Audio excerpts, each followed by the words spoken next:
P2 is at 40 meters. 40 meters, wire out, 40.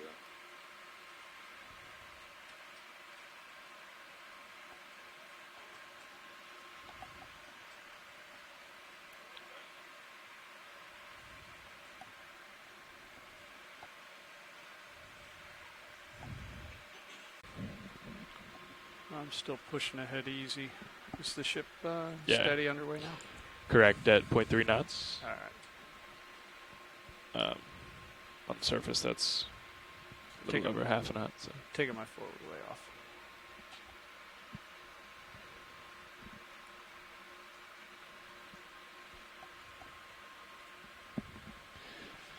Let me fill you in on some information on this dive today. Okay. Our bottom depth will be approximately 1,970 meters.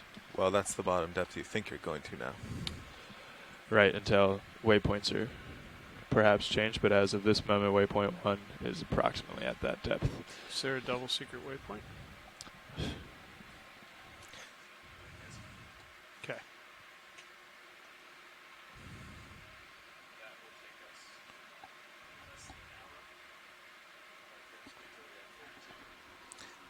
Uh, 31.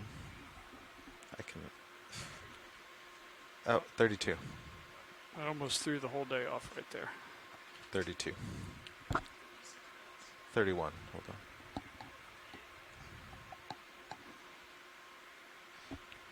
Yes. How am I supposed And to call it 780?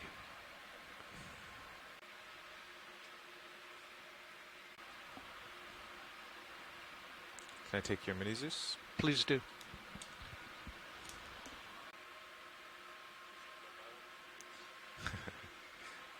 Well, we might swap by then, but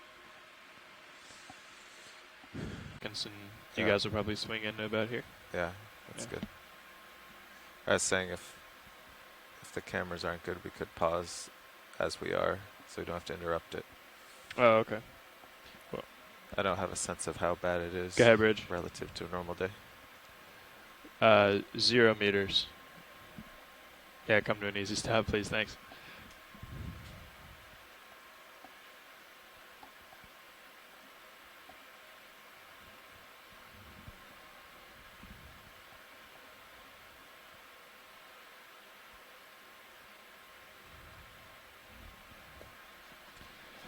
All right, they're coming to an easy stop. Let's see how you do there. Might need to put some forward way on, but you seem fine right now. Still swing.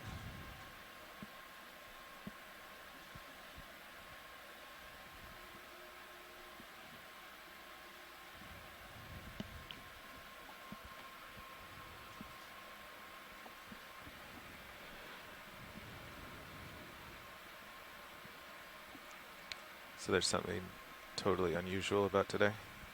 Something broken?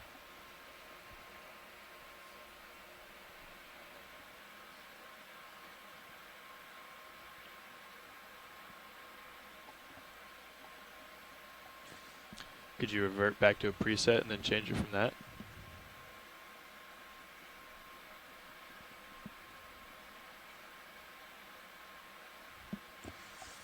So expected bottom is 1980, is that right? 1970, 1970. give or take.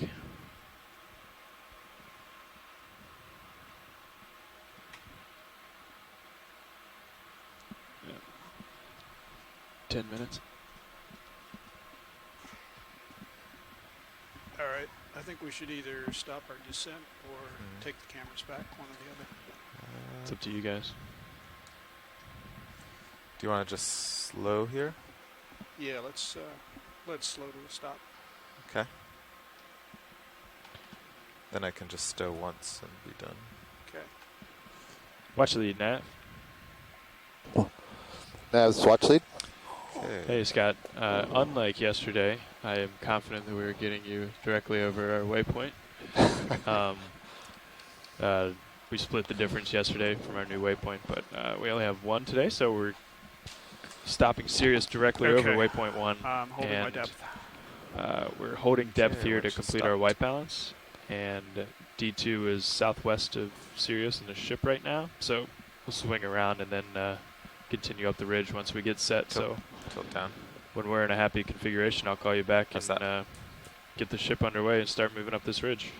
Sounds good. Thanks for the update. Sure.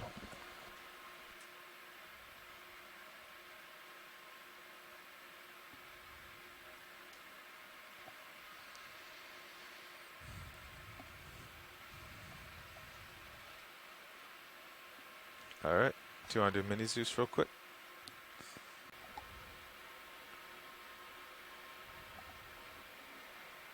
Bottom inside in HD2. Copy that. Oh, yeah.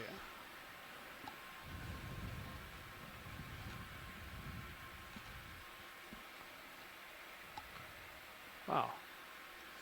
There we go. Okay, Sirius altitude 19. 5 meters off the bottom, and I have visual. And we can see the bottom just coming into view on D2's screen now, and it looks like we have several mounds of pillows. Pillow lava, we say pillows. We are referring to extrusions of lava that have fairly rapidly cooled into these pillow-shaped rocks. This is some good evidence for past Would you like me to volcanism. come around to find you? Yeah, let me back We up found the into bottom here at a the, depth of view. 1,982 right there. meters. Okay, just back up, get some tether. You can already see a sponge stock over there to the right, so we'll That's a let good the team get start. settled on the bottom here and see what we find on this ridge.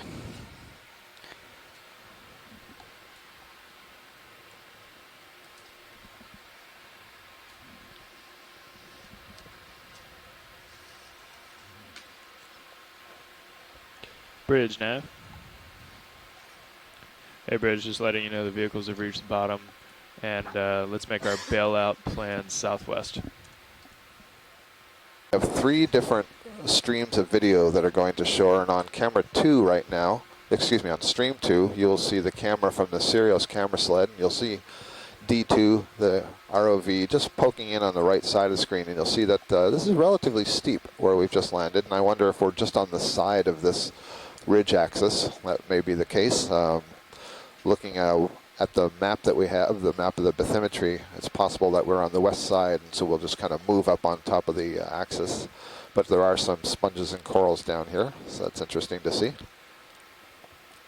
During the day, you can switch back and forth between what we consider the main feed, which is the camera from the ROV D2. It's the high-definition camera that's mounted in the front of the ROV. We have the Sirius camera view that's on stream number 2, so we can get a sense of the broader context of the habitat, and we can always see the D2 ROV in that camera, make sure that it's not getting into trouble. And then on the 3rd stream, there are various data screens that you can look at, including the ROV pilot screen, the HiPAC screen, which is the screen that has the contours of the bottom, so we can see where the ROVs are in context to what has been mapped already, in addition to a couple of sonar screens, so you How we can doing see here, what Carl? the ROV Good, I and think the you're- Sirius camera sled are seeing out in front of them in terms of what are called hard Well, I guess returns, we do basically wanna what's find soft. the local Is there a highest wall up longest there, to or the is there sediments? Yeah. And then southeast, the so upper left screen in there Okay. is a I see the smaller top of your inset screen of the starting main to turn black. ROV screen. Might be almost there. We are little bit. hoping to make a few might- collections on might be today's close. dive.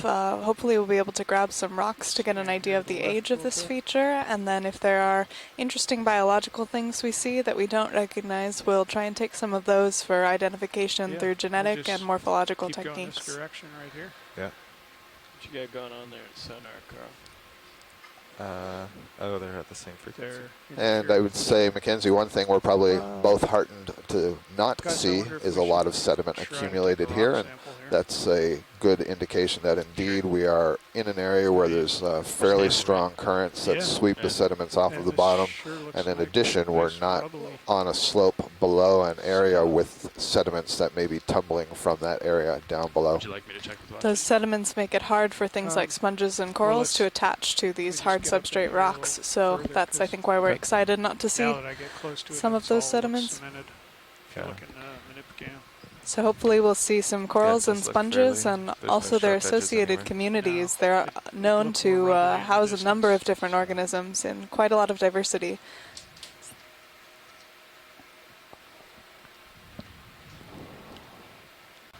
Something's going on. Chris Kelly from Yeah, the Hawaii autodynamic Undersea rate Research on it might Laboratory is already IDing be some doing of these that. sponges for us. That one on the left is a common deep sea sponge seen in Hawaii known as Poliopogon. Hopefully we'll get to see some more of those a little bit later. What is? How do you turn off? Get some good autodynamic close-ups. range? Oh dear. I don't think we've ever messed with that. Oh, someone had the decibel level turned really far down. There we go. There's the bottom. Okay. It was tuned okay to watch D2 in the water, but Right. in 6 years I've never actually changed the decibel level. But anytime you grab that, slide it, you actually do. No. No? See, Okay. look at it. That's what. Oh yeah, you're right. This one. Okay. Okay. Our geologists are, I'm sure, already noting the You're right, Jeff. encrusting of some of these Are rocks. we ready to? Did you want to think about a sample, or you want to? Well, I would like to, but yeah, this is really narrow right here. Don't know So- if I can get in there. Watch lead nav. Go ahead, Nav. Is there a specific spot that we want samples along this ridge, or do we just any good spot where there's some loose rocks? Try to grab them. Probably in a good spot, but I've been sitting here thinking that we're not quite stable and ready yet because we've already passed a number of things I would like to look at. Okay, yeah. So correct me if I'm wrong on that. No, we are still kind of settling out. Okay, copy that. We're not. Well, we're starting to get aligned on the ridge to go up the ridge, but Understood.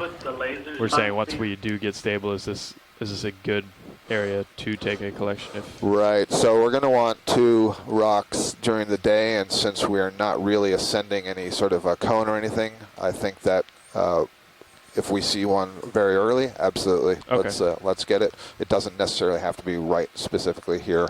okay. So do you guys feel pretty settled out? Good to. How's your Z bias doing, Jeff? Give us a sense of what you think the currents are doing, if you would, please. Okay, I shall do that. Video, let's go in on this.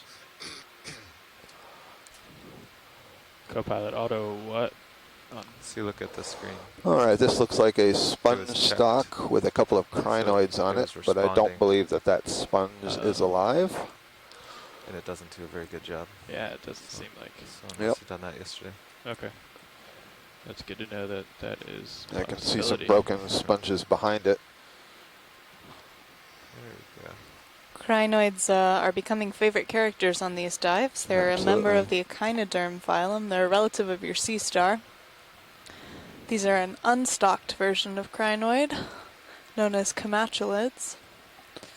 I think that's fine for now, Jeff. I will note to everybody, I got a note from Chuck Messing, who's at Nova Southeastern University, and he's an expert on the crinoids, and he was indicating that as beautiful as the shots are, to identify the crinoids, you actually need to see the back or the side of the calyx.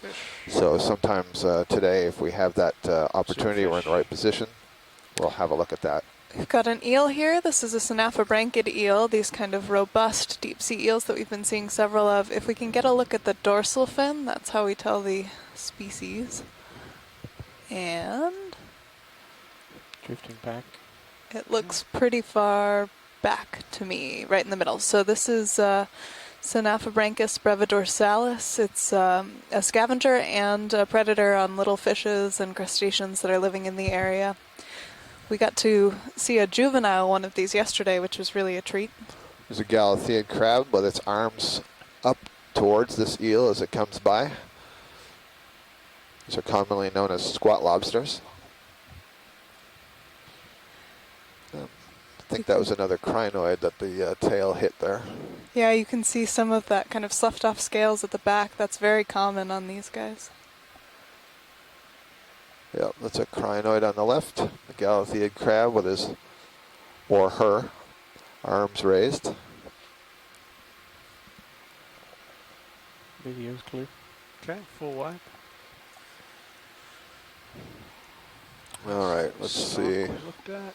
Here, because of that whiter color, oftentimes you get kind of these microbial biofilms that grow over the Okay, dead rolling. sponge stock Partial, that make please. them a very yellow color. But this one looks healthy. I would say this might be a young Caliphacus species that we've seen on a few dives. Pilot, you ready for me Yep, to based drop on what your I've lower learned so sonar far, side? that's what I anticipate Chris will Let's note. not. Wait till we're on This top. is known as Yeah. a glass Okay. sponge in the group I was Hexactinellidae. debating too. Very common and very beautiful deep sea species. Especially up on these ridge features where they can get really good current flow. You'll notice a brittle star on the rock to the left as well. We will probably see lots of those today. There And is an a little, amphipod, yeah. I think. An amphipod on the upper lip. Drifting back. Copy that. These sponges are often home to a number of little crustaceans that live in there. One of the crew members likened it to an apartment building of little crustaceans. So Video's clear. on the right of this, there's another sponge. I think this may be like the one we collected a few dives ago. I noticed it waving. There it is. Just on the lower right, it looks more or less like a finger. I think it was Roland the other day who described it as a cattail. Has a thin stalk and then somewhat thicker as you go more distally. And you see that it's really mobile, and it's giving us a good indication of the currents. So the currents are either moving from left to right or perhaps downslope from the upper left to the lower right. Okay, So- rolling. Partial. Nav, just thinking about our move, you know, if we do head east up to the top of the ridge, This does look similar with that kind of pretty sure bumpy we're gonna have to edge. then head We saw down a as we field go of these on a dive a few days back. Yeah, probably. So we could It's also another. just a weird sponge. Yeah, go It ahead, is, Chris. yeah, it's odd. 30 meters now and try to get into the flat. So yeah, this looks a lot like what we collected, and I had Going up, suggested to back down. Chris something like Something genus like this. Monoraphis. I don't Yeah. know that that's what it is, but it has that similar appearance where there's a It's very not- thin stalk, and then you see the What's up? sponge body growing on that stalk, and Yeah, it's a maybe. very flexible stalk. Jeff, are you able to tell, is the current coming down at you from Yeah. above, or is it moving across you? That's a tough one. Let me just. If you get hands off stick, I'll calculate it. Yeah, stand by a second. Full wide video. So we're going to do a little test here to see if we can determine where the current's saying. I don't see quite as much of. Head We up did the see ridge. Yeah, some on the yeah. northwest Hawaiian We may Islands come- ridge, but We suspect this they part certainly is haven't been flattish. common so far on the Yeah. dives that we've been on. We saw one on a very dramatic rock feature, kind of clinging onto the edge. But So rather than going directly uphill, doing two ship moves, we were thinking about for those just of you that have cutting it been down to following the flat. along, we're making Sure. a loop around the seamounts in the area of Johnston Atoll, and it's giving us a good comparison of Video. some of Let's the go on differences this. and similarities Partial. between these seamount features. Great. Hold that. Thanks. And What I'm was your rough guessing heading that this from that? sponge is about 115. 30 Okay, so he's to there already. 35 centimeters Alright. from its base, growing out to the right Yeah. side. So Once it's he's a done pretty with good this, I'll put it size. in. Thinking Chris maybe Kelly in 40 Hawaii meters. noting that this is a different polyopogon. There are a number of undescribed species from this area.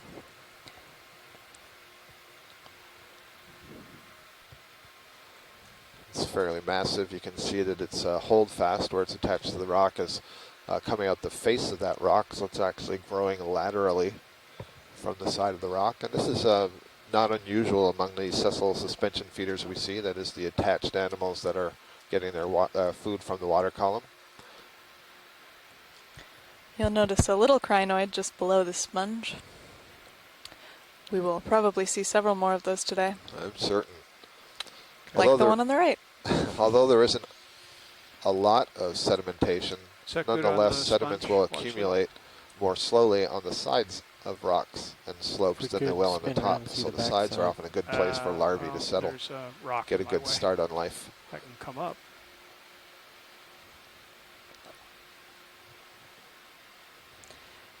You can see kind of the variation in Poliopogon as we saw that one that just went off to the right. There are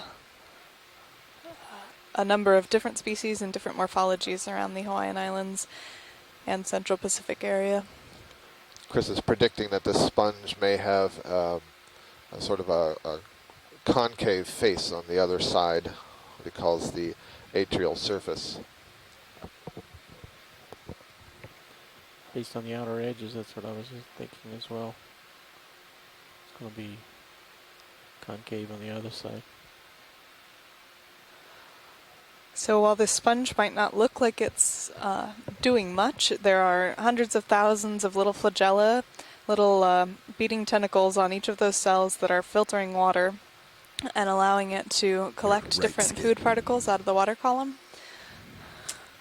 And it's actually a very efficient and impressive system. There are very cool dye experiments that show how sponges change the flow of water around them to really get the best filter feeding action. Sponges are in a group that is called parazoa, which means beside animals. And they're not considered true animals because they don't have true tissues. That is, they don't have any true musculature or nervous tissue. And what that basically translates to is that the cells that they have don't have a specialized function. That is, they aren't programmed for one point in life becoming only one type of cell. So in our bodies, a muscle cell is a muscle cell, and it's not going to revert later in life to some other kind of cell. So this is similar to the stem cells that we do have. Right. You could kind of think of them as always remaining more or less embryonic, which isn't to say that there aren't specialized cells. Oh, there's a really nice view on stream 2 right now. You can see ROV D2 moving into position to image the other side of this sponge. Again, showing us that concave surface that Chris Kelly was pointing out. Yep, so good call. Right. Looks kind of like a radar dish from this perspective, or half of a clam shell. Thanks, Jeff. That was nice. Yeah. Just pretty interesting in the current. You'll notice throughout the swimming crinoid. So these crinoids can swim. These are the comatulids, and they, as an escape response or in order to find an area of more favorable food availability, they can swim with those tentacles. I should say arms more than tentacles. Is that a different one? That's a different one. Okay. Oh, sorry. Yeah. I just looked away, so I wasn't sure. One in front of lasers. Yep, go for it.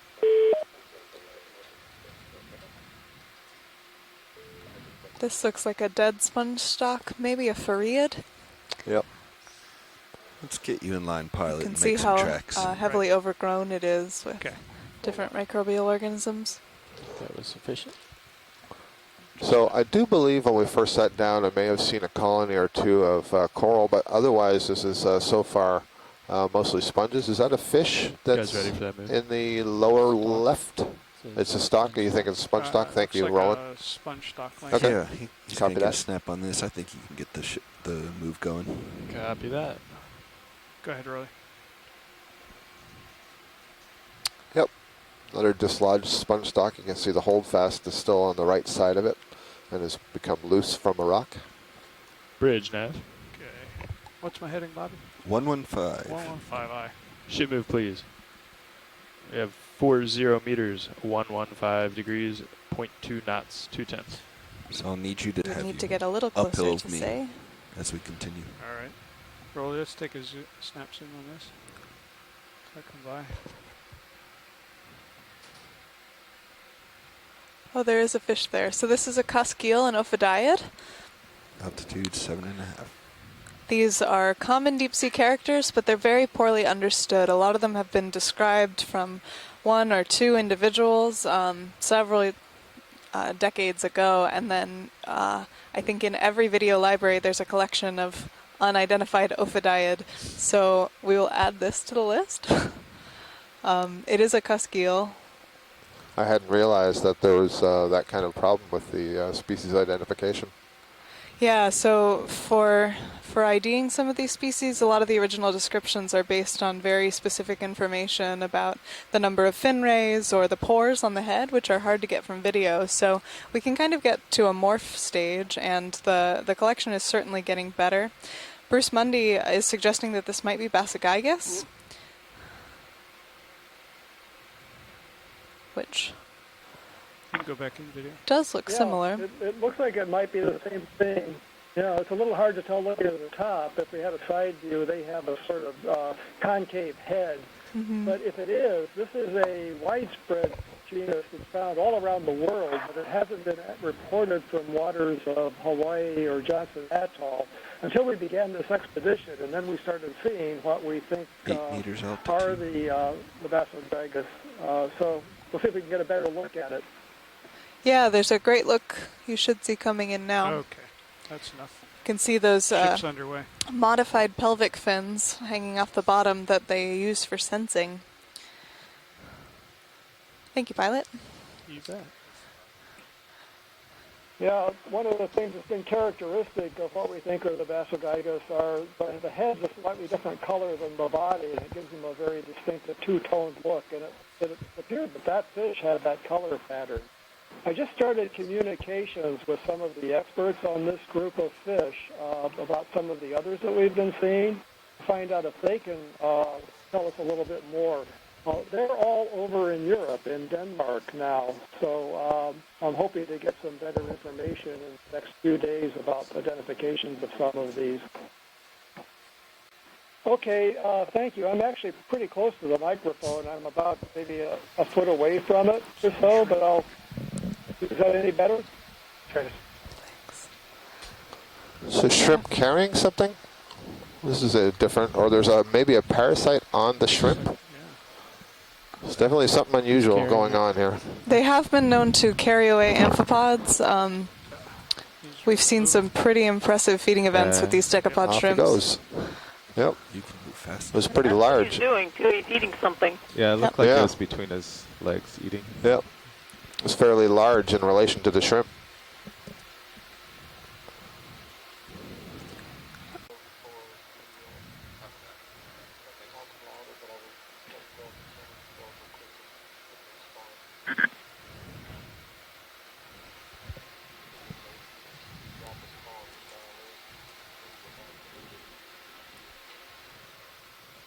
Let's take a quick look at this sea star. This is our first asteroid, sea star of the day. We've seen those brittle stars, which are another echinoderm, and the crinoids also in that same phylum.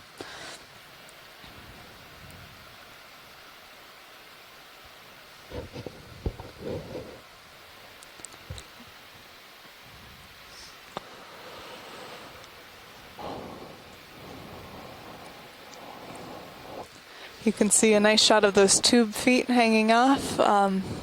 These are very strong little suction cups that the animal uses to get around and also to channel food. Okay, Rolly, let's not do really tight zooms unless I set down, because I'm just getting blown around too much to Copy that. hold it.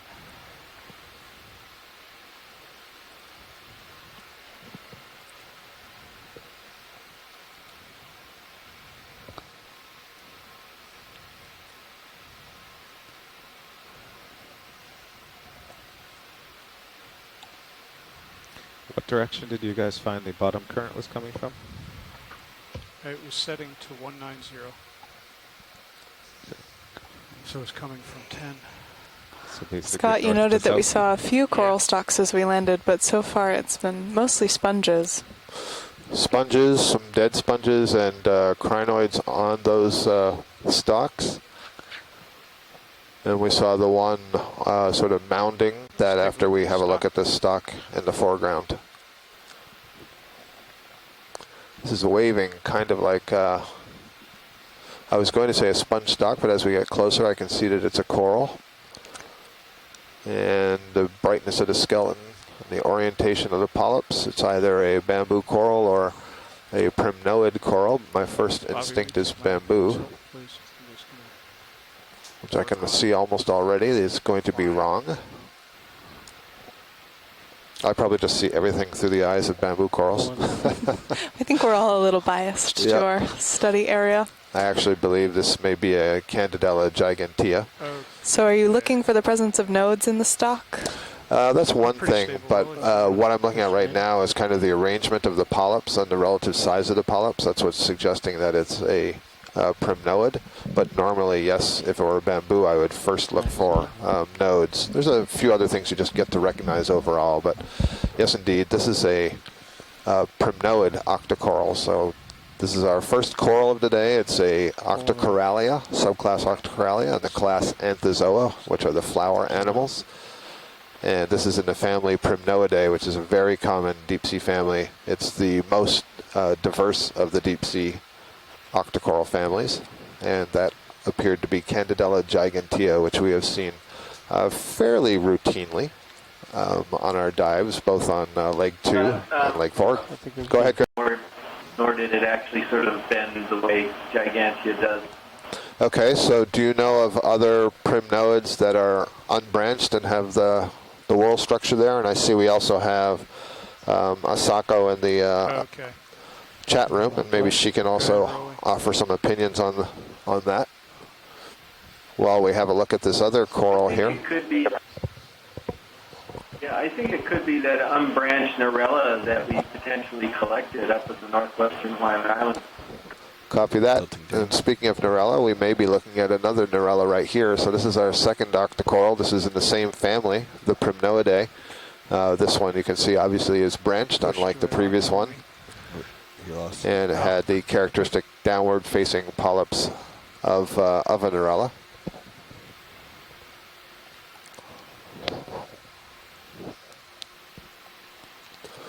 And ultimately, we're giving you some identifications based on sort of a gross similarity to collections that have previously been made, but in order to apply the correct name to any of the things that we're seeing would require a collection and looking at characteristics under a microscope. I see there's a sea cucumber, a holothurian, on the lower left of the screen, little brown, kind of taco-shaped animal. So it would require microscopic analysis of morphological structures, along with, if possible, genetic analysis. But that's far too many collections for us to make on this sort of expedition. We're just trying to get an initial impression of what the communities are like, and we make 1 or 2 collections of either things that are known to be extremely rare, or in some cases where we see something that's very common, we're not sure what it is, but we want to know what it is to characterize the ridge. Is this a dead heteropathes or something behind the crinoid? I think it's a hydroid colony. Okay. I only have time for hydrozoans are it's a different class of cnidarians, and they also grow in that form. Let me know when you're clear, video. Video's clear. Copy. and Coming up. maybe if you can grab one more. Of what? This stalk to your right. As you turn right, you'll see it. After Jeff pulled away, there was still some And so we have to move the R.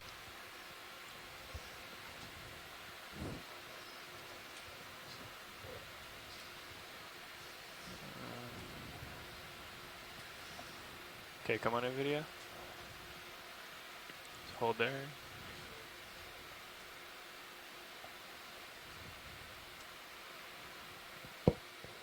Seeing another nice shot of this unbranched octocoral that they were suggesting earlier might be a species known as Narella.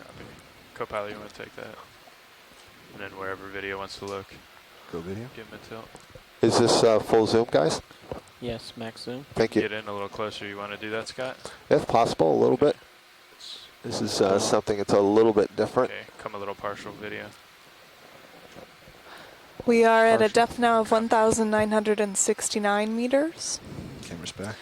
And bottom temperature out there is 2.2 degrees More partial Celsius. video. Thank you. The team today is combating a bit of a current.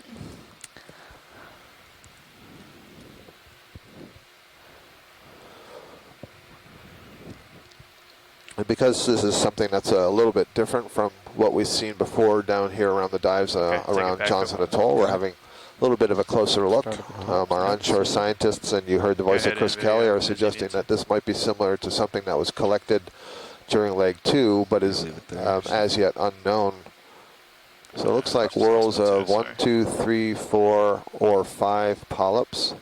The polyps are relatively thick, in my opinion. 1, 2, 3, 4. I'm trying to see. I think it's 5 at the top there. Yeah. Tilt up a little bit.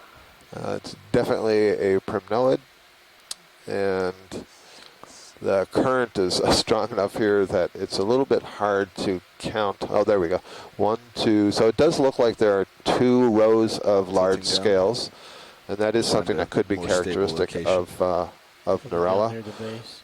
Although I wouldn't necessarily rule out something like a Calyptrophora.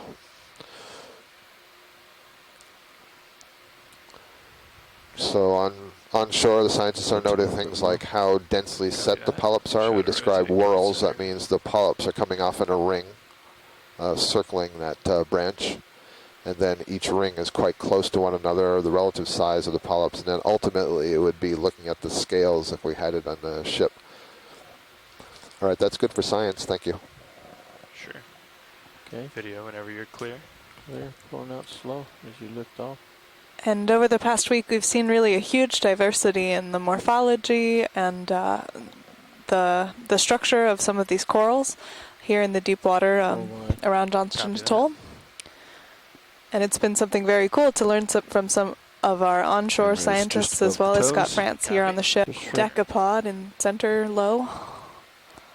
I would go This looks like another D2 uphill right now. sponge, dead sponge that's The way being he's pointing, taken the way I'm coming advantage of around. by many things. See the thing Okay. on So Sirius upslope. We've got a again? sponge necessarily just, uphill. excuse me, a shrimp just between the lasers Yeah. here.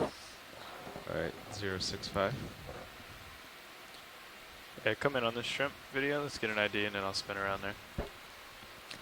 These shrimps are known as decapods Something on because the they have right-hand 5 side. pairs of legs, Come and again, this might video. be one of those Something wrong with nematocarcinid. his right-hand Right, side. the thread-legged shrimp is the Okay, common come name on. that Mary shared with us yesterday. It's Mary Wixton. He's got a growth or something crawling on his right. Okay. Bridge Come now. back in. Could I get a ship move 30 meters, bearing 065 degrees at 0.2 knots? Getting blown off here. Partial. He's giving you his wrong side. Okay, come back in now. Thank you, Bridge. Just try to hold it steady off the bottom here. You said on his right side there's a growth. We can't quite Growth tell if or there's something some swellings on the, there's 2 swellings on the right, Okay, go maybe. partial. I'll try to come around. These here. decapod shrimp are often parasitized by a type of isopod. It's called Bopyrid isopod, and they can live in the gill chambers. The gills are just above What was those the, thread legs. Yeah, you can heading? see how there's a very 6'5". light spot We're on the that right way. side of this shrimp, and I'll bet that's We're what's hoping to going get on. to the top of the ridge and then turn. Okay, You'll go see to- also a Can you brittle take my star camera on the profile? left, pretending to be a crack in the rock. I agree with you about that parasitized shrimp. I think we're going to get a closer look at it here, Mary, in just a second. Okay, tilt up. I also thought I saw a bit of a swelling on Okay, go ahead, the video. abdomen, which is a bit more surprising, but Yeah, just try to keep them centered up. Try not to Oh, bounce. yeah. yeah. So you can see there's a carapace, that would be that flap Next. of the hard exoskeleton of the shrimp, and it's bulged out there, and you can see a white lump underneath. And probably what you're seeing there is a female Bopyrid isopod. The males are actually really tiny compared to the females, and would be tucked up underneath somewhere on the female. But at a young stage, that isopod would get onto the gills, latch on, and then grow there and be feeding on that shrimp. So that's an interesting observation. We haven't seen that very often. We've seen several of these Okay. nematocarcinids, but we haven't seen them Yes, clear. parasitized. And you can see these Get to feathery-like 6'5", branch structures that are What are we getting? moving in the current. Those are hydrozoan colonies, hydroids. Anemone or something else? Yeah, I guess Good it's an anemone on anemone, its yeah. side, I see. It's interesting when you don't have the right orientation in your brain, you can make it into something else. So this may be another primnoid coral, octocoral. Some black corals on the rock to our right. Okay, co-pilot, you're going to be taking my camera a lot today. Go ahead, video. And sure enough, I think this is much like the one that we imaged just a short time ago. You can see that the polyps are arranged in whorls and they are facing more or less downwards. And that is usually a good characteristic to identify the genus Narella, in addition to the fact that it has these scaly polyps, and we can just recognize that from a distance. Thank you. So maybe we could check out on the rock on the right. We thought there might be either hydroids or black coral. I think hydroids, but we can look. Yeah, so far that's what I've been seeing. There's quite a few of them. Also in a saddle on that crest line, so it may be that the water is being swept both up over Go ahead, the ridge crest, but also squeezed between the two high points that are to the north and south of us. Yeah, there you go. Looks like he's This on the one crest. may It's a be. crinoid on top of a hydroid. Oh, I see. Yeah, I was looking at the crinoid arm. Yep, it's a crinoid on a hydroid, and not sure, maybe little bits of sponge. It's a bit hard to tell what those little globular structures are. Kind of legged pod there. Maybe Yep. a little crab. Yep, again, that's really hard to see. It's so small. It's a crustacean, certainly, but can't tell what kind of crustacean it is. Oh, it's an amphipod, I see. So it's an amphipod. I see little yellow eyes facing down and towards the right. And it's basically holding on with its back legs facing us. Okay, you want to tilt up, co-pilot? You zooming in on And my again, right? you get a good Tilt sense up. there that there's a pretty strong current Partial. wafting across this particular part of the ridge. Okay, tilt up more, co-pilot. Many more hydroid colonies. What are you going for? Not He's the just back These one. are larger General than a lot view. of the hydroid colonies that we've Tilt seen. down. Yeah, I agree. We've seen many small ones growing on dead sponge or coral stalks, but we haven't seen this kind of density or size Okay, come on in, the video. rock itself. See if there's anything interesting on either of these, and then we'll. So this is a good view of one of these I was just playing hydroid on your colonies, toe or cam what we're to see calling a what the big hydroid thing colony. was down there. Yeah. I don't see any actual polyps arising from it. Yeah, that's what I thought it was. I just saw it in your Video's clear. knit cam. Chris Kelly has ID'd Thought I'd that check it small out. sponge on the rock as maybe being another bolosoma, like ones that we've seen on previous dives, but not yet today. Full wide. Copy. And I think have camera this control. is our first Roger anemone that. that we'll Thank you. come up to next. That was over on the left. Hey, you want to take it, Roland? Nev, I would agree. It looks like he's almost to the top of the ridge. There's just Another swimming Yeah. crinoid. We've been scaring some of these today. They have that really interesting swimming mechanism of the alternating arm beats. I'm going to let him go under me before I try to sit down.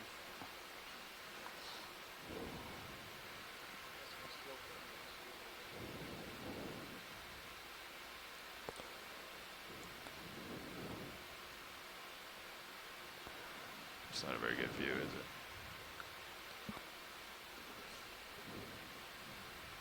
We've noted these harsh current or faster currents that the pilots are having to deal with today, so we appreciate the We had the end shots. of that ship move, or? Yeah, I think Sirius will end up kind of on top of you, and then you're about on top of the ridge, so then we can try to head southeast, Okay. or face southeast, make sure it's the direction of the ridge. Copy that.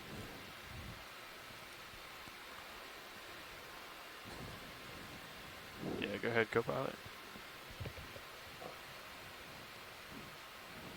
And video. certainly looks similar to anemones that we have been seeing. I wonder if Chris will offer an identification there. Or tentative identification, I should say. Best guess would be another one of these exosalactus. I thought that's what you might say. Anemones are even harder than the corals to identify because it requires microscopy of some of the details of the inside tissues to identify. I think that's good. Thank you. Okay. Copy.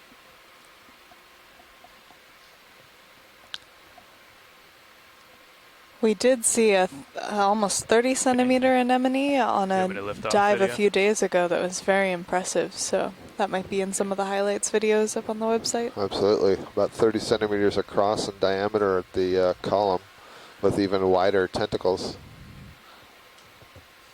Yeah, do we want to take any of these? We are looking for a rock if you're in an area of... Okay, video, you want to zoom? Yep. See what that red guy's doing. Shrimp. Have another decapod here. Of course. Of course, A on the one we shrimp want to get. that No, he's under it actually. If you tilt down a little bit. he'll leave though. He'll leave once we take his house out from underground. It's a good. That good could be another one of image. those Libya shrimp. And if it is, it's a group that hasn't been seen alive very often. Your desk. Well, that was a handy rock then to zoom in on if that's the case. How would you tell, Mary? How do you spell that again? Lebbeus. Well, look at those antennae. They're all Nice. like a moth. Yeah, The other shrimp have whip-like antennae. I see. Okay. So those... I'm going to And put out your also lower the string frontal lines if that's appendages are okay. kind of thick. Copy that. So, Mary, are those just very closely spaced CD that are next to each other that are really long, giving it that scale-like appearance? Yes, they are. And it should give this shrimp very good chemoreception. Absolutely. Yeah, I like your analogy to the moth. It does look like the antennae of the male moths that are used to detect pheromones. Okay, when you're clear video, You let's notice this check out the guy's rock. eyes reflect gold. That may Let be an them, adaptation to describe this. detecting light in dim So that areas. it's very rare. Oh, that's very cool. Oh, that's good. Kimberly on shore, are you... Is sorry. either something that's described many years ago or a new species? Great find. Yep. Kimberly on shore, are you able to see enough of this rock face to satisfy you? Okay, go ahead and tilt up and show the rock. Pull out the. It does look like there are what I would suggest are various get perhaps measurements, see how protists big it or some kind of Lasers. what I want to say biological slime over there that's capturing some of the sediments. It's certainly not a heavily sedimented Looks to rock. be about 25. Not sure if I would say that that's necessarily a microbial mat, Just on the That's upper nice. end of our range, probably. but I have no training to look at that. I think there's a single cup It's coral not a up there, sphere either. Yeah, you're It's right. just to the I'm going to go in, Roland, start. Yeah, copy that. Ah, cup coral right to the left here. correct. Right to the left. Let's see. We'll see. It looks like those tentacles may be extended. Oftentimes we see the cup corals closed. Okay, go ahead, video. Yep, so there you can nicely see the tentacles. It looks a lot like the corallomorpharians that we were seeing yesterday, where you can see very transparent tissue to the polyp. You can see the dots that are on the tentacles, and at the tip, those are the presence of bundles of nematocysts. The small structures are actually subcellular structures. They're called organelles inside of specialized cells, and those are what they use to capture prey. They can sting. They may, many species have toxins associated with those nematocysts that will paralyze the prey. Okay, are you clear, video? And the nematocyst actually has a really cool both chemical and mechanical trigger. Yeah, we're clear. You can. The way that they work lift is off. by responding Come out to of very Jar small, Sorry. very light I contact, was and they'll full down on. have that The hair shrimp trigger is still that there. causes the nematocyst to stretch out right Look how early. it's home. Oh, yeah, I see that. Good. Look who's back where the rock was. Yeah, is that shrimp again? Yeah. Made up of Yeah. many, many polyps. Find it. And when you think of stony corals, that's the order Scleractinia. If I recall, about half of them are non-hermatypic, that is non-reef-forming, and a large number of them are these solitary corals. Way up there. Yep. Looks like another Caulophacus sponge that we're just passing on the right side. And maybe this is a polyopogon sponge at the top of the screen, a large massive one. Is this a, I can't tell if this is a Analogy, but a whether that makes nematocyst the is partial like a zoom. grappling gun, kind Yeah, of, go ahead. with that spring Try trigger. it rolling, it'll be a little tough. on her. The interesting thing about a nematocyst is that it is, when it's formed, it's inverted on itself. And so the demonstration that I like to use in my classes is if you take, for example, a latex glove and blow it up with a breath of air and pull in one of the fingers so it's inverted into the glove, hold it with the other hand, and then you kind of squeeze around it, it's going to eject that nematocyst, inject the thread of the nematocyst. That's a great demo. But it also occurs really quickly. It's another nice demonstration of Yeah. how quickly it can occur. And you note the trigger, and so there is a trigger for firing it, but the actual mechanism of that inversion, I believe, is pressure induced by causing pressure around the capsule to make the thread evert. Looking And good. some of these nematocysts have a very complex structure. Lots of spines that wind around, and there are some 20 to 30 different categories or types, and they may be used in the taxonomy of the sea anemones and the corals and so on, what sort of complement of Okay, rolling nematocysts some they way. have. So a beautiful view of the sponge there. I think that was another one of the polyopogon that we viewed earlier. Polyopogon is a genus name. There's a Very nicely done. A lot of these polyopogon species are undescribed in the Hawaiian waters and Well, beyond. it's pretty flat up here, actually, which agrees with HIPAC. So maybe we should just line up at 145. looks like That's several fair. sponges Field up ahead. of them, yeah.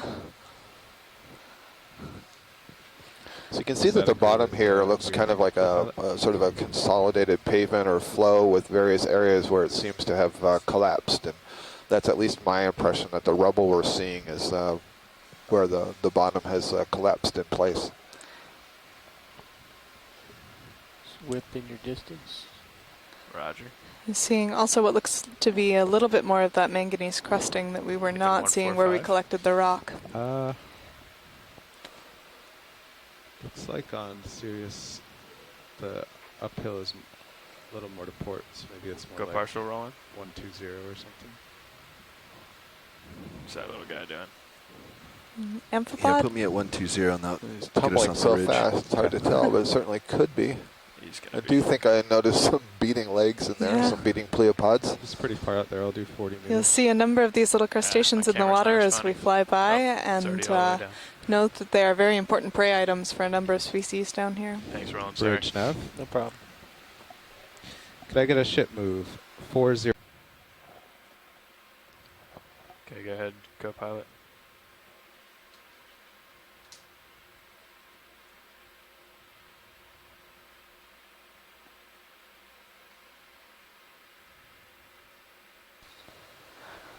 We're seeing a crinoid here, a beautiful shot. These are echinoderms, similar to your sea stars, and all of these little pinnules you'll see coming off of the arms are collecting on little tube feet that are covered in mucus, collecting particles from the water and then channeling them down a groove, and they end up in the mouth in the center there. And one of the differences between the crinoids and the sea stars is that the mouth points upward. It's in a structure known as the calyx, which is Latin for cup, and you'll see that it forms the main body of the crinoid. Just below, you can see a number of little protrusions called cirri, and these help the crinoid attach to the rock. We've seen a few examples of how these can swim. These are comatulid crinoids, and they can actually swim away if they are disturbed or find a spot that they don't get enough food in. Video is clear. Okay. Lots of distance in the direction you were facing. I saw other interesting things on the edges of the rocks. How far out? The White objects? 10 meters before the white objects, where that stick is straight up. Okay.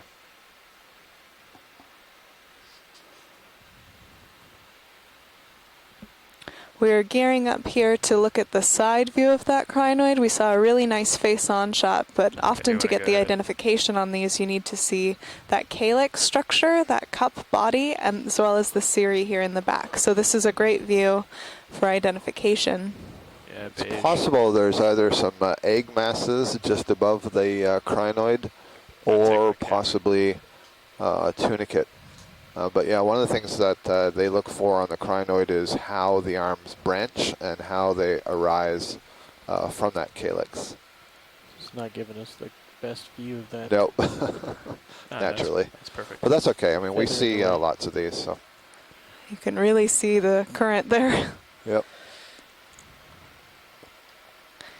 You clear video. You'll see hydroids below. These look similar to some of the black corals that we've been seeing earlier, but they're a little bit smaller, and then Tina Molitsova points out that they maybe look a little more subtle, a little softer. They don't have that very defined structure of the black coral. There's a question about that. Often indicative of a relatively We unhealthy think or dead D2 is more sponge. on We'll see topic as we and, zoom in here Jump serious. Yeah, I think we what this one's situation is. jump just a little bit more uphill. Yeah, like North. So this was a good observation 30, from the 060. folks at the Harbor Branch ECC who 20. noted this okay. He sort of looks like he's on it right sort now. of dark, this brownish Doesn't quite patch on have the a rock, full and wanted to color. have a closer look at it. Bridge Neff. Okay. Could I We've get a seen ship today a move? lot of stocked 20 sponges, meters, but bearing one of the things that they were 060 pointing out was that this is degrees an at encrusting 0.2 sponge, knots. which is maybe a little bit different, or it might be actually Go the ahead, go base of one of Thank those you, Rich. polyopogon sponges that we saw earlier. Right, yeah, one of those sort of massive ones. It just Mhm. looks like this one is now Yeah, dead. it does look broken off, but there is a little crab up there. Is it? Oh yeah, on the back side of the rock, little So- squat lobster. Yeah, this is a chirostylid, and if we have Mary on the line, sorry. maybe she can tell us a little bit more about it. I don't know. It's definitely a galatheid. I don't Yeah. know if it's a chirostylid, but It doesn't does- have quite the long. yeah, I mean it No, does this certainly. is a Galathea. Okay. Yeah. Thanks, Mary. Give you some tracking video. Is this muted of some kind, possibly? Can I give you the chance to track? No. On serious? No, on D2. Well, I can't see the eyes to tell you. Here in far. Okay. Okay, Yeah, it fair is enough. a little bit far tucked Copy. in the rocks. Don't seem to be talking about that, so bring them to the... And we're seeing Sponge the. base is a good example of what's referred to as What's a base? locophytus attachment. It's a very filamentous attachment for this particular group of sponges, whereas other sponges have a basal plate that looks like a solid glued-on type of attachment. Thanks, Chris. Would you mind typing that in the event log just so I can see how it's spelled? The type of attachment, I mean. Oh, I did. You'll see a number of tiny little ophiuroid brittle stars that have made their home on this dead sponge base. We collected a sponge yesterday that actually, on one of the rocks, that had a very, very small ophiuroid brittle star on it. Okay, video's clear with this. Copy that. That's right. We were kind of, those were bonus collections. We had picked up the rock, and there was a very small sponge. The sponge itself had been dead before we picked up the rock, but certainly you could still look at the sponge spicules, so we preserved that. Soft. And then while we were preserving it, Mackenzie noted that there was an even smaller ophiuroid brittle star on that sponge, so we have both of those. Soft beige sponge. So that did make it back to the surface, and we have it preserved. Chris Kelly may be suggesting that this is a little ophiuroid brittle star nursery on this sponge. I think there's not a lot known about the biology of ophiuroids in general. Well, one thing you can say is that even though that sponge may be dead, that doesn't mean that there aren't films of bacteria or other organics that are caught up in the spines there. And so there's probably some material for those ophiuroids to be feeding on, as well as possibly some protection by being tucked down in amongst the spines. Definitely. Copy that. Trying to iris for it. It's so reflective, it's off my chart. It's off the charts. Yeah, it's pushing 110%. All right. Come on in, video. And co-pilot.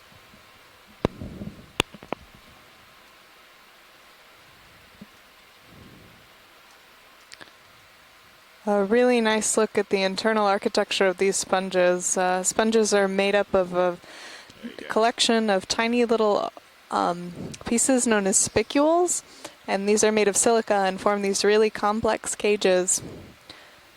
And the cells themselves are draped over these spicules as architecture. And of course there are cells that secrete those spicules. See a brittle star on the sponge, not unusual. And so just sort of picture that deep inside this sponge there are many chambers, and within those chambers are cells that have flagella extending from them that kind of beat, wiggle if you want. They sort of beat, it's kind of like a whip-like motion from the base of the cell going out towards the tip of the flagellum, and that generates a current, moves current through, and that ends up creating a negative pressure that sucks water in through special openings, runs through the channels and the pipes, and then exits through other openings in the sponge. And thereby this is a filter feeder or suspension feeding organism. You good with that, watch leads? Yeah, thank you. That's great. Just hold this shot for a few seconds. Copy. So Chris does say that this is in the genus Poliopogon. Okay, clear. You can see it's got that base that he was referring to before as lophophytus, where you've got kind of a mess, what I describe as a nest of spicules there at the rock face, at the interface where it's glued down, whereas some of the others that you see, it looks like a nice, clean, round, what we describe as a holdfast, kind of like a plate at the base. So this might be a Faria sponge. I don't know if the tall columnar one, that's just to the... We are aware that the conference line has been dropped and we are re-establishing. And then maybe we can have a look at the decapod that's on the rock to the left. Okay. Thank you. So this doesn't look like a very healthy Tretopleura sponge. It's got this heavy incrustation, the yellow in the center. You can see two crinoids making their homes here, and then maybe we'll see some ophiuroids as we zoom in. There does seem to be a lot of healthy tissue, though, kind of on the back half of this, that white. Okay, go ahead, Roland. See some crabs in there as well, very small. Scott was mentioning that these sponges are filtering things through this complicated and very efficient pump mechanism. This also allows a number of particulate materials as well as bacteria to form on the surface of the sponge, making them very good areas to find food for snail rolling? Coming down slow. these little ophiuroids.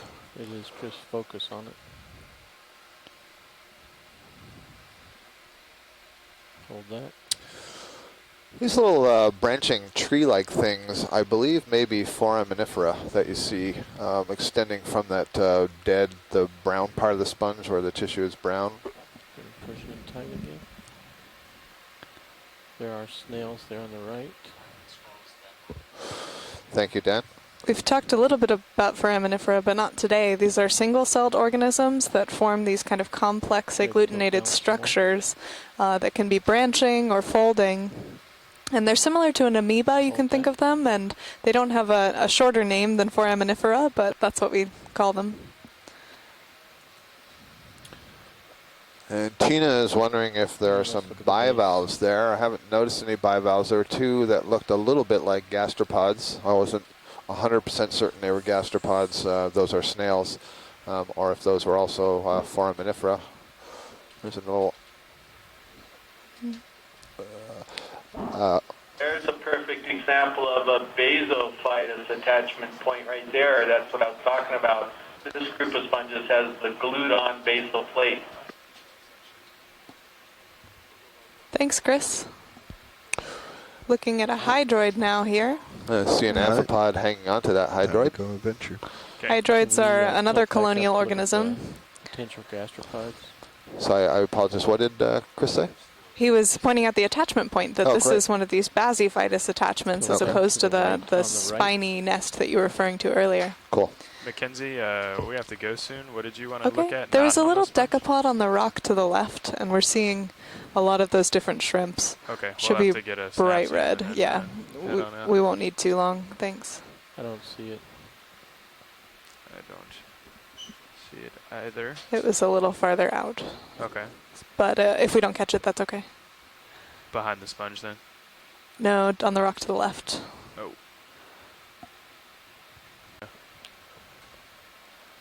So this is another probably nematocarcinid. I believe Mary? it is. Yeah. Thanks. We're seeing a lot of these shrimp today, so I wanted to get a quick ID. Okay. Is that enough for an ID? Yep. Thank you. Okay. I think it's also fighting the current a little bit. Yeah. Good. Up. And you have control. Copy, thank you. Okay. So I hope by this point we're on top of the ridge. Is Forms. that a crab making its... This looks like a Galatheid crab. Very large. Come here, perhaps. Lasers. It's certainly worth a look. Laser's coming on. Thanks. Laser's coming on. Let's try to image him without... So get ready for this one, Mary, as we zoom in. Go ahead. Better hurry up. Doesn't like you. Keep I coming. think I see a wide abdomen there, and it looks like it might be being aerated, so I'll bet it's a female of some kind. But that's a lithodid crab. It's in the stone crab family. Great, so lithodid crab, the family Lithodidae, commonly referred to as the stone crabs. Looks like it's struggling to move with the I current. believe that's the family that includes the tasty king crabs. You can kind of see they're spiny like that. So on some of these lithodid crabs, the gill openings are actually used by a number of fishes as places where they can lay their eggs. It's a very interesting relationship that happens in a number of snail fishes.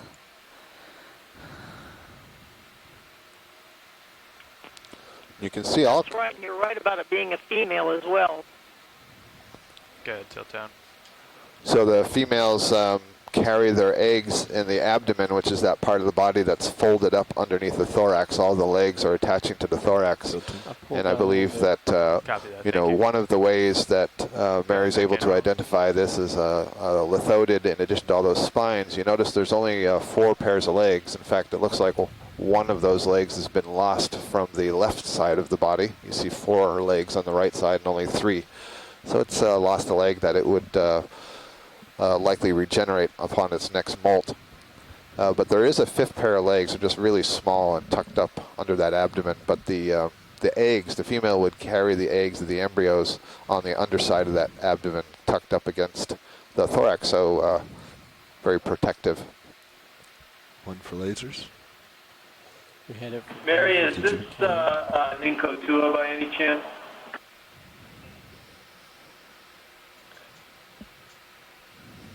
I'm not sure. I'll have to look this one up. But you might also notice that this crab has extremely long antennae, and that's how you can, another way you can tell it from a true crab or brachyurine. People confuse these with spider crabs, but spider crabs have short antennae. Oh, great. That is a good note for future observations. One of the things to notice, we're looking at the close-up of this crab, is all the stuff that you see on the rock, and they're just in the foreground of the crab. There's that sort of yellowish brownish stalk. That's the stalk likely of a hydroid colony. And we're seeing lots of small ones, but there's also lots of other stuff that's probably single-celled protist. There's some probably some polychaete worms out there, some other kinds of worms, amphipods, and we normally, when we're sort of cruising around the bottom and looking at the bottom, we're able to identify the large stalk sponges and the massive sponges and the corals and that sort of thing. And we may give a false impression when we're going over and we're not seeing those that there's no life here, and that is simply not the case. It's just usually in the much smaller size fraction that's a lot harder to see. We're seeing that really cool flicking behavior of those little antennae, allowing the crab to sense different molecules in the water. Oh, sorry. Thank you, co-pilot. And as we zoomed in, we did see that this rock here is absolutely covered. This is probably related to the fact that today we are on a ridge feature. We've been diving on several cones that may be cinder cone formations that I understand to be a more explosive eruption. We're at a depth now of 1,968 meters.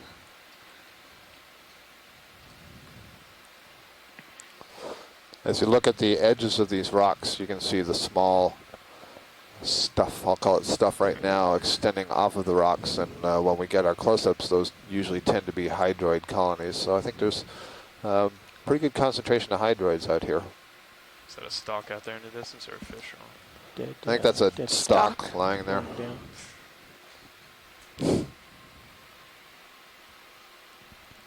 Gotcha. Let's just have a look while we're here. Okay. Thank you. If you want to go partial in video, I'm not quite sure. So it's another hydroid colony or few. Okay, that's fine.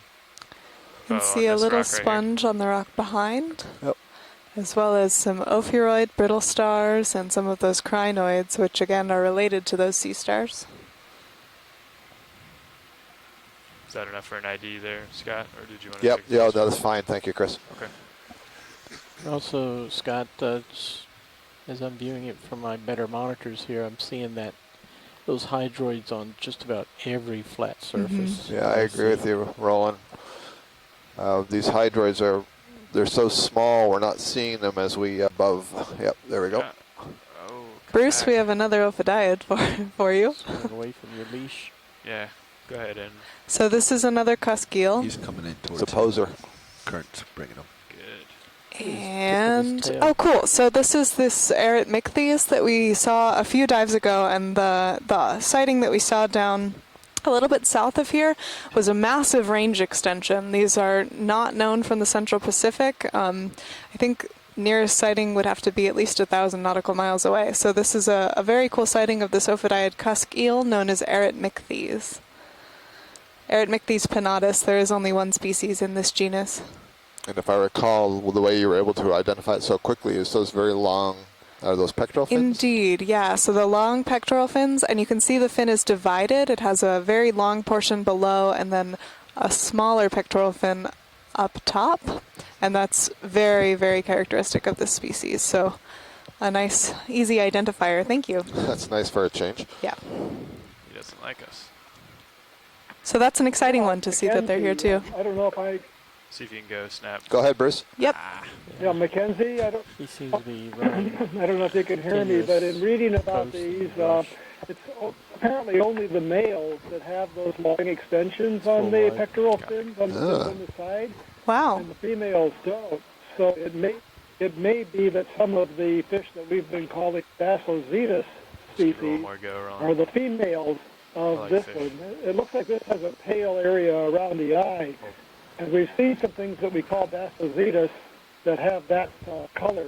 So we're going to have to go back and look at a lot of these images and maybe work with the people over in Denmark who are the experts to figure out what we're actually seeing. Yeah. Oh, that's a great point, Bruce. Thank you. So we can get not only a species but a gender from that fish. And Bruce is mentioning that we've collected a lot of images of different fishes, and we'll be able, after this expedition, to go through and compare and see how the unidentified species that we're seeing in this area compare to the ones seen in the northwestern Hawaiian Islands, and consult, as he was saying, with some of the experts in Denmark to see how they compare to the global distribution. So we have a ctenophore that's drifting by. Which are always a delight, I think. They are always a delight. This one's very heavily pigmented. We noted the other day that they have these red pigments, and one of the thoughts is that that can hide any bioluminescent prey that it's feeding upon so that it isn't starting to glow from the stomach. But these ctenophores that's a phylum. They're gelatinous-like animals, but they swim using cilia. Cilia are hair-like extensions of the cell, and they have organized those cilia into bands. And you can think of kind of like the teeth of a comb. And the cilia beat together in a coordinated fashion. And you can see this one is relatively flat, which may help with an identification. And when the cilia beat, they reflect light, and that's the sort of rainbow color effect that you see. 3 meters or 5 meters out. You'll see these tightly spiraled tentacles that are kind of extending now. Those are used for fishing. And you also saw what looked like a kind of interesting pattern of white tubules branched, highly branched. And basically the inside of these animals, much like cnidarians, there's a whole series of canals, and you see this in jellyfish as well, that extends throughout the body. Back up and keep And turning right. You're out of these tether. animals don't have any gills or lungs or anything like that, and so it's necessary that they funnel water all throughout the body so that all the cells of the body can be in contact with water so that they can exchange oxygen and carbon dioxide and nutrients with their surrounding environment. Yeah, you can And take so it. what you're seeing there are some of these canals on the inside of the body. Yeah. This is probably a different species, again, by that red color and some of the shape of the bell being very flattened than we've seen on previous dives. Absolutely. And you can really see how fast the Let's let 'em current go. is in I this don't wanna area get right off now. screen. Yeah, I don't think that thing has to be beating its teeny very much to be moving. It's just kind of along for the ride right now. Very cool.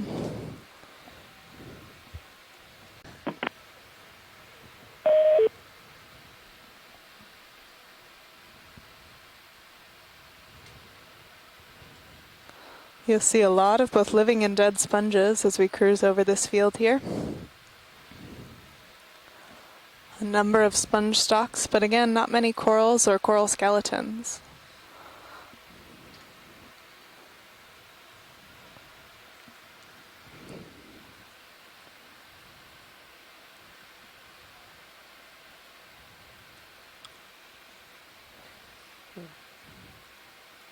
Just went past what I think was a holothorium, but it was barely in the corner of the screen. Okay. Before I could realize I saw it. This is a sponge with no head, no body, basically. There's an enemy on the left. Want to take There's a look another at anemone on the rock. I'm sorry, Chris, were you talking to me? Unless we don't have the time. You guys want to take a look at either one of The these? stalk, please. Looks like a sponge stalk that is Go ahead, video. crinoids, I see. So there are a whole lot of crinoids on this sponge stalk, but the sponge itself is dead.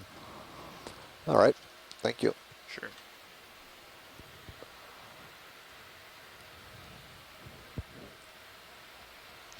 Full right.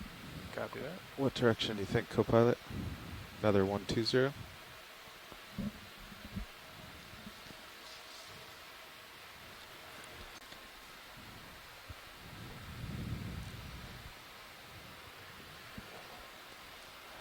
You'll see a number of crinoids on this rock. Okay, rolling. That's as close as I'm going to get. Okay. This looks different from what we saw earlier, I think. Want to take a co-pilot? I think the concave side is the other side. Yep. Of this side? Right here? Oh, sorry, pilot. We were just saying it was. Yeah, so I think what I'm seeing is this is kind of like the tube one instead of the scoop one. I can see that they're closed in, these little side knobs. So instead of like the foliaceous or scoop-like faria that we have been seeing on other dives, I think this one's different. It looks like a series of tubes coming off the side. Thanks. Thank That's you. a great view. Giving you can us definitely see those little tree-like forams growing off of that sponge.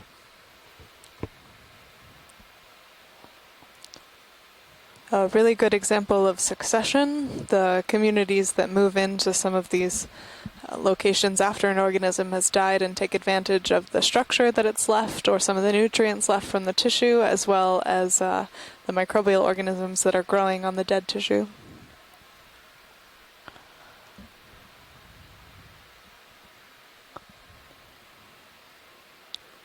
Looks like you may have found a boulder sitting in the middle of an open field. Up ahead? Yeah, maybe a couple of them. You can just barely see the rock outlined here that these sponges are growing to the on. left of that rock is another rock, similar structure. It looks like they're. We'll remind those of you watching at home that you can check out the second feed as well to get a view of the ROV Deep Discover in context of its environment.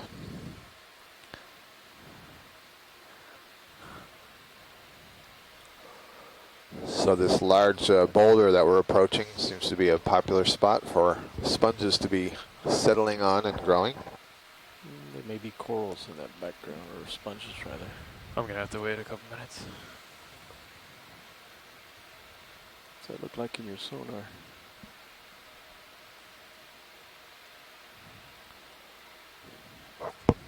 Looks like a big old rock. Multiple rocks. Yeah. How about while we're waiting, Chris, just have a look at the bottom here, see if there's anything interesting crawling about? Yeah, we can't even get there quite yet. No, I just meant right in front of you. Oh. Like, just look down. Ah. Yep, exactly. What you got rolling? One just never knows what one's going to see when you look closely. A little crinoid on that rock. Brittle stars. A lot of more of these ophiuroid brittle stars, and maybe a few more hydroids growing.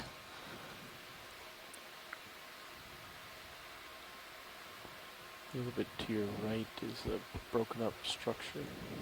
There's and a crab. Yep, Galatheid squat lobster. That's a good candidate. Kind of a characteristic of the ones that you do see very often in the bathyal and abyssal zone. Those are names for the depth range between about 2,000 meters and 4,000 meters on hard bottom and the mid-ocean ridge. Go ahead, Roland. These munid squat lobsters are often this very stark white in color. These Galatheids take their name from a really seminal expedition in the 1960s by the Danish ship Galathea that did a full around-the-world tour collecting different oceanographic samples and really contributed greatly to our understanding of the deep sea.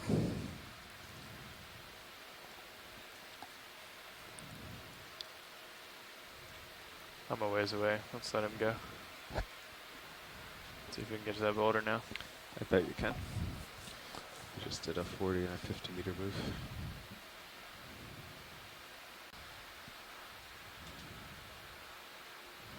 Looks like you got a field of boulders. You can see that this rock is larger than the ROV itself. Can we sample this boulder?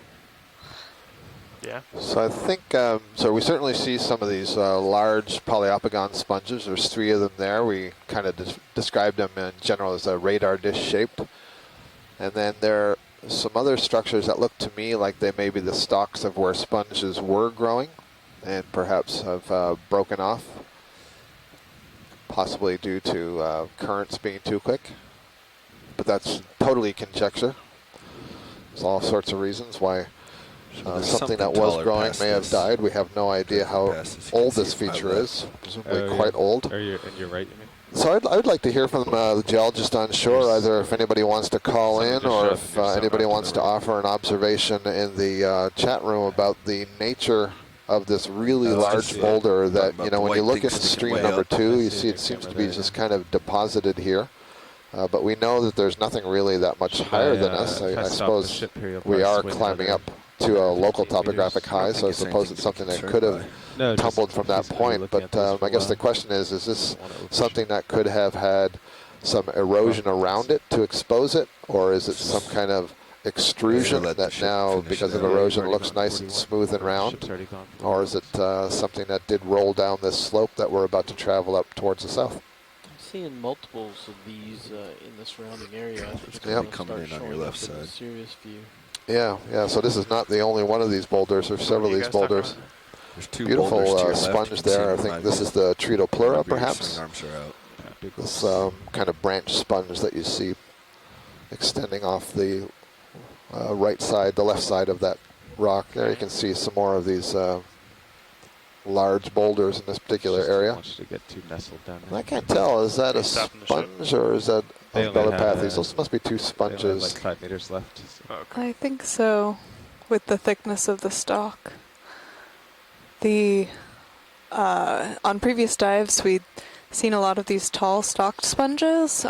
This dive, we're seeing more of these polyopogon that Scott's been describing as kind of a radar disc. These large white ones now in the center low view. So we'll see if some of these stalked ones are these Caulophacus or maybe this Bolosoma that we've seen on previous dives. We maybe sort of spin around and look at these all around us from like a little bit of altitude.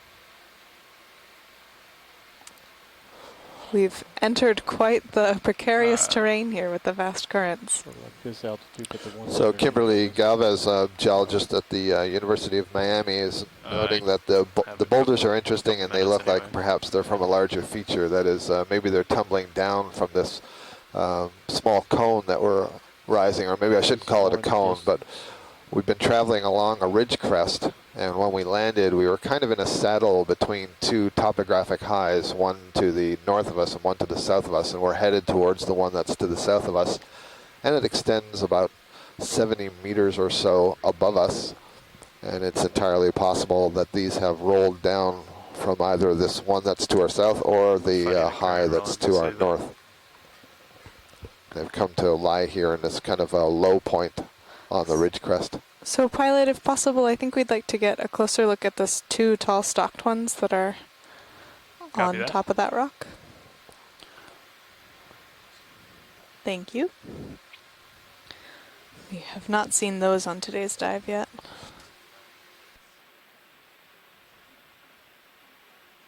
What is that rolling? This is a something other. Okay, let it go.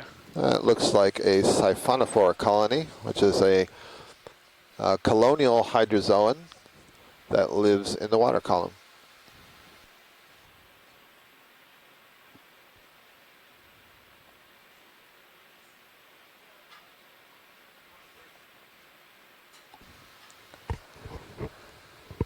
We've seen a high diversity of sponges today. I do want to point out that a lot of those Poliopogon we've been seeing are likely not the same species. There are a lot of undescribed sponges from this area.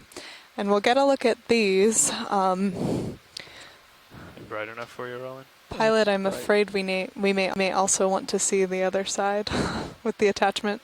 We can zoom into this before we do. Go ahead. So I can dim it down some. I'm looking off direction forward. These sponges build this large stalk, and then the body of the sponge is this bulbous feature that you'll see at the top. Just about rounding out. The crab walking on the one in the where the lasers just crossed It'd be okay if you follow him around. It's flat. Let me know when you're clear. I'm definitely going to follow around, but I still might just pull them off. Okay.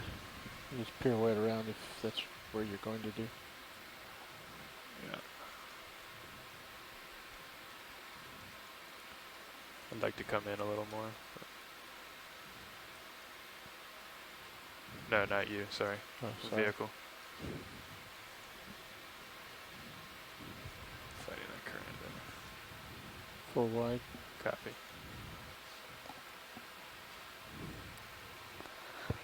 These are also in the group Hexactinellidae, known as glass sponges. They look white with the reflection, but they're made of silica and form from a number of tiny little spicules that look like jacks and form these really complex architectures that the tissue then attaches to. We are looking at this attachment point here. Based on what Chris Kelly has told us earlier, I would think that this would be a different species of Caulophacus than some of the other sponges that we've been seeing. You can see that this concave attachment fits inside and around the stalk. And oftentimes these sponges are home to a number of associated crustaceans and other little invertebrates that live inside. They act kind of as a little apartment building because they are filtering things out of the water column. They Top one there. create really nice areas of both protection from the current, protection from predators, and a lot of food resources that collect. So we're seeing a little crab here. Maybe one of these Galatheid squat lobsters. As well as on the outside, maybe a number of amphipods or other crustaceans. Yeah. Okay. Thank you, pilot. That's a great view. You can really see some of the complexity of the internal architecture here. Sponges have, I think, just a huge diversity of architectures and really beautiful internal lattice work that forms these structures. I don't think we give enough appreciation to some of these sponges and how beautiful they can really be.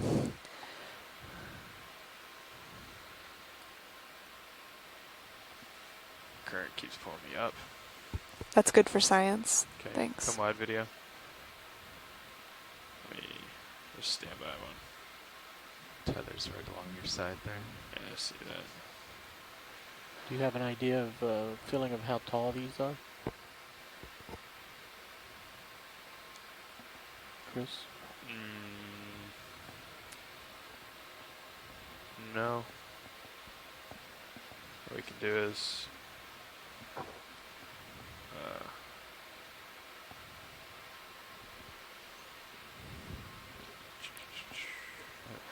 We are making our way along this ridge crest in the Karin seamount chain. We're at a depth now of 1,964 meters, and we've come across here a kind of sponge garden in and amongst these boulders.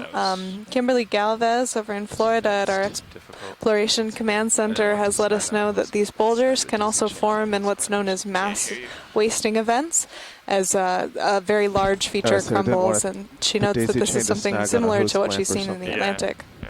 Thank you very much, pilot. I know that was tricky. Sorry we couldn't get a better view there. No, that's great. Here. Right here on the right, or dead ahead? The one in the center now. That's kind of yellowish. Yeah, sorry on that last one we were getting pulled up and at it. Looks like it's full of crinoids. Okay. No need to apologize. It was a great shot. So this might be another one of those Trudopleura sponges. You can see a Caulophacus stalk on the right and a Poliopogon on the left. We're getting in this shot a really nice view of the diversity of these deep sea sponges. This one appears to have been taken over by crinoids. Set yourself up for a pirouette. Partial zoom. We're also seeing an anemone down in the rock there. Yeah, so just absolutely covered in these comatulate crinoids. If you missed it earlier, these are able to swim. If they are spooked by a predator, or for example an ROV, they can swim away with this kind of interesting stroking mechanism of where they alternate their arm strokes. These are also filtering things out of the water. Oh, that is a different sponge than what we've seen. This might be one of those Phareid sponges. Thank you. That's good to get a look. So there are, I think if I'm keeping track, at least 5 different genera of sponges in this field here, which is really an amazing diversity. This stalked one on the left is a Caulophacus sponge. You can see the difference between that white, really healthy sponge and the yellower one on the left, on the right, excuse me, that has been taken over by crinoids. Okay, Roland, you want to try to get a better, more stable shot of in there? I thought that was pretty good, but we can get another.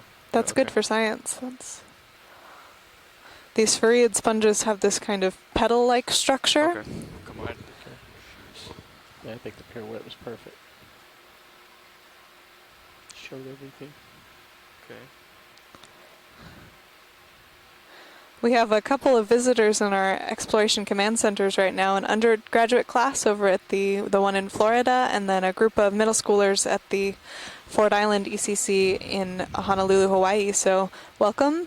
If you do have any questions, please have somebody type them into the event log, and we'll try and answer them as best as we can out here. Oh, that was a tether shadow. I thought it was. Okay.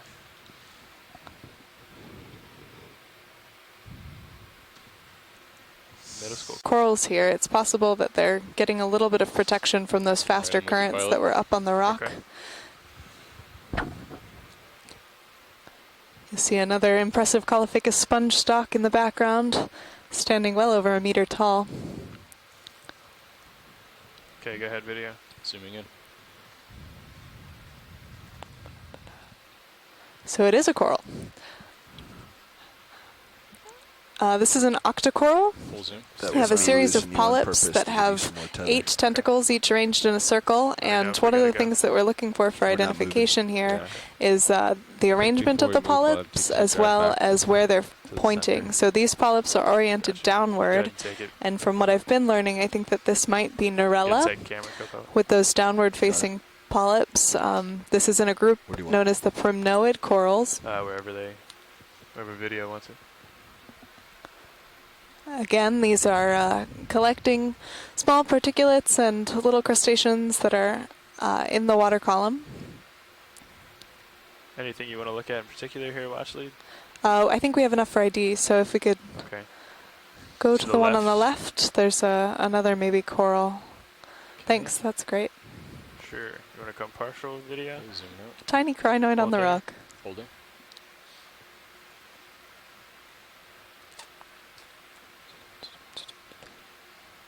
Yay, okay, so this is a coral that we haven't seen today. This is a chrysogorgid coral, which have these kind of cherry tree-like appearances, I think. And these often have an associate living in the middle of them, and the associates are so loyal that they're actually useful for identification of the coral. Tilt up a little. Tilt down a little. I think as we come in here, if we can get a Take look a one at in that video. squat lobster. So this is a chirostylid crab Full zoom. hiding in this That's full. coral That's here. full zoom. So based on the chirostylid, I would think that this is in the genus Chrysogorgia. And these chirostylids have this spear hand, that's where they get their name, and a number wanna of get a little tighter hooks shot on the video? back of the feet that they're using to attach to this coral. To science. I think that that's good for science. Okay. Thank you. You can really get a nice view of the polyp structure here. If we could tilt up a bit. Chris Kelly on shore letting us know that this might be Chrysogorgia stellata. Scott will be excited when he comes back from lunch because these are some of the first corals that we've seen today. That's actually perfect, thank you. Video, can we zoom in a little bit? And one of the targets that we were after on this bridge feature, again collecting data for NOAA's Deep Sea Coral and Technology Alright, I'm losing it, program. Dan. All right, zoom out. You'll notice there was also a little mound to the left there that may have been an egg sac or perhaps a snail. We'll have to look a little closer later at the video. Thank you, pilot. Sure thing. You want to lose the skids there? Yeah. For me, if you don't mind. Is Hi, that Mackenzie. It's Chris. sponge Hi. hollow? Looks like it. Strange. I see a couple comments in the chat log about Poliopogon and collecting, and we actually have collected a fair number of Poliopogon here in Hawaii. And we also, I spent 2 weeks working with Henry Reiswig on the family of the Pheronematidae, which the Poliopogon are part of. So this was a number of years ago.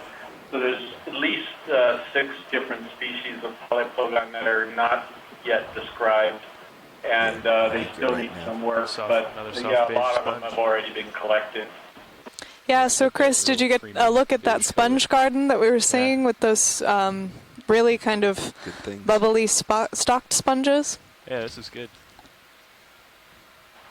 Yeah, so that's a different variety of Calophacus. It's Calophacus subgenus Oxydiscus, I believe, but I'll go and check it. I was looking through the windows because lunch in the ECC is loud.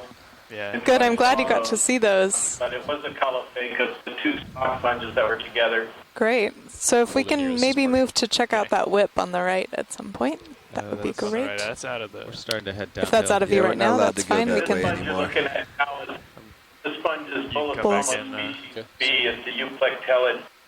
Okay. So you'll notice Chris saying a lot of these species B or putting them in categories. I think that's indicative of the amount of work that still needs to be done on these deep sea sponges, especially in the area of Hawaii.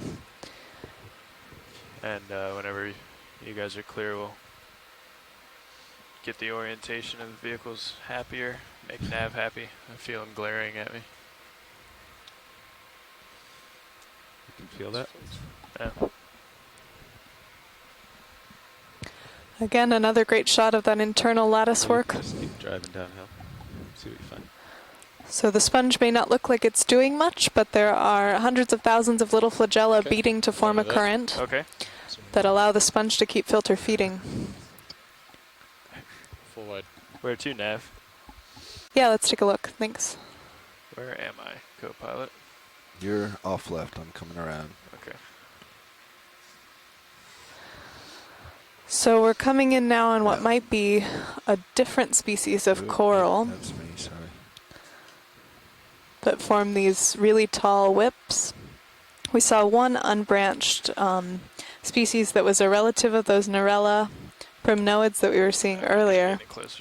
But there are a number of other tall, unbranched whip-like corals. that we have a lot of people in our science team interested in. Well, Nav, let's just make a short jump. We are down that way. diving We'll today let in the him go look at Pacific pearls. Remote Islands Marine National Monument, Johnston Atoll Unit, getting a better idea at the communities down here. This is an unseen area that you are exploring with us today, so thank you for joining. Sorry. Stand by, sorry. Okay.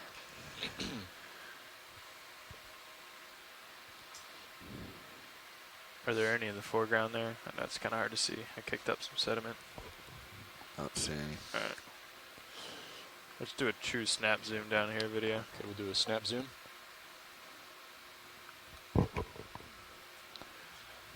That is a coral. So this is, yeah, definitely a coral. Okay. All right. This Come might be... Yeah. We're going to move the ship watch lead and get a closer look at some Thanks, I think it is worth it because Yeah, we've if we seen can so few increase the corals speed so on that. far.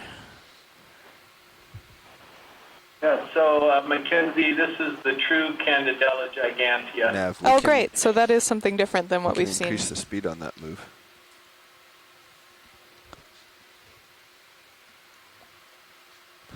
Was that good enough for an ID then, Chris? I'm about 95% certain that's what it was. Okay, great. We're moving the ship now to try and get another look at some of these whips that are a little bit farther downslope. Give us an idea if we found a little bit of a coral garden downslope from that sponge garden we were in earlier. And then as we get some more tether, I'll inch in video. Copy.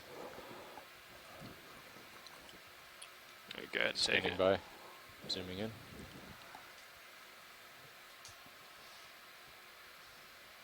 And zooming in.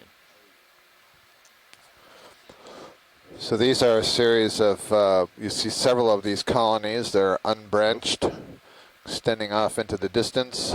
They are octocorals in the family Primnoidae. We're going to try to get a little bit of closer look here to see if we can determine just what species they are. So this to me looks a lot like what we were imaging earlier today.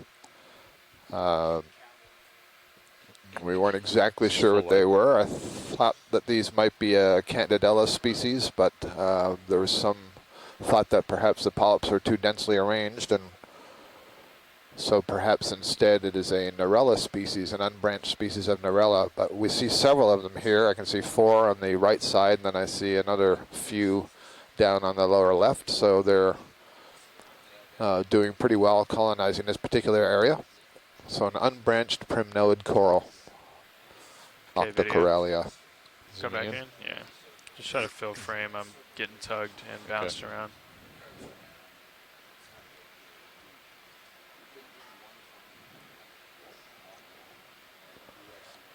Is the ship moving to give us a better look at these corals? Yeah. Okay. Keep coming. Zooming in. So Scott, if you don't see anything better, and I mean a little later on, these might be worth considering Pretty collecting stable, because they are pretty unusual for this area.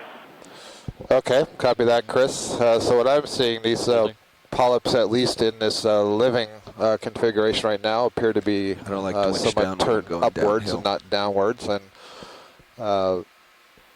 they're in After whorls of perhaps up to 4 polyps per whorl. And I see Amy Buckle-Taylor has joined us in the event log, and she feels that they're Candidella gigantea. That's kind of what I thought as well, but there were some differences of opinion. Attention all hands. False alarm. False alarm. Alarm within the galley. It is a false alarm. Do we want to take a closer look here, Scott? No, I think that's okay, but we are going to sort of keep it in our back pocket as a possible collection for later. I'm sorry, Okay. whoever was on shore trying to add something there, please go ahead. Easy enough to tell if the ROV just brushed it a bit and touched it and then took a look. If the polyps retracted a certain way, it should be obvious whether it's Candidella or Narella. Yeah, that is a good point. We're undergoing a pilot ROV shift change right now, so you'll see the ROV hovering above the bottom for a few minutes here while there's an update between the team coming in and the team leaving. So please stand by with requests. Go ahead, Chris. Yeah, I don't think they even need to pull the manipulator. If they just kind of bump it and then back off just with the basket itself, they could probably tell.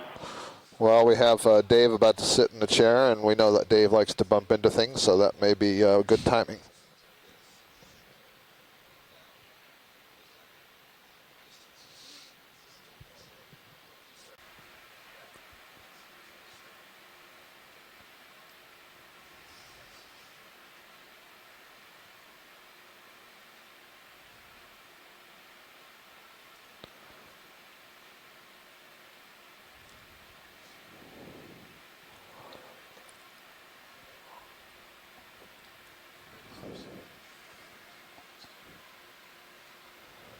Part of it, oh yeah, would be coated and part wouldn't. Is that what you're saying?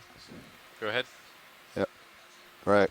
So this looks to me like the left side as we're seeing it now, this was standing up in the sediment and is possibly toppled over. That's the way I'm interpreting it. Well, two things. One, put your mic closer to your How mouth. long ago, I do not know. And in the future, when you adjust it, go mute. I don't think we've ridden over here close enough to have knocked it over ourselves. And so you were thinking, what, 165? Dave, can we get a close-up on this? Sure can. Thank you. Well, once Dave is done looking at this, we'll poke out that way and see what the bathymetry looks like. Yeah. Can we get the lasers on too, just to get an estimate of the size?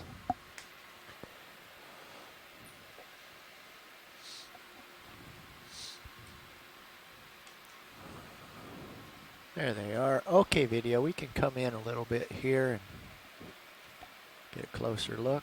Okay, zooming in. It's probably about 80 to 85 centimeters along the length of it. Quick partial adjust. And I'm going to zoom in further. Yeah, I think geology would like a good right close look and maybe compare the part that looks like it was more recently buried to that is not buried.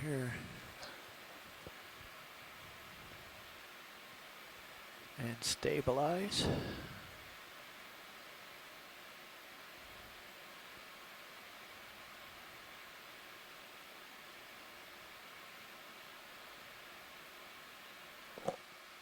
Let's come out just a bit.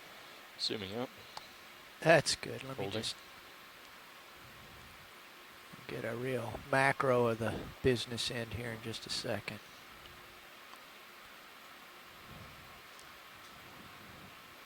Okay, we can come in. Zooming in.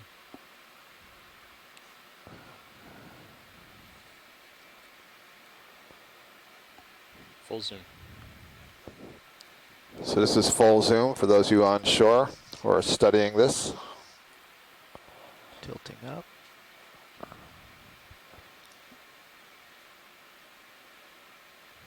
That's the edge.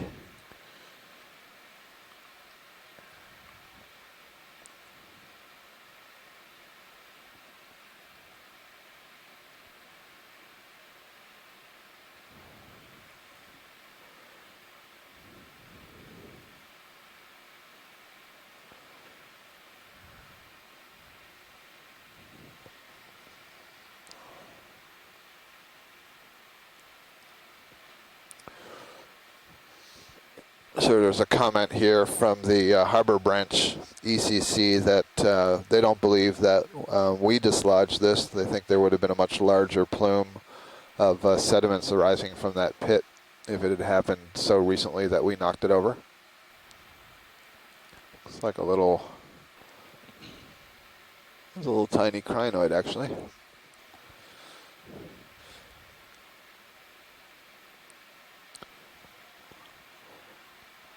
And the only other comment that I'm seeing is it looks like it's been encrusted somewhat.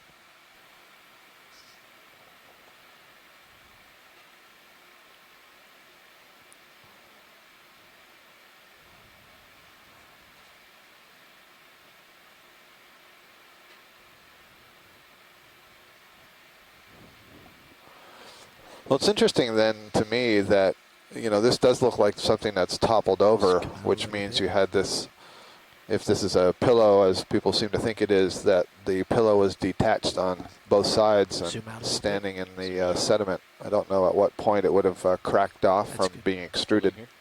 Sorry, you're pretty quiet, Dave.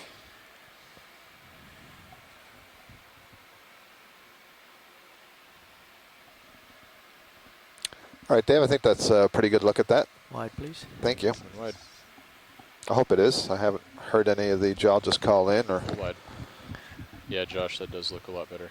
Yeah, maybe turn me up. Back getting my They food. are pointed Copy downward that. or They have. Outward. Thank you. Outward. They're not Be worth a deployed. look after we bump a coral here. Yeah, if we can see it think again, for the- absolutely. The lighting looks okay. We can try it and see how it compares. Video, let's zoom a little bit. Zooming in. Well, I'm Stop actually it. looking at my Come back Smithsonian out so we can just see the skid. specimen photos of Candidella That's gigantea, and I just don't see it with this one. But Actually, then zoom in again, now. my Let's specimen take a photos look are at it. closed up Okay, zooming in. polyps, so I guess we'll see what Polyps, and happens I'll go when he neutral. bumps them. Sure. Yeah, what I don't remember, I Holding. guess I could open it on my screen, is how many polyps in a whorl. I thought there were only a couple of polyps that arose, not a whorl of 4. We turn the lasers off. Yeah, couple Yeah, and these just look way too dense for Candidella gigantea. I agree with you. And I'm looking at the Smithsonian picture now. It just doesn't look the same. Anyway, if you can tell Dave, we already got close-ups of this. If he could just proceed and Come bump on. it, that would be fine.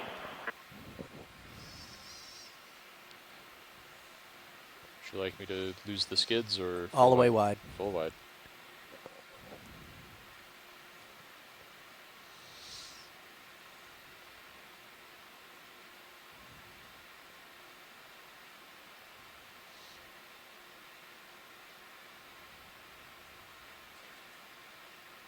There's our bump.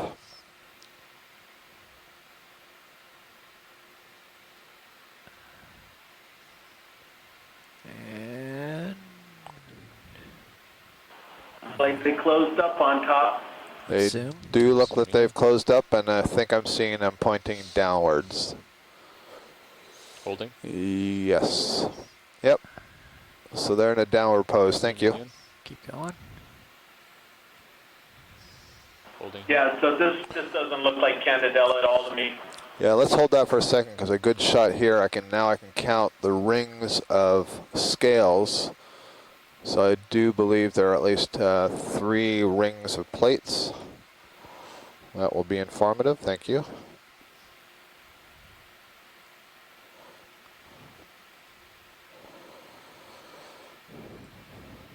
So I'm doing the same, Chris. I'm looking at the specimens that we collected deep in the Bahamas, and the polyps are taller and not as dense, and at least in the ones we collected in whorls of 3. Got any more zoom there, Dan? Got a little more. Let's go all the way in. Also, they didn't close up the way Capture the Candidella good closes still. up. Candidella closes up sort of like a club-shaped calyx.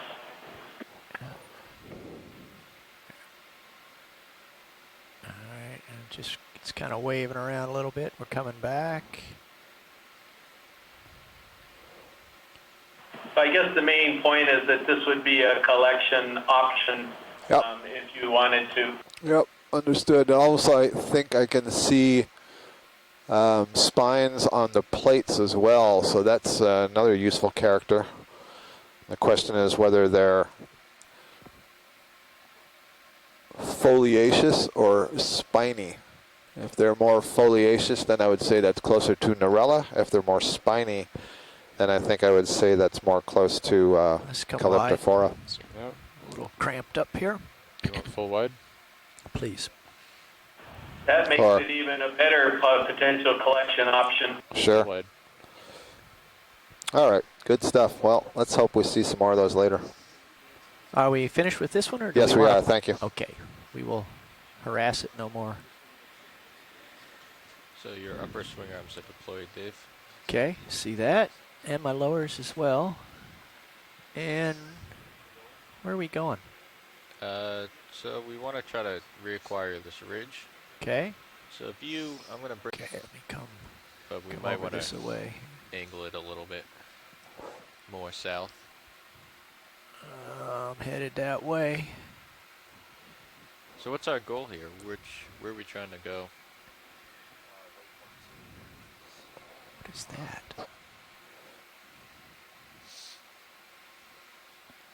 There's a Double sponge. rather squarish looking. So if you right Are you referring to the sponge, Dave? Yeah. Yeah, that's we've seen a lot of those today. That is a polyopogon sponge. It grows as a little bit of a mound or a radar dish. Oh, he did. Okay. I gave you a little so tug I think there, they want to backing up. reacquire this ridge, right? Yeah, that's why I thought southwest looked like up to me. Yeah, let's go there. Yeah. What do you think? Sure.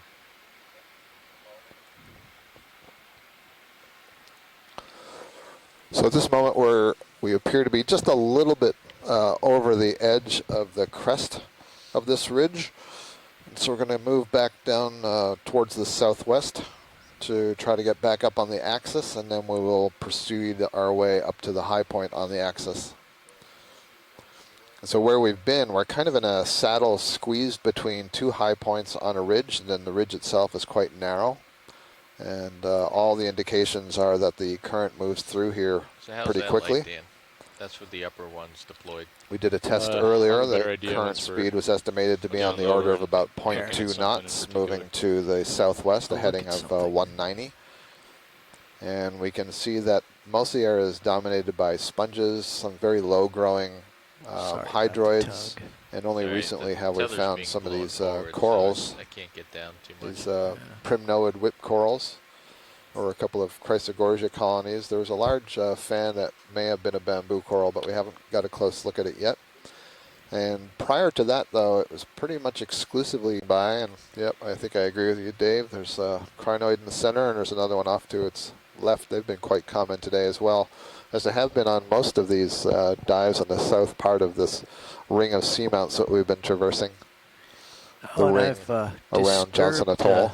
I've disturbed the gravel here, and you can see that there's just a thin layer of this That's right. manganese, and then a kind of a tan sort of. In fact, let me scoot over there. Let's have a look at that for benefit of geology.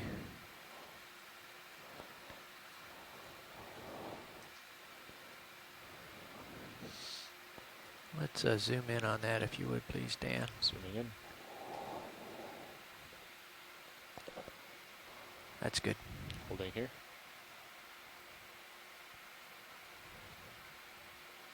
So my untrained eye says a lot of carbonate. Yeah, Just we'll 'cause see it's what the geologists have to say here. So we've had a little bit of a scrape of the bottom here. And Kimberly Galvez has written in that these rocks are very fragmented and broken apart, and could be from heavy erosion or left over from a mass wasting event, basically a landslide of some form, that may have carried the larger boulders that we saw onto this saddle. So if you ever get stuck in a situation like this, close it. Yeah. Wait a minute. Let's not panic. Go to settings. Load settings. Oh, you can do that too. D2 Serios.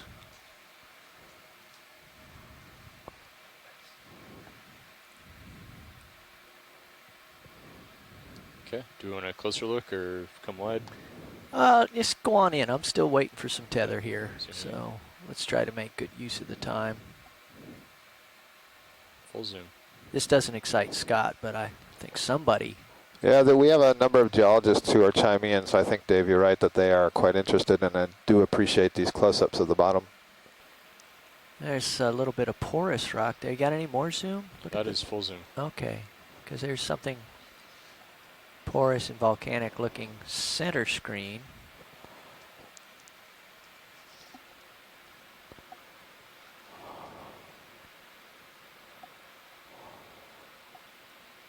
Let me walk the view around a little bit here.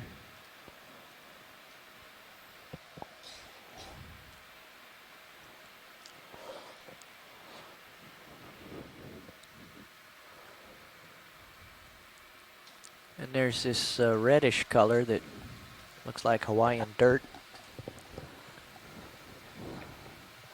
Maybe a lot of iron. Yeah, that's what I usually interpret as the reddish color, but since we have geologists with us, I'm going to let them say that. Certainly. Or But correct us. I'm not hearing much, so maybe if we No, say yeah. something Well, patently wrong, we'll get corrected. Absolutely. We are getting the occasional text in the event room, the chat room event log.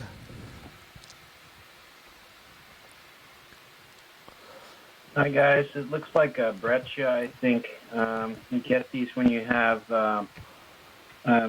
more explosive volcanism from interaction with seawater and lava, and you'll get a variety of particles from really small little chips of glass to little fist-sized pieces that all sort of mix together, and it's all loose, so it all sort of mass wastes down the side of the volcano. And then the glassy material will alter into this yellow stuff. Terrific, Jasper. Thanks. Appreciate that overview of what we may be seeing here. Come on out a little bit, Dan. Let's get the bigger picture. How long was that move holding here? So you can see that in the absence of a disturbance, everything is uniformly coated with this We can probably go another 40 at manganese. the end of this. Yeah. Okay, wide, please. Zooming out. Starting to move now, Dave. You got a little Yep. bit of tether, but tether management's going to be a bit annoying with the current Okay. coming from your aft. I may sidle over one way or the other. Zoom fish. Zooming in. Holding. We have another fish here. This is a different group that we haven't seen today, a macrurid. These are known as rat tails or grenadier, and you can see that kind of long whip-like tail. Boy, it's fascinating, Mackenzie. I thought we'd be seeing so many of these. Looks like you had a parasite. Yeah, it is interesting that we aren't seeing as many. These are very common, especially in the continental margins and off the coast. Bruce, do we have you? Would you like to talk about this? Oh. He's annoyed. Well, you've got me here. The rat tails or grenadiers are very common in the deep sea from about 500 meters on down, down to the abyssal plain at 5,000 meters or so. This one, I'm looking at this one. Somehow it looks a little different to me than those that we've seen previously. It's got fairly long fin rays on the pelvic fin, and it's also got a big parasitic isopod on the side. Yeah. It looks like it's trying to shake that off and get rid of it. But it's very scaly looking. It might be the species that we saw on the second leg, Coryphonoides longiceros. Mackenzie, what do you think about that? I would agree. You're looking at those long extensions on the pelvic fins.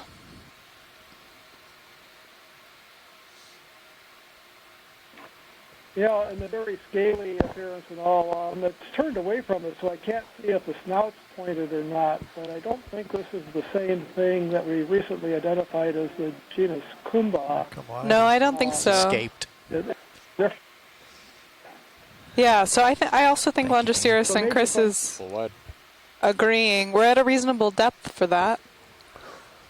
That may be. Is that a Chrysogorgia colony? Thanks, Bruce.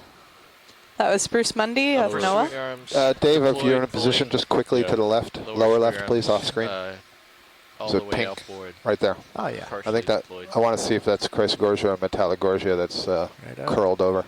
Thanks. And the upper swing arms, are they?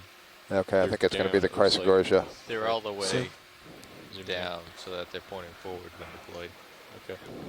But they're all the way deployed, so they're... Sure is, thank you. So this is the planar Chrysogorgia we've been seeing a few times, possibly a Chryseus. There may have been another identification earlier, and it has a chirostylid squat lobster in its branches. Thank you.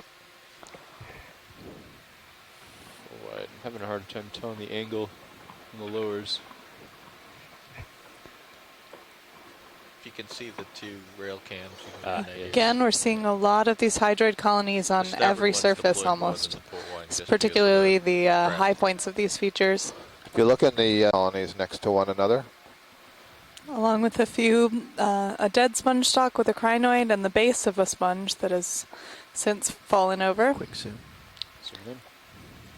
These look like, I don't know if they're the same or different. Holding. One's fuzzier than the other. I agree, Dave. Zoom. Let's have a look. Zoom in.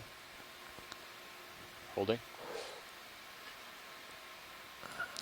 So one of the things I've been noting is that some of these colonies are what we would refer to as a biflabellate. So that would be like you have a planar growth form, but then you have two of those planes butted up one next to another. And I wonder if it's just that the one on the left has an extra plane or has more polyps there. They're both appear to be Chrysogorgia. Full zoom.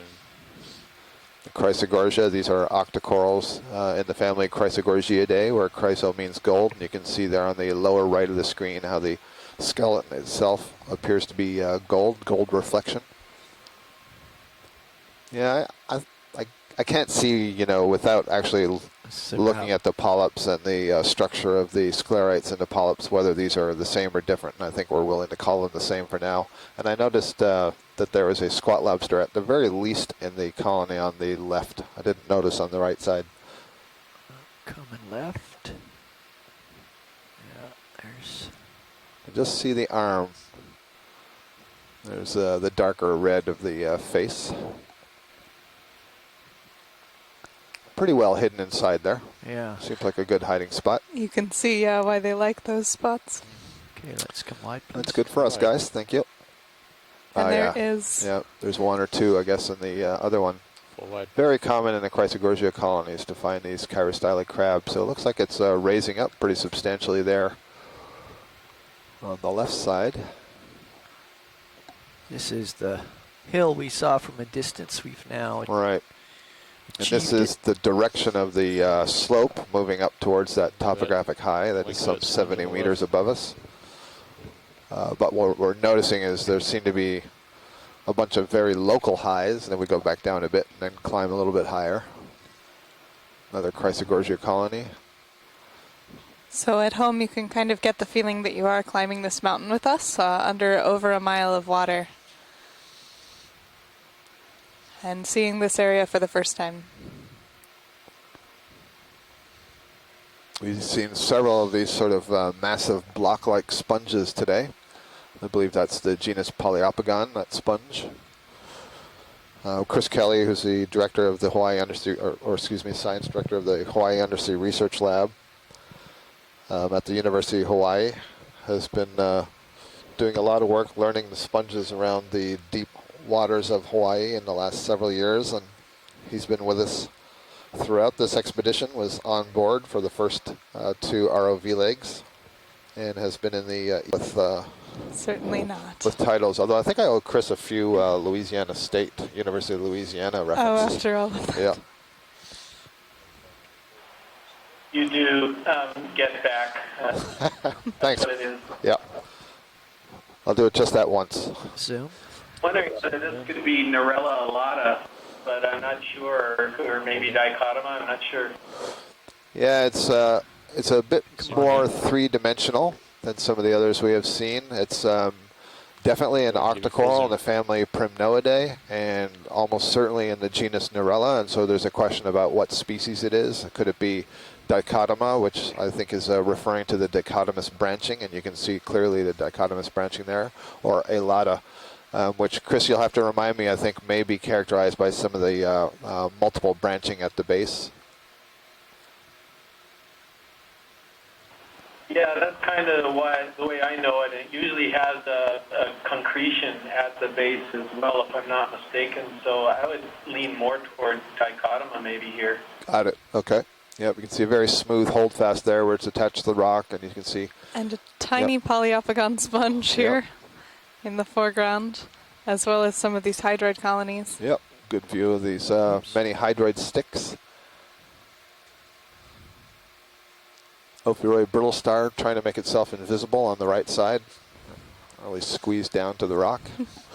That's good for science, Dave. Thanks, Dave. Alrighty, So why? now, let's just get a full frame of the Up, coral. up. And another ophiuroid brittle star. Actually, several. They kind of do look like the cracks in the rock. Zoom You can out, see they're very touch. well hidden. Yeah, right there. That's perfect. Thanks. A few crinoids off there in the distance as well. See that colony is perhaps about 18 centimeters wide and 20 to 25 centimeters Full at the wide. tallest branch. Reminding our viewers that the lasers that you're seeing are 10 centimeters apart. This is about 4 inches, and they give us the opportunity to get a size of the organisms that we're seeing. I believe we just passed over a Storopathes there. I think that would be our That's first black the first coral for of the the day. day. Yep.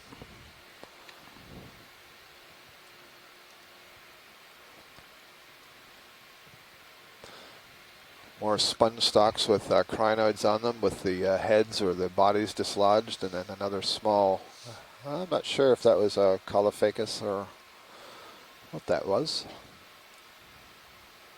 Another one with the Narella dichotoma on the right side. Several areas where something was growing and is broken off and is left behind just a holdfast, which is the attachment point of either the sponge or the coral to these rocks. So it gets the impression that there was more growing here at one time in the past. More large stuff anyway. There's certainly lots of small stuff.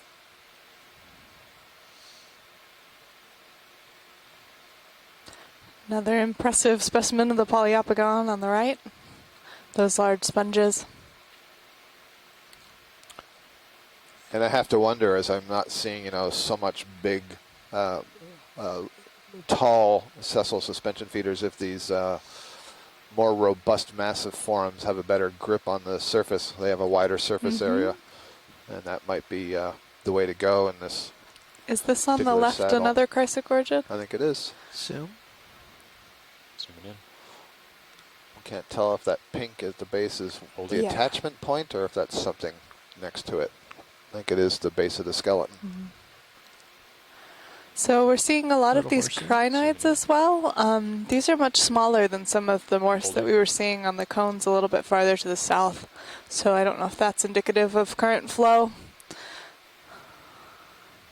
You said crinoids, did you mean? A little more. No, I meant Chrysogorgias? crinoids. Oh, okay. So the crinoids are smaller also, Yeah. because a lot of the corals that we're seeing are quite small Yeah, as well. again, that high surface area might be difficult to keep up in a really fast current flow environment. And as is typical, we noted you see the chirostylid crabs. You can see the two white dots are the eyes reflecting back at us. Zoom in For on that the base. There's chirostylid, something funny going on there. Zooming in. Buried in the colony. Zoom. Scott, what's going on at the base of the stem there? Well, what I think is happening is it's growing off to the side, and it may have settled on another colony. The bright gold that you see is the skeleton of the Chrysogorgia, and so I'm wondering if the white was a skeleton that it settled on. Yeah, It may have okay. preferred to settle on the calcium carbonate as opposed to the rock itself. Yeah. It's just a guess. Okay, thanks. Wide? Zooming out.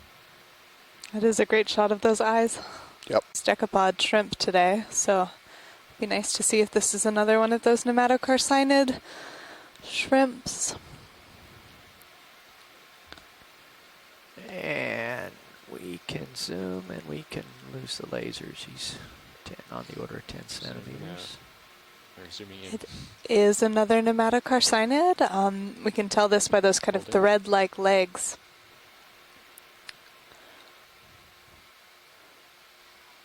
These are mostly associated with the hard substrates. We've seen a number of swimming decapod shrimps Hold it. as well. And they're always pretty easy to spot because of that bright red color, which is a very good way to disguise oneself in the deep sea because red wavelengths don't travel very far in water compared to the other wavelengths. That's good for science, thanks. Let me know what you need, Dan. I think we're happy with that. Okay, let's go.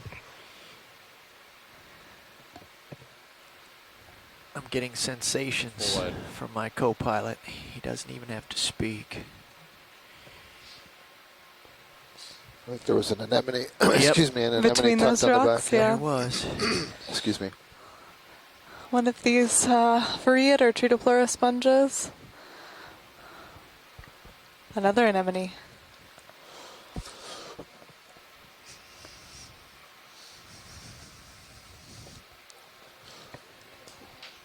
You weren't getting those good vibrations that Mike Love talks about, Dave? Here's another broken lava tube. Looking, well, maybe. Let's see. It's a little different here. It's really fine. Do we think all these Deposits. whips are those unbranched neuralids? Yeah, go ahead. I honestly am not seeing the whips that you are. Sorry, just this one on in the center. I thought that was a Bring sponge. my head around here and see what that looks It's too like. thick to be Yeah, one of those it just looks kind neuralids. of Those were also hairy. hooked Maybe over crinoids. the end a little bit more. Right, yep, maybe hairy crinoids. Yeah, That's pretty much the center of. Yeah, now I can see one, there's two, several three, of them. 4, Wow. 5, 6, 7. Yep, absolutely is. So these crinoids are echinoderms, That's relative of your sea stars, and they've been very successful on several of the features that we've been diving. Including this one today, we've seen a wide variety of sizes. Mostly these comatulid crinoids that are unstalked. These hold on to these rocks with a number of little cirri. There are also stalked crinoids, but I don't think that we've seen any of those today. It's a very small Caulophacus. Where's that, a Bolosoma? Bolosoma. Yeah, it looks So like it's coming up from the underside. we're looking at the attachment point of that stalk. Caulophacus kind of look like a mushroom that's been tilted over on its side, and the Bolosoma have the stalk coming from the bottom.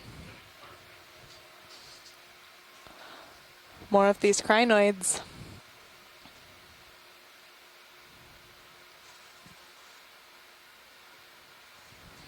Actually, if we take the trouble to look, they are everywhere. Yep. Mhm.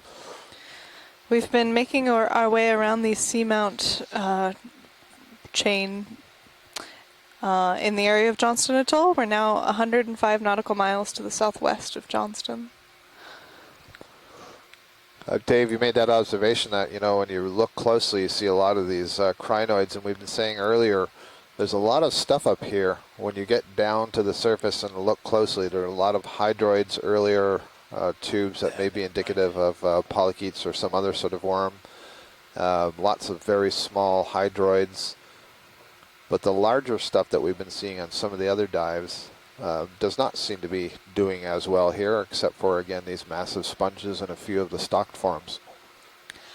I wonder if the flexibility of the crinoid lifestyle, the fact that they can swim, can make them a little bit more successful in a number of these habitats depending on the current flow. They're able to move to a more favorable environment, so not only growing in one fixed position like the corals and sponges are confined to. That's right. All these sessile organisms have to make a choice very early in life about, is this where they're going to settle for their entire life? Whereas the mobile fauna have the flexibility to move around and explore their environment. We have a dead sponge here, possibly of the Poliopogon type. It's a really wide base, and then several crinoids taking advantage of the height above the bottom, the extension above the rocks. You can see the current out of the northeast here. Absolutely. That's been pretty consistent, I think, for the entire dive. And strong currents today have been a theme. Another anemone on the left.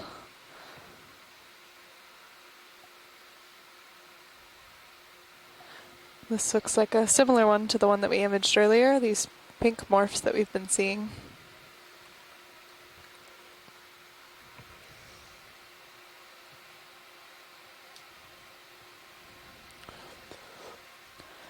Dave, I'm looking up and I'm not sure what camera it is, the one that's up above the main screen on the right, and it looks like there's a stalk. I wonder if this is another one of these. There it is. Oh, it's that stalk. Okay. Thank you. Yeah, Dead those sponge. We call those the manipulator cameras. Manipulator camera, thank you. We can see our goodie boxes and our manipulators, so you just call those port and starboard manip, and the pilots will know what you mean. You'll see a number of ophiuroid brittle stars on the rocks here too. A relative of the crinoid, also echinoderms.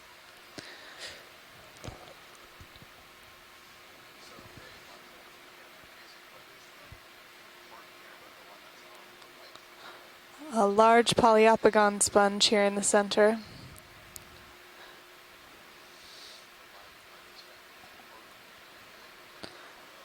We've been using the name polyopogon. There are a number of different species, though I think, Chris, only one is described in Hawaii, and the others are other morphs that haven't been described yet. Is that correct? No, none of the polyopogon have been described for Hawaii. In fact, there's only one hexactinellid that's been described in Hawaii, and that's Sericalopus hawaicus, the catcher's mitt sponge. There are over 40 undescribed species that we've located and have collected to date, and we're trying to get to them at some point. Yeah, thanks for giving those numbers. That's a great insight into the amount of work that needs to be done. Galactus anemone. Do you want to take a closer look? That's what it looks like to me. Yeah, I don't think we we're need okay. to. I think that's the only one that we've seen today.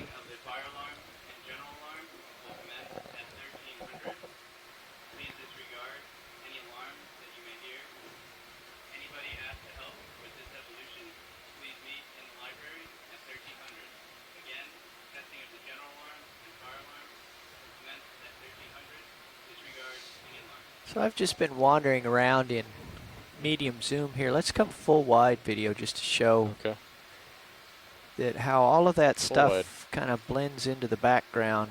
Yep. Incidentally, those 40 undescribed species of glass sponges, hexactinellidae, that doesn't count probably at least 8 species of demo sponges that have been found in deep water and have not been described or are new records for Hawaii as well.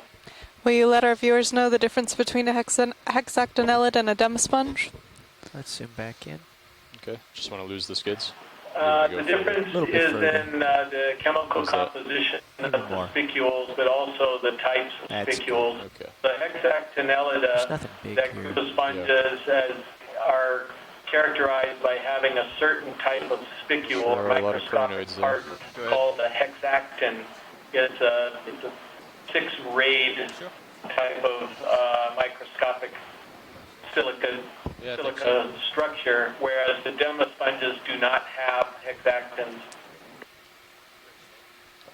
I can also follow up with that, Chris, and thank you, that there's another fundamental difference between these kinds of sponges, which is interesting, and that is that the demo sponges belong to those sponges that have what is referred to as a cellular grade of construction, that is, like you would expect in all metazoans, that is the animals. They have a number of separate cells. They are multicellular, whereas the glass sponges essentially are constructed of 1, perhaps 2 single cells, but they are multinucleate cells. So essentially can we have a look at this coral on the left? I think that's our first bamboo of the day. Right, so they have what's called a syncytium. And essentially, as the cells divide, they produce new nuclei as part of that division, but then they don't produce membranes between the new cells. So effectively, you have this one giant cell that's draped over the skeleton. So I made a mistake. This is not a bamboo coral. This is a primnoid.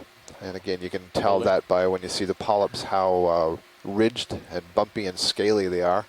And this is a really good one. It already has been disturbed, or it's quote sleeping. I think that's maybe a bit too much of an anthropomorphism, but the polyps have their tentacles retracted, and all those polyps are sort of pointed head down.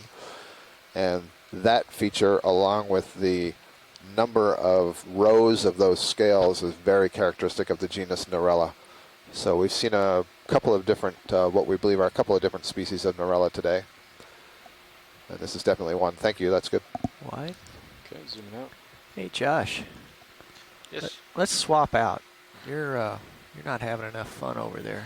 We went over another one of these nematocarcinid shrimps, and we've been seeing a much higher density of those than on previous dives. I think on most of the other dives we've seen maybe 1 or 2, and today we've seen at least 6 or 7, I think.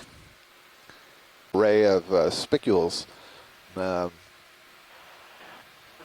This is a pretty cool one. This is Semperella. It's ferronematid, and it's got the local phytus attachment, but this is not a polyopogon, I don't think.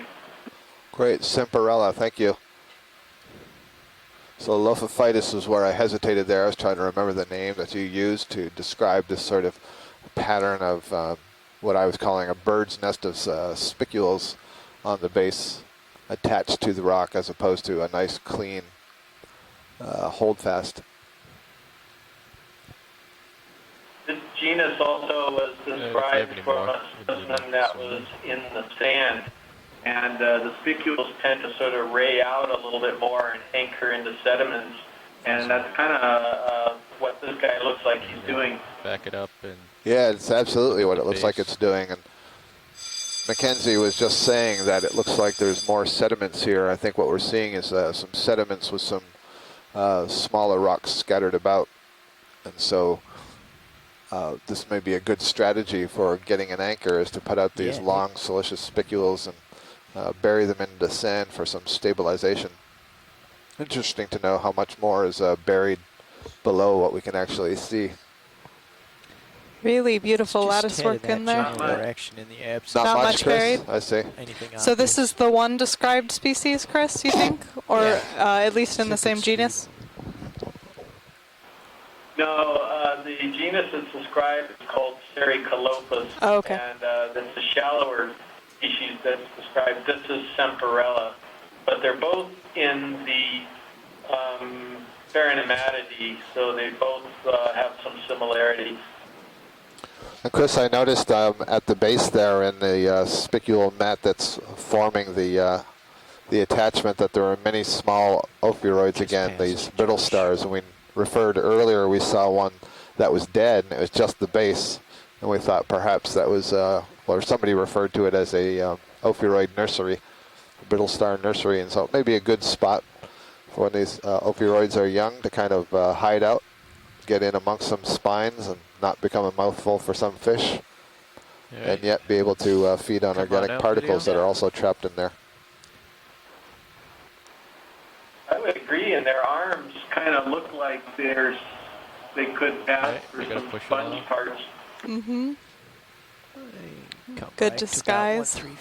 Some protection there in the sponge base. This curved, unstalked. Might want to get a little bit ahead. Yeah, I was going to say this might be one of the primnoids, but I'm not so sure now. Can we have a look at it? Just briefly on the left there. Thanks, Josh. Do a brief look. Okay. Fortunately, I've gotten a little bit behind looking at that Understood. sponge. Seeing a few more anemones on the rocks here as well.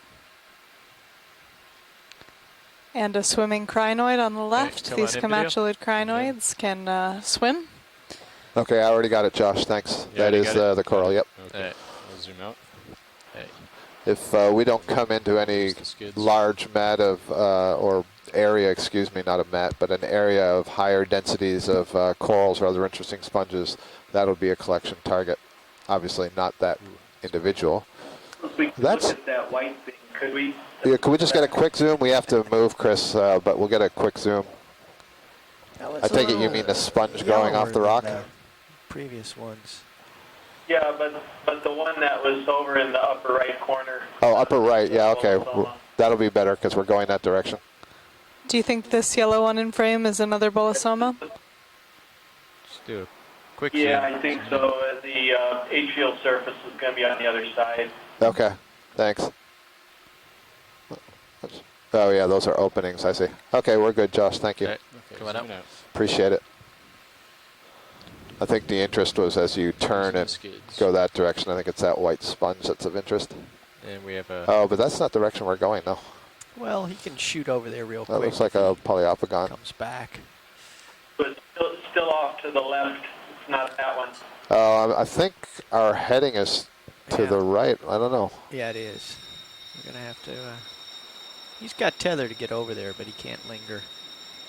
Where are we looking? This guy way out there? I'm not sure. Is that what you mean, Chris? That really small one out there? No, I sort of lost it. I'm not sure where it went. Yeah, I think the problem is we have to go in the opposite direction of what you want to look.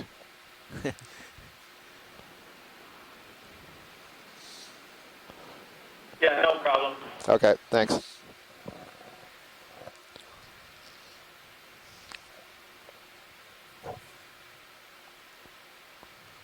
Oh, there was something different. There was a, looked like a pinkish sort of colony back down there. Sorry, Josh, I'm trying to talk low so you don't hear me. I was referring to that Another little thing. Chrysogorgia? It might be the Chrysogorgia again. I see. I understand you have to catch up, so that's fine. Well, he hasn't There's gotten two any more of farther those, behind. He's done a primnoid real whips. good job of looking while leaving. Several more of the radar dishes. Chris, I keep calling these radar dishes. Is this what you say is the catcher's mitt?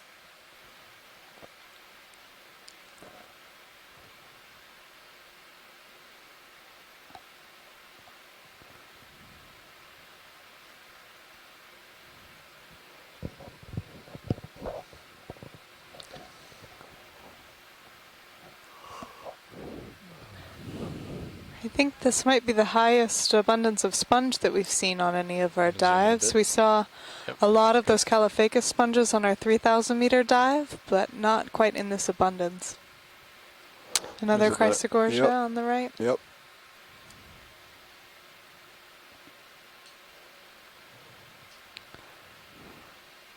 There's another one on the upper left. So like you were saying, Scott, it does seem that the smaller colonies are successful here, and we're not seeing much in the way of the larger ones. Yeah, the only large one I saw was, you know, on the backside of a very large boulder, and by backside I mean that it was out of the main flow of the current. Yep. There's another one of those Candidella whips, not Candidella, but primnoid whips. A couple more up there. Another anemone coming on the right.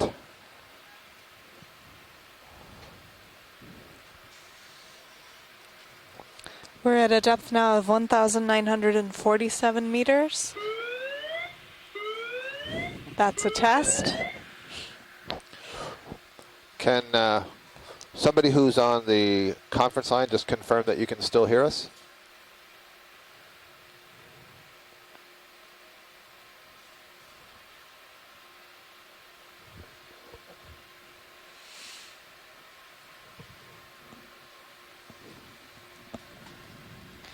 Temperature out there right now is 2.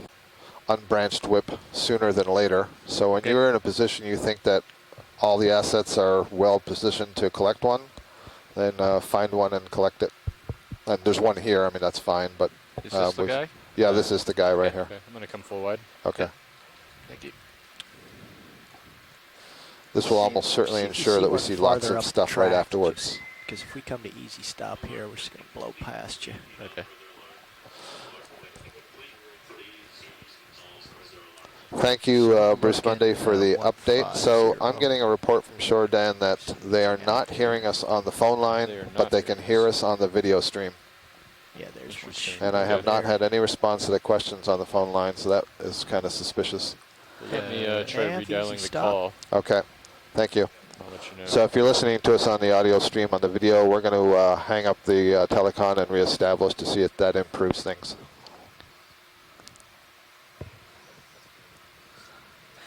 We are seeing a little bit more sedimentation here, which, as we know, can have an effect on the sort of organisms that are able to take root. A lot of these corals and sponges are exclusive to the hard bottom, the rocks, and cannot attach in the heavily sedimented areas. But it seems like these have been doing well.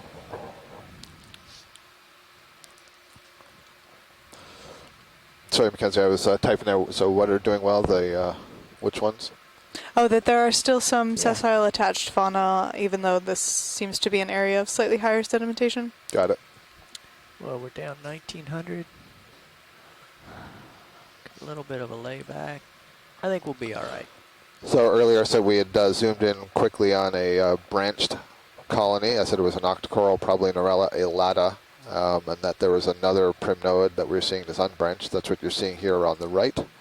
And then on the left, that little sort of pinkish colony that's more like a lollipop is a Chrysogorgid, family Chrysogorgiidae. So two different families. Hey, let's zoom in here, video. Of the Octocoralia. Fairly closely related families.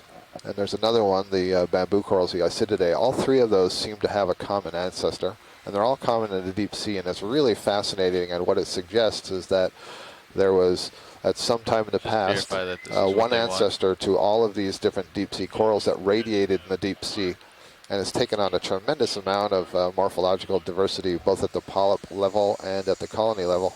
And why that's so interesting is in the early days of our understanding of deep sea biology, it was assumed that species did not evolve in the deep sea, but rather species evolved in shallow water. Okay. And those that were not as successful at competing were sort of forced out of shallow water by the more successful competitors. And this deep sea was kind of, to put it colloquially, a place for losers. Just those species that couldn't effectively compete in shallower waters, and so this was kind of a fringe habitat. Watch lead. Is this, just to confirm, this is the species you want? This is indeed the species we want. Just take a piece that's manageable, that'll fit in the box. It's pretty much the same from top to bottom. Come out wide video. The skeleton should be fairly strong. You should be able to cut through it. Discussion works itself out. We'll see if we can get another one. There's a Bathypathes. Have we seen any Bathypathes today? We have not. Okay, so let's make a record of that. Look at the jumble of skeletons stuck in the rock here. I'm not sure if they're sponges or not. We can get a quick zoom on this, see if this is another Narella dichotoma. I think it is. And indeed it is. We had a couple of views of this earlier. This one has a crinoid up on the top. All right. It's kind of dark, huh? The video or the coral? The coral. Just maybe that's a shadow because it's leaning towards me. Yeah. Yeah. We can zoom in a bit further. All right. There's another coral to my starboard here. Okay. That I don't think we've seen yet. Maybe we have. Would you like me to zoom out? No, just hold it. I'll bring it. Actually, yeah, zoom out a little bit. Okay. Here's all that rubble that we saw earlier. Here, this is partial. Yeah. Oh, that one. What? Is this all branching from one spot? Yes. Huh. Well, that's an interesting one. Oh, I see. It's a Candidella is just behind Zoom it, in. or maybe in the foreground. No. Oh, yeah, it's behind it. Okay. Bamboo. It's bamboo, isn't it? Yep. This is a bamboo coral. This is an Acanella. This is both our first bamboo and maybe our first Acanella. I don't know if this is Weberi, but Acanella of this leg, I think. Come in a little bit more. Quite possible. This is a nice view. This is, I told you as soon as we made that collection of the Candidella, or the unbranched primnode, that we're going to start suddenly seeing a bunch of corals, and that's starting to pay off here. We've just picked up 2 or 3 new species. So this is a bamboo coral. This is the third family that I was referring to earlier, the Isididae, that all have diverged from a common ancestor. So this, the Chrysogorgiids and the Primnoids. And these are so-called bamboo corals because the structure of the skeleton has the appearance of the bamboo plant because it alternates between these long white internodes and then these short dark nodes. Internodes are calcium carbonate, the dark nodes are protein. And then you can see it's a colony. All these polyps connected to one another by a thin layer of tissue. You can see the skeleton through the tissue very well. And we believe this to be the genus Acanella because at the base there where you saw the branches arising in a whorl, they're arising from the nodes, that's one characteristic, but also instead of being in one plane, they're arising in basically 3 dimensions. They're coming out towards you and left and right. And that's one of the hallmarks of the genus Acanella. Okay. That is good for me. Thank you. All right. So we just heard from Chris Kelly there at the ready, Dan. ECC in Hawaii, and he said that among the guests, or not the guests, but the scientists who are in there working right now is Les Watling and Abby LaPointe. Les is a professor at the University of Hawaii in the zoology department, and Abby LaPointe is a graduate student working with him, and they are working very hard on describing many species of bamboo coral. And I just wanted to note to them that I saw in that Acanella that the tips of the branches did not have a polyp associated with them, which is how I normally recognize at least the Atlantic Acanella, so I thought that's kind of interesting. And I'd love to have any insights they have on that respect. predation going on, and I'll bet that whip that we see ahead is going to be something new for the day. So this is really good. We're getting really close to the peak of this topographic high, so this is kind of exciting. This is exactly the sort of thing that we wanted to see, pick up in density. So this is indeed what we believe is Okeanos trichotoma. See what that red thing is. Sure, zooming in. Yep. An anemone. And yep, so there's an anemone. We're looking at it from the back side. Anemones have a pedal disc. That's basically the foot that they use to secure themselves to the substrate. And when they live on these corals, basically what they do is they fold that pedal disc around a branch, and what it looks like here is more or less fused together. I don't think that it's permanently fused, but it's essentially stuck to itself around that branch. And then the mouth and the tentacles are directed away from us, so you can only see the edge of some of the tentacles. So that's great. That's good for us. Thank you. You're ready, video. Okay. So I see Les proposing that maybe that was Isidella trichotoma. I just don't know that trichotoma branches in this three-dimensional manner. And the only way to find out would be to sample later. And I think maybe Les is saying trichotoma in part because of the branching, but this observation that there's no polyp right at the tip of the branch. And in my lab, we're doing a lot of genetics work, and we're starting to come to the conclusion that the boundary between Okeanos and Isidella is a little bit fuzzy. We'd like to get a look at the whip. If you probably heard me, Josh. Yeah, copy that. Thank you. In. I suspect this is a bamboo coral whip. Come in partial video. Zooming in. Because it has too many coils, I think, to be a Candidella. And if it is a Candidella, then it's the tallest, or if it is a primnoid whip, it's the tallest one I've ever seen. And I think it is. How about that? So I think this is that whip that we collected. I don't believe I've ever seen a primnoid whip that undergoes that kind of coil, which comes about when it gets to a size that it gets up into a current and starts to take on that growth morphology. That's really interesting.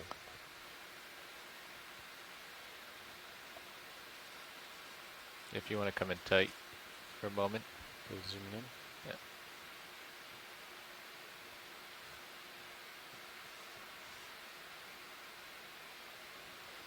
Again, you can see that the polyps are arranged in these little circlets. We'll call them whorls.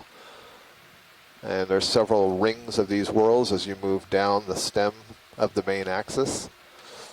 And some of the characteristics that are used to define these are the number of the polyps in the whorl, the density of the whorls themselves, on preservation, whether the polyps curl facing downwards or upwards or remain straight out, and then the rest of the characteristics are essentially at a microscopic level. Right. Really nice view there. Profile against the black.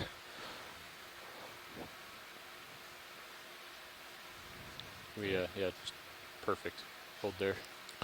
Just I a don't second. know if we've seen the small coral in the bottom on the right yet. That'll do. Thanks.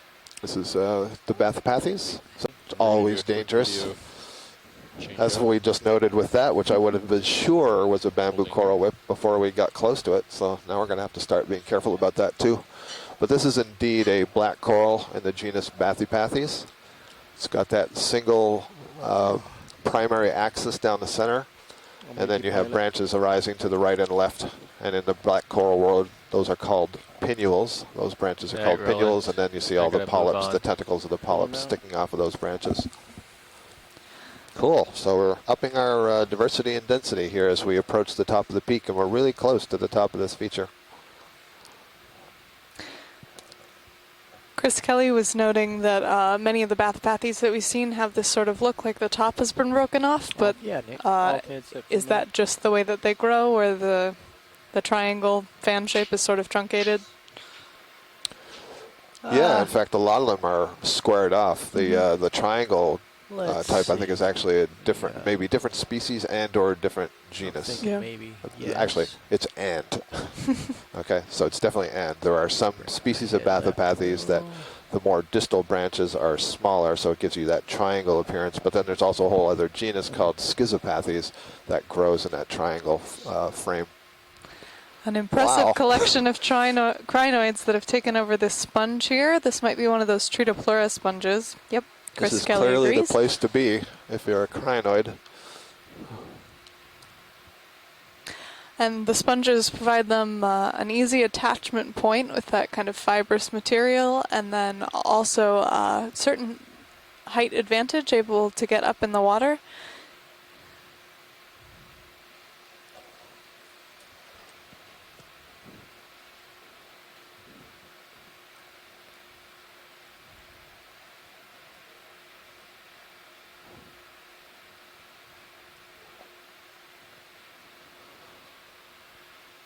Let's try 130. Go ahead, call it Fish in. left. Just keep us moving here. We're trying to get a zoom on this fish Come on here. in, Roland. This a is a huge parasite macrurid again. with a giant, yeah. Is this the same one?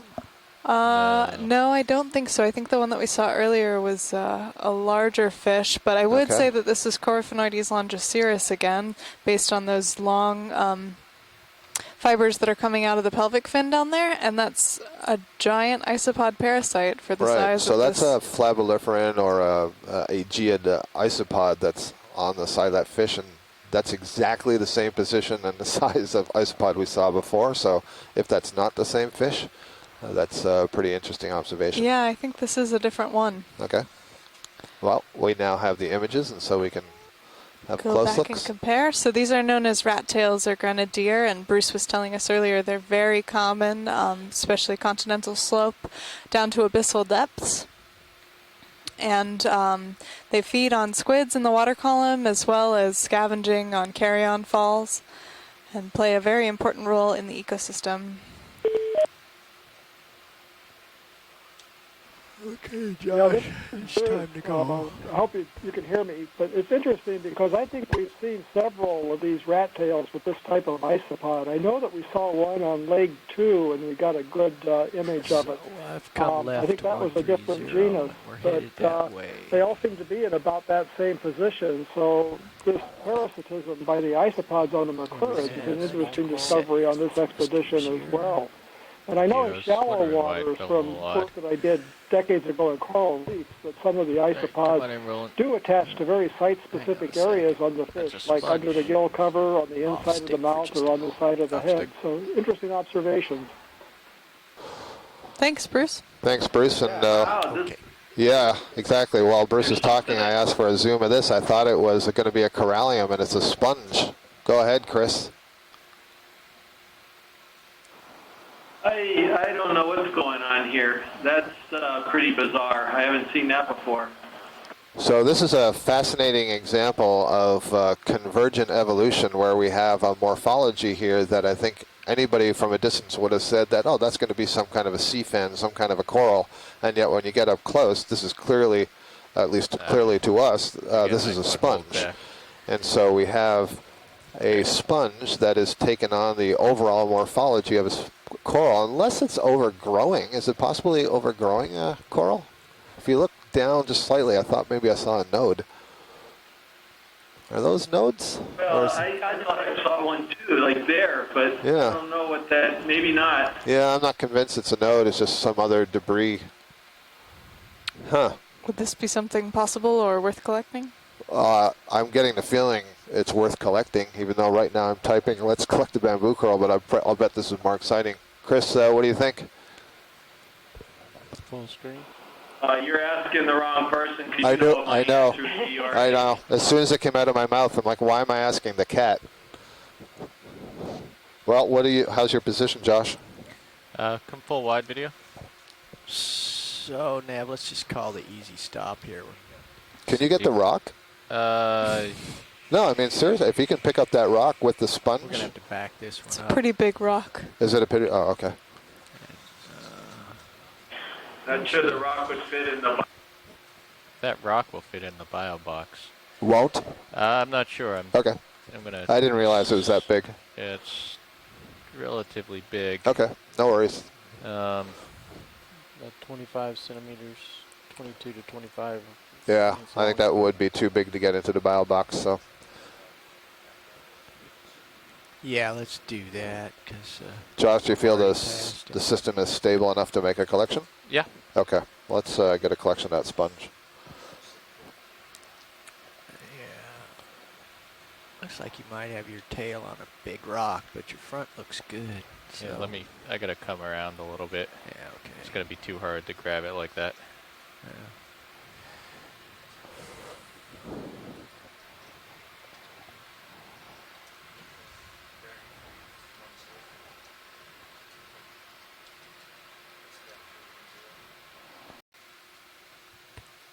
There you are. And it looks like a Fareid of some kind. I think we've seen this maybe a couple of times today. Which, the sponge? The sponge, yeah. I'm not 100% certain that we've seen exactly this morph. We saw a dead one. We were talking about whether it was the tubes or the open scoops or not. Come in on this video. We got a pretty good look at one. Okay. Just do a quick zoom. Holding here. Yep. I like your analogy of the vertebral column for these. I think they do kind of look like a spine. Turn off the lasers for a second. It's probably too late, but we both push the button at the same time. There you go. yeah, zoom out. That's all right. Hold here. It's kind of an interesting shape. We have the Chrysogorgia. Is that the Chrysogorgia in the foreground? Okay. Let's see. So I guess I should ask, so Nav, this watch lead. Can you give me an indication of our off bottom time so that we can effectively plan here for the end of the day? 3:30, okay. And what's our distance to waypoint 2, please? Or in time, I suppose, without stopping. I know we will be stopping.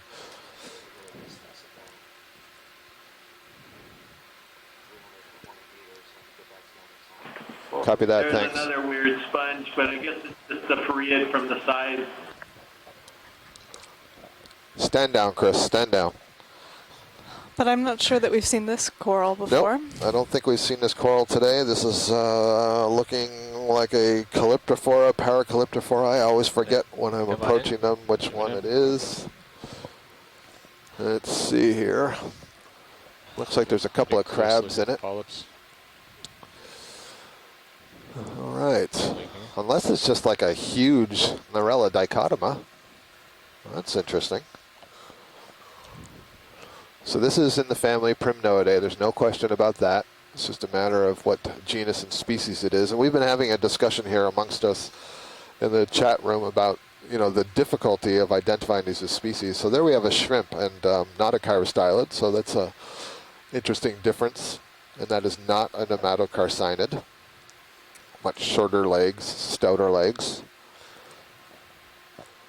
We have polyps that are perhaps more downward facing than perpendicular.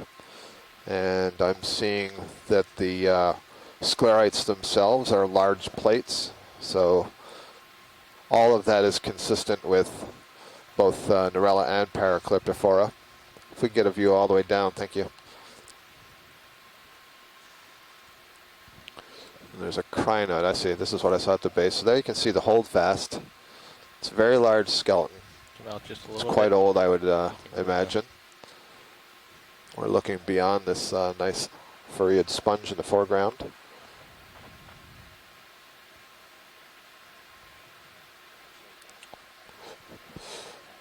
Go ahead, Neff. I'm zooming out. Can we get lasers, Dave? Lasers?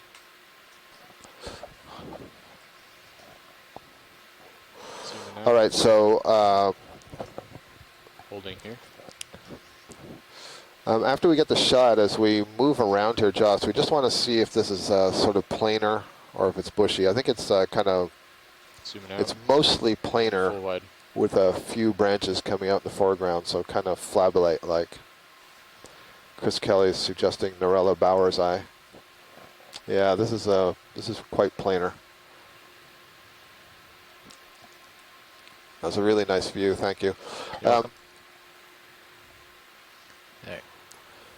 So I'm getting at least two opinions that this is a collectible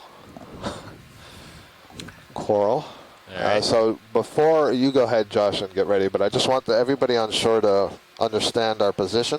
So it is local time 5 to 2, 5 Easy minutes stuff. before 2 o'clock, and we have to come off bottom at 3:30 p.m. So we have about, maybe also another example of where there's a little bit of a channel, a little bit of flow around it, so that could be something that makes this interesting. Good. Yeah, looks One of the explanations, I mean, for why the density is particularly high right here. Where did that guy come from? Yeah. He's just kind of sitting out there on his own. If you look at the Sirius view on stream 2, in fact, there may be another one to its port. Or I can't tell. Is that dropping away, or is that another thing standing up? So I'm still west of where we need to be. So. Okay, I'll keep pushing. Did not see that guy coming. I couldn't even see him in your view. Just blended in. We've come up here to a depth of 1,927 meters. Coming left, you can push ahead. I realize there's a mountain in the way, but... Another one of those little Chrysogorgia on the left. Is this a new coral? Is this a Metallogorgia? Yeah. Yes, it's new. I don't know if it's Yeah. Metallogorgia yet. It might be. It's Metallogorgia. Yeah, it's Metallogorgia, all right. Holding here. And this, I wonder if this is a different species from what we were seeing before, where it was such a thin upper, what did I call it yesterday? I had such a good name for it finally in the end. Not canopy, but a canopy is a good name to describe what we're seeing before. This has so many different levels, and look at how angular that branch is below. Can we get a close-up? I wonder if this is... Yeah, that's a Chrysogorgia, I think. Standing by for zoom. Yeah. Well, it's either a Chrysogorgia or a pseudo-Chrysogorgia. That's what I'm thinking. Yeah, stand by one. You can see the chirostylid crab in the center. I think one of the reasons come that on we're in. backing away Zoom from in. this Metallogorgia ID is that it doesn't have this ophiuroid characteristic of those species. Holding here.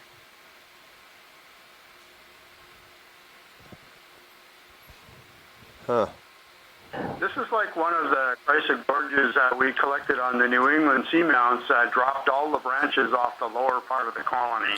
Yeah, I think it's a Chrysogorgia. And actually, now that I see the close-up of the polyps, you can see that the polyps are reproductive in the sense that the bottom of the polyp is wrapped around the branch in the sort of saddlebag formation. I think this might be very similar to one of the ones, if not identical to one of the ones from New England. Right. I think that was Chrysogorgia averta, Les. The ship's stove is now open. The next 10 minutes. Averta, if you want to jot that down, A-V-E-R-T is a possibility. And one of the interesting things, so you just heard the voice of Les Watling there. He's at the ECC at the University of Hawaii, and he, along with Eric Ponte, were the two who described the species Chrysogorgia averta. And so we have two characteristics there to go on. One, the fact that it's dropped a lot of its lower branches was what made it look like a Metallogorgia in the first place. And secondly, that it has the large sort of swellings. I noticed it on a couple of polyps. A little bit hard to see, but in the right angle, you can almost see these swellings dangle like saddlebags on either side of the branch. And it's basically packed with gonads there. Can we That's tilt good up stuff. a bit again? Thanks. And it's definitely new for the day. Okay, zooming out. Get a full frame of just the top part. Perfect. Zooming out. For those of you that are just now joining, we landed on this ridge feature at a depth of about 1,982 meters and Full wide came minus across the an area absolutely full of sponges. And as we've continued up this slope here, we've seen an increased density of a lot of the corals.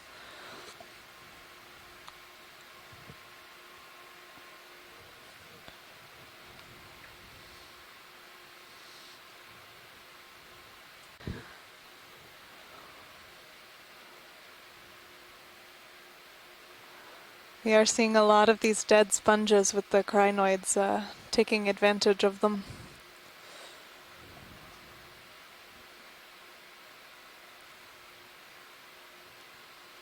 Steadied up on 130.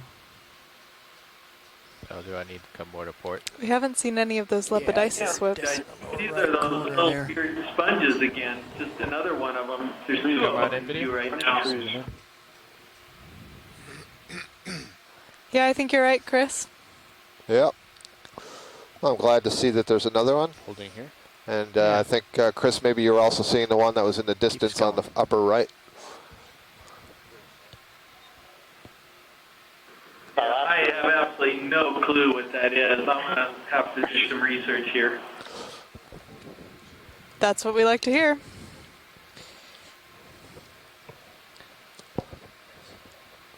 It's going to be an awfully expensive helicopter ride to get out here and see that early, Chris, so you'll just have to be patient. Okay, zooming out. Yep. Okay. All right, Josh. Left and up the hill. A few more of those Poliopogon sponges that we were seeing earlier, the more traditional sponge morphology. I think it's good to note for our viewers that we're getting excited because of that branched morphology of the sponge, because it's something very different, something that looks a lot more like the structure of a coral with all of those complex branches. But it is in fact a sponge.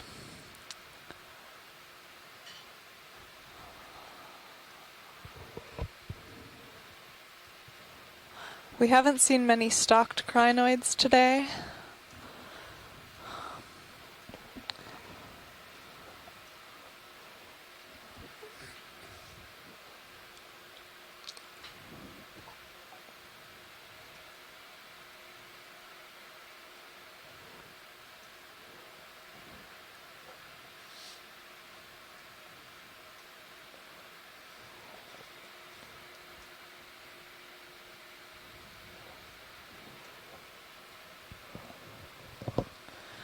Another little Caulophacus sponge.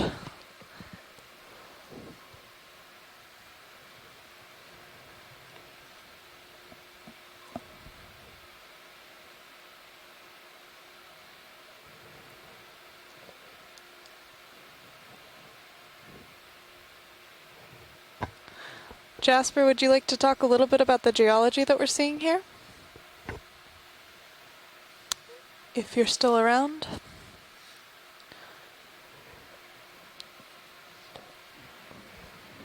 I'm still here.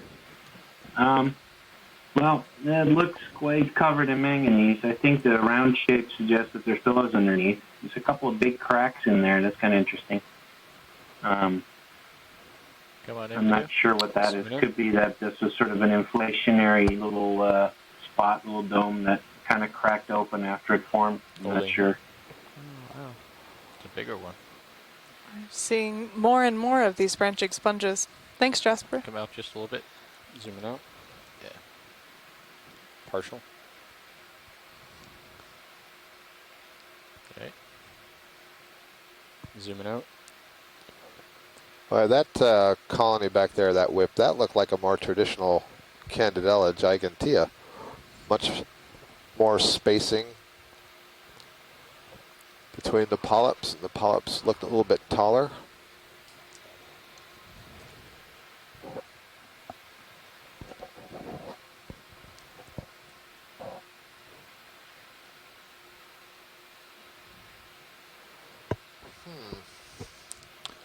It's a bright white.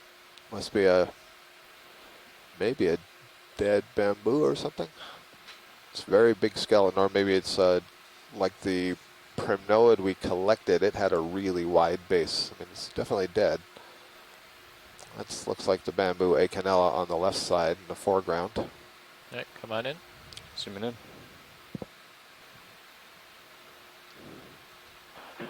So are those actually like the Holding here. gametes in there? What's You that? know, like Looks like So that is, I do think that's a bamboo. It's really old. I see at least one certainly looks like a node. Thank you. All right, come on up. Zooming out. Okay, I was just thinking of snap. okay, snap zoom of the colony in the center, lower. All right, come on in. Zooming in. Thank you. Yeah, so this looks like the Chrysogorgia that we were imaging Second earlier. one. Got that bright gold skeleton at the base. has a, there's an aplecophoran worm in the front lower part, and then there's a chirostylid crab. Well, this is great. Second time we've seen aplecophoran feeding on a coral. And I wonder if that's why you see so much of the golden skeleton exposed, because this worm has been feeding. This is a predator, a known predator of cnidarians and corals, and you can see that instead of lots of the pink tissue over the skeleton, instead you see a lot of this very bright, shiny part of the skeleton. So I'll bet it's because of this aplecophoran. So an aplecophoran is a kind of mollusk that's basically related to a snail, believe it or not. Looks like a worm, but it's in the group with the snails and the clams. And very nice. Also called a selenogaster.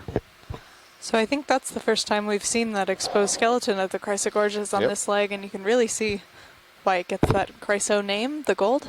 Absolutely. It's golder than I thought it would be. Thank you, aplecophoran. And there's an anemone.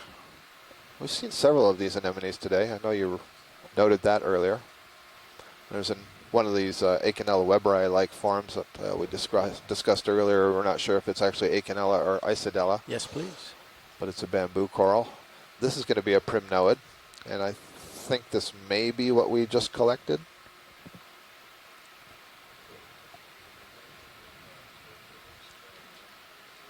All right, come on in video. Zooming in. Can we kill the lasers for a bit? Thanks. Full zoom.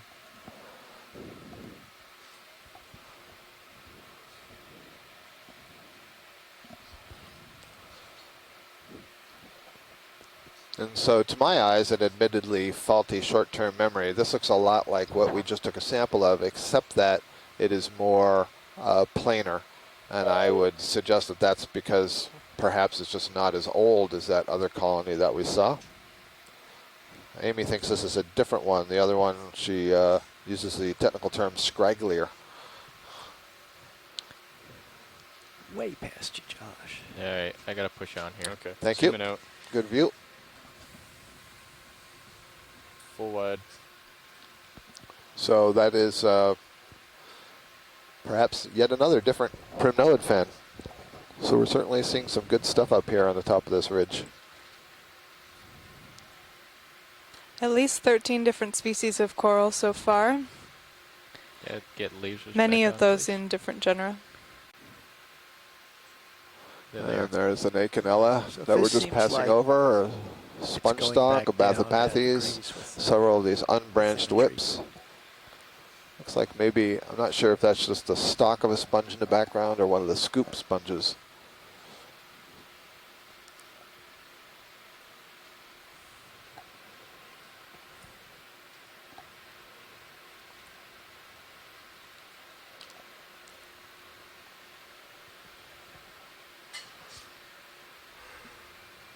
We've been talking a lot about, as we move up in topography and get to these local highs or the ultimate highs of these ridges or cones, et cetera, that we think there may be changes in the density, et cetera. But another thing we do have to always be aware of, and it's the problem when you have so few opportunities to dive, is that we're also changing in depth. So we are now at a depth of 1,921 meters, and so is it possible we're getting into a depth zone where some of these species will be more common?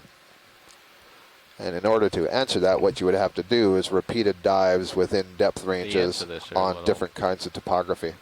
Stranger. And we don't have the luxury of that in this exploration mission, but this mission allows us to get some insights, some views of the bottom in different areas.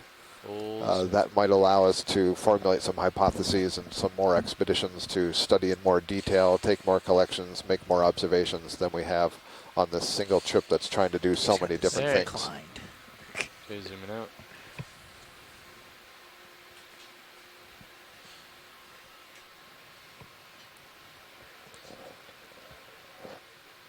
Full wide.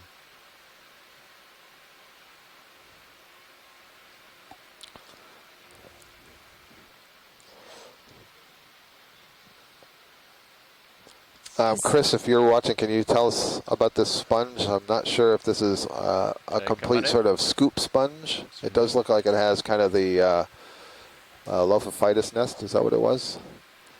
Or is it just like the head is broken off?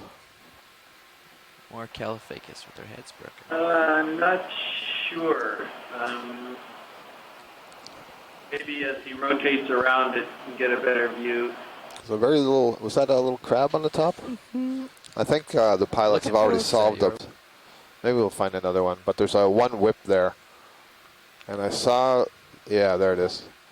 We passed a whip before that looked much more like a Candidella gigantea, and we've collected one of these today, but it was much more densely crowded with polyps. So I just want to be sure that this is something different or it's the same. This looks more like Candidella gigantea. Exactly, exactly. Right. Oh, yeah, no. Thanks, I agree. So I'm glad I stopped to take a look. So I thought I saw that a little ways back. So, Chris, I hate to tell you that now you've got 2 of these primnoid whips that you're going to have to try to enumerate in the video. I'm only seeing these Candidellas in the last maybe 20 meters of elevation or so. Before that, I think it was all the more densely populated with polyps one. Thanks, Josh. That's great. Right. Come on out. Zooming out. So after these dives, later this semester, Chris Kelly will be going through and quantifying some of the organisms that we're seeing so we can get an idea kind of quantitatively of the change in diversity as we see going up this slope. I love that you don't even realize it, that you slipped into your graduate student speak and said later this semester. I feel like that's reasonable. Exactly. We all live on an academic calendar. Don't worry, yeah. Come in partial here. Zooming in. A lot of these little sponges. Oh, look at that. Holding. So these are these strange branching sponges, one of which we collected earlier. Okay, come on out. Zooming out. So I wonder if it's in the same family as the Stellodorix, which we collected in leg 2, and which Amy collected in 2003. It's not the same, but that's the only branching sponge I know of. So I wonder if it's in the same family. It will be interesting to have a closer look at all that.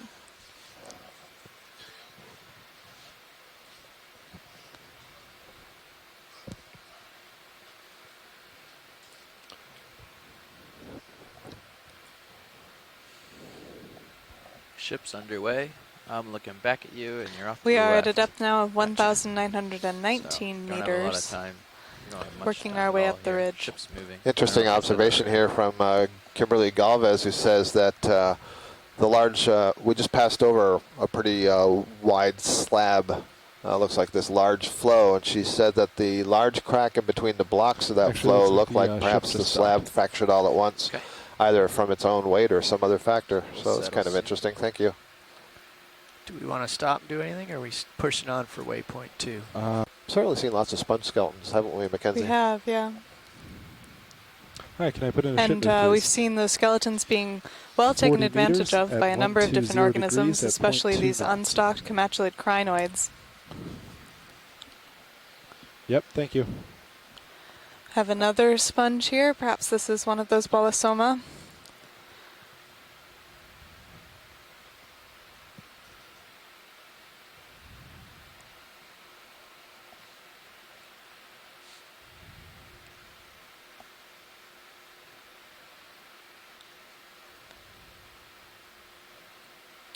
I think it is, based on where that stalk is attaching.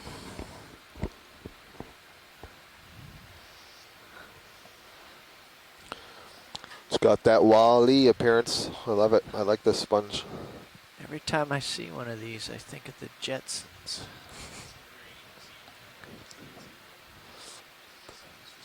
This sponge is revealing itself in different ways to everybody who observes it. I like that. So I've now heard the Jetsons, Wall-E, E.T. Where are you going with it? I think it's a sponge. Oh. So Mackenzie thinks it's a Bolosoma. yeah, pretty much. So we've heard them also called these apartment buildings because they can often be little houses for a number of crustaceans. Now I see. Man, you live in a cool place, yeah. Okay, I'm seeing those sort of binocular things you find at national parks that you have to stick a quarter into. They can get quite tall. That one I think that we just went past was about 1 meter. Very different, I think, from if you...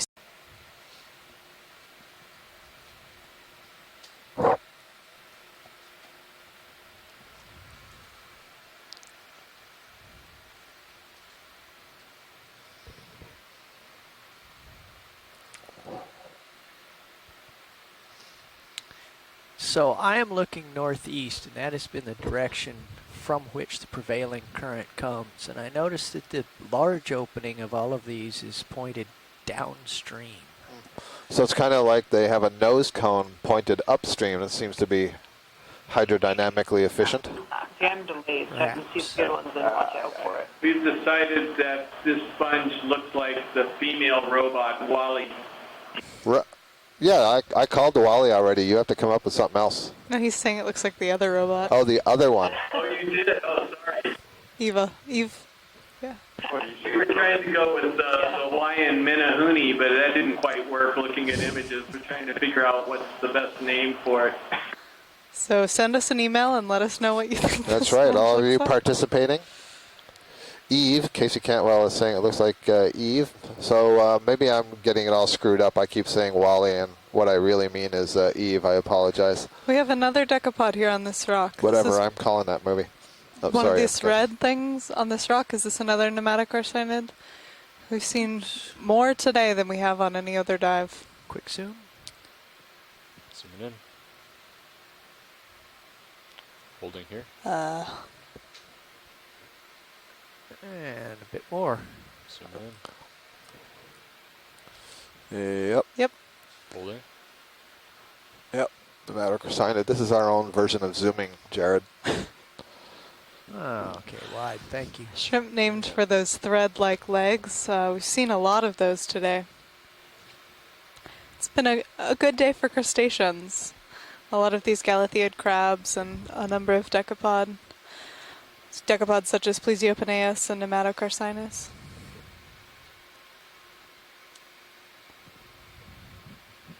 Including the one earlier that had an isopod parasite on the outside.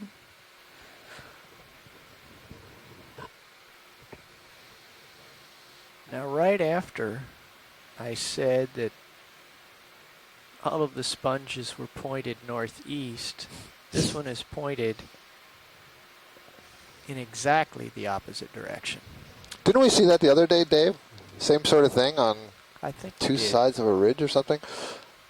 I think yesterday in our post-dive call, Chris Kelly was suggesting that there may be tidally influenced flows that go across this ridge. So maybe they sweep in both directions.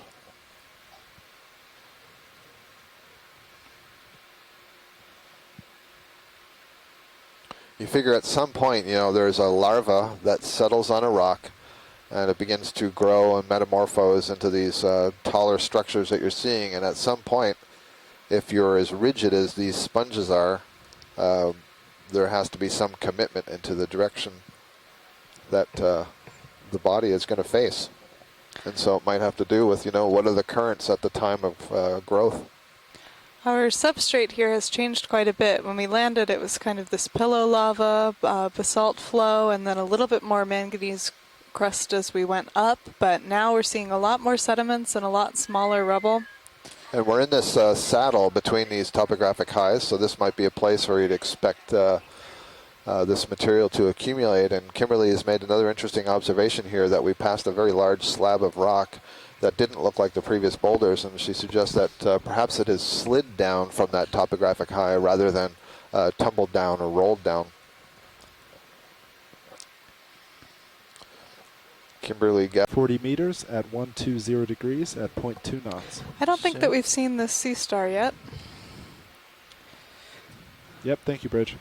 This is an asteroid, a relative of those crinoids that have been so abundant on today's dive. Again, another member of the phylum Echinodermata.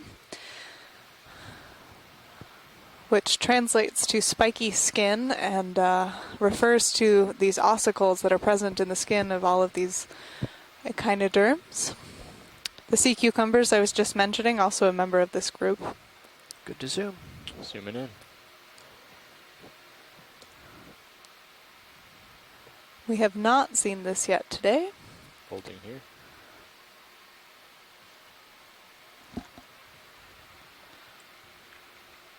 Can we tilt up a hair?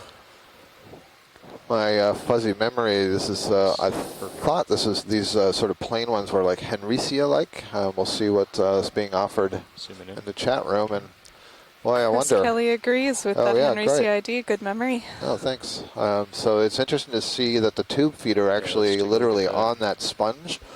And I wonder if it's kind of probing around, wondering if this is a meal. I don't know if the Henricia type, the genus Henricia, are spongivores or not, but one thing I do notice is that the left branch from the base of this sponge, there's nothing above it. So it looked like it was growing there at one point and is now gone.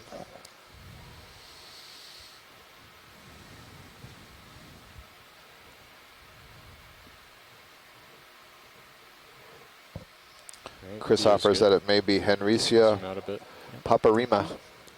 Species name paparima. Okay. Genus name Henricia. And zooming out. Full wide.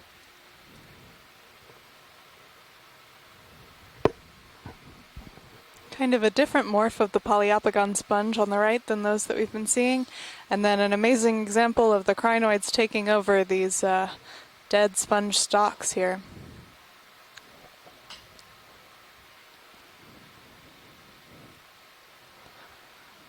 I think maybe this is the highest density we've seen on one stalk. And certainly larger individuals than we were seeing earlier on the slope today.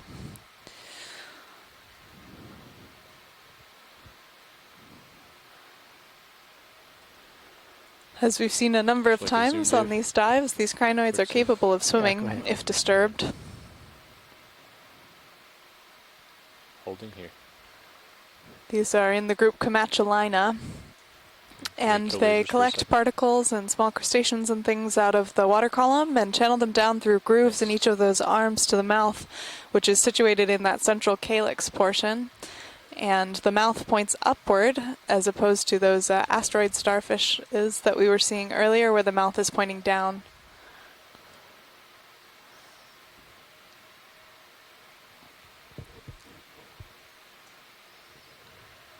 Great. Okay, I'm happy with that. All right, we're just going to let it go. Oh, okay. And we're out of here. All right, zooming out. Thanks, David. Full wide. Ooh, but wait, there's more. Is this a sponge growing on top of? Come on in. Zooming in.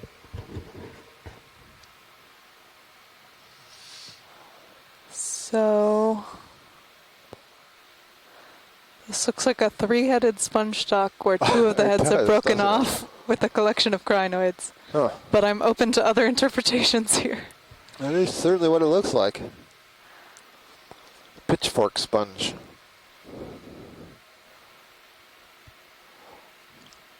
A nice Galatheid squat lobster there. Zooming in a bit more. Holding.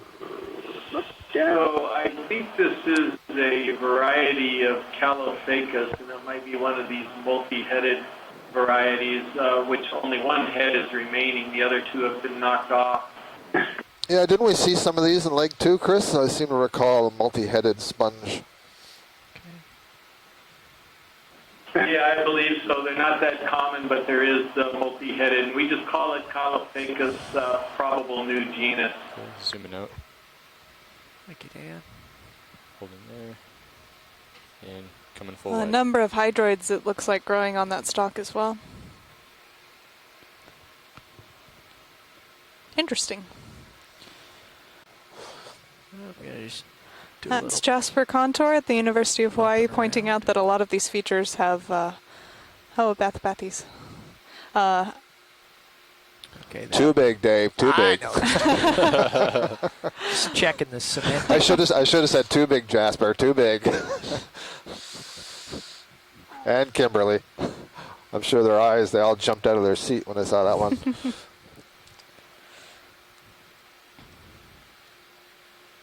There's one. Oh, it's long. Pilots, the ship just stopped, so. Ship this would just be stopped. That's good perfect. time. I'm going to stretch out here, set down, and begin to pick and choose. A lot of fallen sponge stalks, including some of those farreids.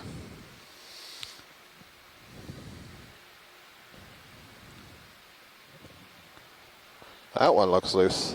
That one's loose, but this one right in front might be too Oh, yeah. small. There's a lot of stuff in reach here. Sure.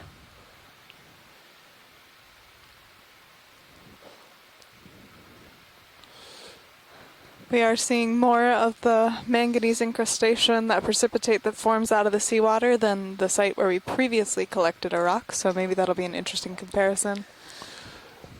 Yeah, I'm kind of looking at the one that is at about almost the center of the screen and just off to the right, almost the center going up and down, maybe 2 o'clock from the lasers, and it's kind of propped up at an angle, and I see it's got a dark face on one side.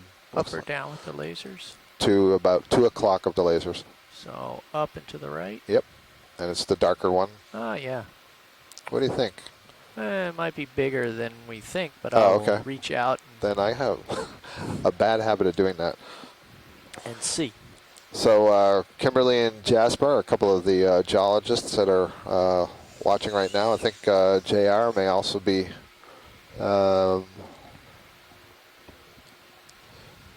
in the ECC. This looks like a good spot given how the vehicles are set up with the movement of the vessel. So if there's a rock that you think is a better one to choose from in here, let us know. We're going to pick up something here, and you know, if we see another one at the very summit that we think is the absolute we have to get it, we'll just like put it on top of one of these. So help guide us if you would with the rocks that you see before us.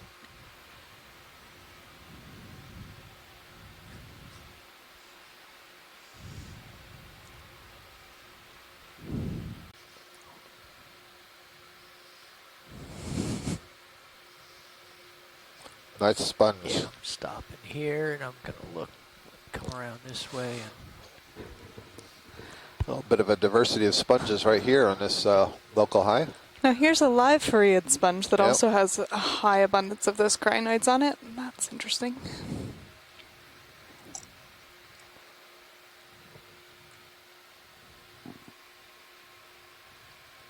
I can't tell if the one on the far left is a dead one or if it's something else. If it's, what was it, Tritopleura back there maybe? Yeah, I can't quite see from here. This is Faria here. We've been talking a lot today about how these features are able to channel faster water flows over them. There's also several dead stalks, you know, just the lower parts of the stalks circling this Faria, or Farreid. Would you like to zoom in on anything?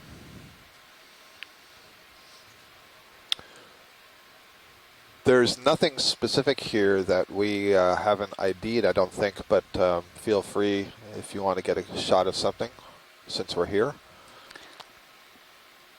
artist's choice, Dan. Yep. Yeah, maybe Like- this sponge Okay. right in front of us. And how far away are we from waypoint 2, the top of this feature? We are about 140 meters away. And just waiting for the ship to catch up, so we're not wasting any time here. Okay. Zooming in. Thank you.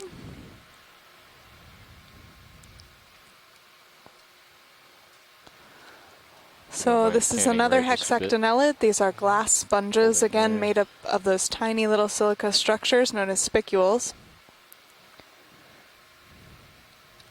The tissue forms around that just wanna silica drift upward. skeleton, Okay. and hundreds of thousands of little flagella on each of those cells beat to filter the water through, allowing the sponge to take advantage of any particulate organic matter that's in the water. After the beauty shot, let's have a look at the coral with the very narrow branches on the left corner of the screen. Have we seen that crab? Zooming out a bit. The crab that was on the... The Galathea that's Just to be between those partial. two rocks. I didn't. Sorry, I don't even know where you're pointing. Back down for that. There. It's okay. I think we've seen one earlier. Okay. I think this is just the Okeanos, just the thinness of the branches. I wanted to make sure that it wasn't something we see in the Atlantic that lacks nodes, actually. I see nodes. Yeah, okay, good. Yeah, so this is the same, just a very much younger colony, but the same thing we have been calling Okeanos weberi all along. Oh, there's the crab you meant, right? Yep. Yeah, okay. You can see a couple of colonies of them here. Some of them we've seen before, are much bigger. And one of the discussions that was going on in the chat room and a little bit on the conference line was the fact that you see at the very tip of the branch, you can see one just going off the screen to the right there. There is no polyp. It's just a tissue-covered branch tip. And in the genus Okeanos, usually what you see is that the leading edge is a polyp. So that is in part one of the questions. There you go. You can see all those tips. They do not have polyps in the growing edge. All right, that's good for us. Okay, zooming out. Up the hill. Full wide. There's a bottle brush Chrysogorgia. That may be a first for the day. Quick zoom. Zoom. Oh, there's two of them. Okay, we'll zoom on that one. That's the first two of the day, all right? I don't think we've seen the bottle brush yet. Nope. Zooming in. Great. Holding. Already We've seen headed for other the other one. Chrysogorgias. sorry. but- Here it comes, though. Oh, 3. Oh, really? There's a third one? That's funny. Look at that. You know, We just found all of their a sudden. spot. This one has a pretty wide interval between the branches. Although this may be the Averta. It's missing the branches down below. The last one I don't think was. Yep, 2 crabs in there.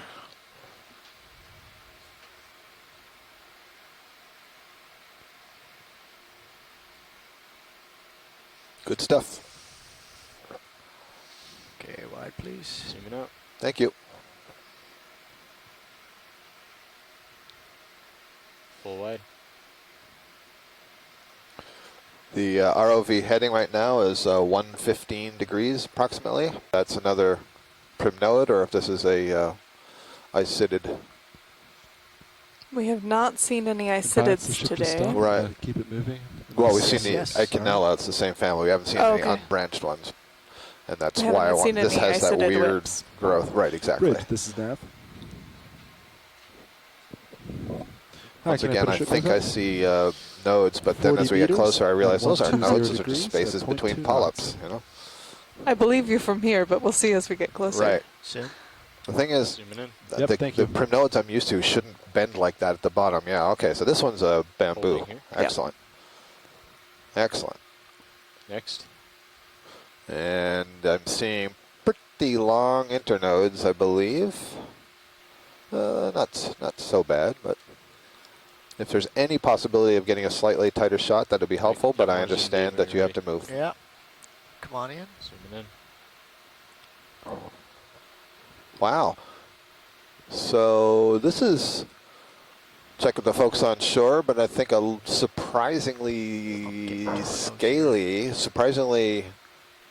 well, I guess it's fairly translucent, but not as translucent as I would expect for your average whip bamboo. Les Watling at the University of Hawaii is excited that we're finally seeing a bamboo whip. That's a terrific shot, thank you. So one thing I'm seeing here, no big needles between the polyps. Now there may be sclerites between the, excuse me, not between the polyps, I meant between the tentacles of the polyps. There may be sclerites there, but they're not long points. And the one that we saw the other day that had the crab that we collected had very long needles. Thank you for that, Dave. Tilt upward. Yeah. There we go. Yeah, just the dark background. Abby Lapointe, who's in the ECC at the University of Hawaii, suggests that this is one of the bamboo corals that's in our B1 clade.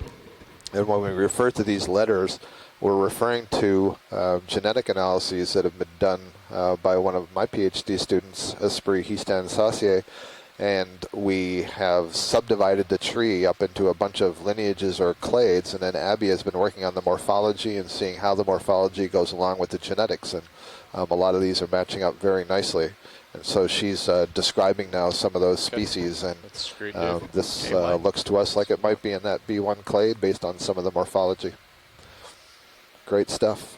An asteroid sea star on that coral in the background. That's right. Kind of hanging on there. Oh wait, I think that might have been an ophiuroid. I'm not sure. I would believe you. I didn't get a close enough look at the center. The arms look too long for those type that are feeding on the bamboo coral. Jared, are you able to? So we've come up now to a depth of 1,907 meters. It hasn't been a big depth change today as we've been making our way up this ridge. We started at about 1,970. So it's starting to look like north is more up. Getting a switch of the pilots. We'll be ready to go in just a second. Because this looks like it might be a very high density of those branched sponges. Yeah, I wonder. And they all seem to be aligned maybe along the top there, right? Watch lead, this is Nav. Yeah, we're just remarking on the fact that I get very excited about branched sponges, and Les and Abby get really excited about unbranched corals. That's right. You guys are fighting. Jeff, if we could take a look at these, we think they're sponges, the branches that are kind of forming this white line. Yeah, this might make a nice, to run along it and get the video of this. This is great. They're all sort of aligned along the local high point here. And boy, it sure looks like a group of corals, and I believe we're going to find it's a group of sponges. Just amazing. And I noticed there are several of these Henricia-like sea stars. I see 3 of them right now in the view. That earlier we saw one that had its arm, or one of its arms, up on the sponge, and it's a great I just threw out the conjecture that maybe that's feeding on the sponges, and so these are maybe this is all that's left of the salad bar. Yeah, these are all sponges. Sure are.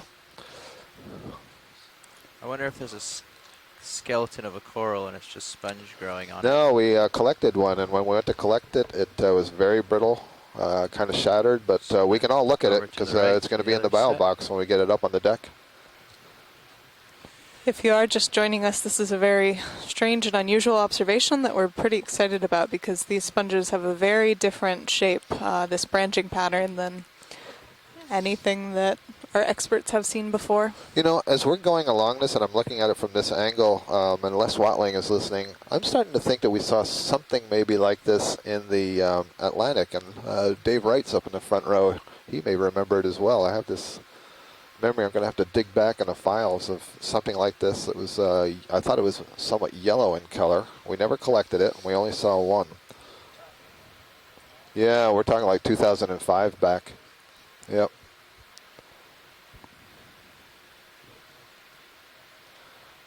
You can see they get to a really good size, don't they?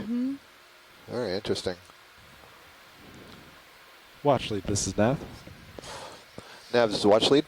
Yeah, so it looks like we're about near the top here, and it looks mostly flat. Do you want me to actively move towards waypoint 2, or do you want us to just explore as we go? It's full zoom. Yes, from the sonar and the high pack, yeah.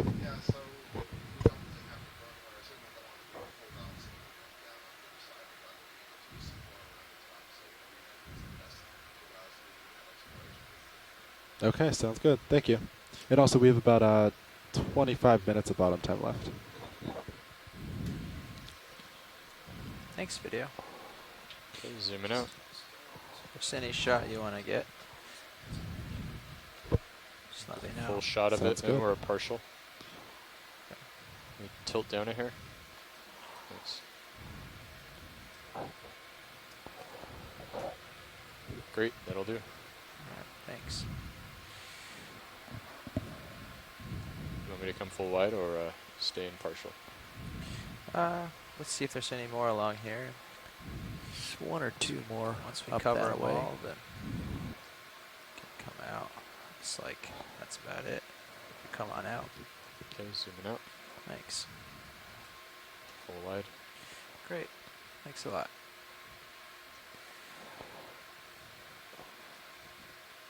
Oh, did you see that really big one down there?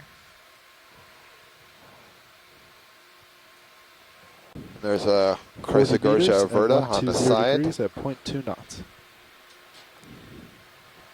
If Yep, we could thank get a you. look here, let's see, to the right of the lasers, there's a pink bottle brush standing up behind a short white sponge and the unbranched one. Thanks. So this is a Chrysogorgia bottle brush, and the question is this like the averta that you see over to the right that has not yet gotten to the size where it puts out the branches on top and drops the lower ones, or is this something else? And I think it's something else. And I saw before that Amy and Chris were offering a possible identification of this one. It doesn't have that sort of angular junction going up. Is that? Well, yeah. Oh, right. You mean the twisting back Yeah. and forth? Yep, exactly. It's full zoom. Chirostylid crab in the center there, hiding and hanging on, with those dactyl claws on the back legs. The branches here almost seem rounded as they come off of that central axis. What do you think, Les? You got an ID for this if you're still there in the ECC? Les is pondering what this is right now. You need to stand by. Glad to know that it's not just Mackenzie and I are doing all the pondering. I think we have a lot of co-ponderers today on this dive. Yeah, we're calling this the Ponderosa here. Thanks. I'm going to zoom out a bit. Thanks, Chris. Do we have a preponderance of confusion? Hold that for a second. What a great shot. Look at all that stuff Yeah, in the really background. lovely. Lots of Acanella. I think a very good example of what we were after on this dive. All right, I'm going to zoom out. We're going to do a quick video shift change. Pretty strange. Okay. Yeah, it is kind of strange. I agree. It's got very rounded branches almost instead of, Chrysogorgia is usually really quite straight and angular. This is a ridge of 30 seconds or lots less, or of it's new free. species, new and unusual things. We have approximately just under 25 minutes, 20 minutes of bottom time left, gang, and we're pretty much on the top of this feature now. There may be a little bit of slope left, a meter or two, but otherwise we're up here. And I'm really pleased to see that there are lots of colonies. And lots of kind of new things that we weren't expecting. Obviously, those branch sponges are a highlight of the day. We've had this really interesting unbranched primnoid whip that fooled us and was really tall. We saw some really big ones. And so on this dive alone, we've seen 3 different kinds of whips that from a distance all look the same. So that shows you how difficult it can be to do the kind of biodiversity estimation from just looking at video where you don't have the opportunity to get some zooms. Is this going to be the same as what we've been seeing, you think? Is that one of those Isidella lyrates there in the distance up on the top? Yeah, we'll check that out in a second, Chris. Jeff, I'm sorry, you meant the pink colony here? Yeah. Yeah, you can have a quick zoom in it. So we were seeing, the ones we were seeing before were kind of bushy at the top, and then all the branches had fallen off down below. And it's only just the one you imaged, we've started to see this different one. I think I saw a couple a little bit further back. But So that's the same. so, yeah, well, so this one, the branches look straighter. That last one, the branches looked more curved, such that all the branches seem to be, it would come out from the main axis and then sort of curve upwards. I'm not sure that this is exactly the same, but at least we have this image of it, so that's good. All right, there's a question about It's come wide, so we go in the find the other. in the background there. Looks like I've got a shrimp on the very left of the screen too, if you can see it. I'm not sure where you're pointing to, but in the background center, that tallest thing, we'd like to have a look at that. The tall guy in the back. The tall guy in the back, yeah.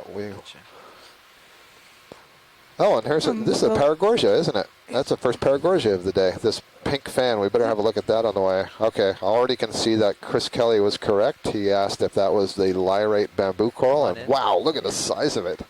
We didn't see it on edge, so I'm all excited about this one. This is actually a coralliid, pardon me. So this is in the family Coralliidae, and we're lucky to have Amy Bako-Taylor with us today, and she's an expert in this family, so perhaps she can tell us, going a little tighter, give us an identification of this. Max, Amy's at Florida State University. And I can tell you that the number of times I'm seeing collect on this screen right now are crazy. So I think we want a piece of pretty much everything that's up here. Chris Kelly is suggesting this is Hemicorallium, possibly Lauense, and this is what we were seeing a lot yesterday, weren't we, Mackenzie? I think. It is, Yeah. but this is the first one today. So we want to get a nice image of this. This is pretty spectacular. So this is a bamboo coral as well. Wow. How are we looking, Dave? And Right. it must be an old one. And this usually starts as a trident, so it would have that center axis and then two others going up, and then it just keeps putting out, I guess, like pairs of branches going either way. But I see there's a funky looking mess going on the right side there. That's going to cause some consternation. Okay, come on in. Just going to scan around this guy and see if there's anything to jump on. I think he wants to see the funkiness. So, you are right, Jeff. I do want to see the funkiness. So you can see this is branching at the nodes, which means that the branches are arising from those dark black spots that you see. Those are proteinaceous nodes, and the white parts in between are called internodes. And the internodes are made of calcium carbonate. Sometimes they're hollow. Okay, let me rise up. And this is a planar, so it would fall into current taxonomy, the genus Isidella, but we've done a bunch of genetic work on this, and we know that this is a brand new genus, an undescribed genus.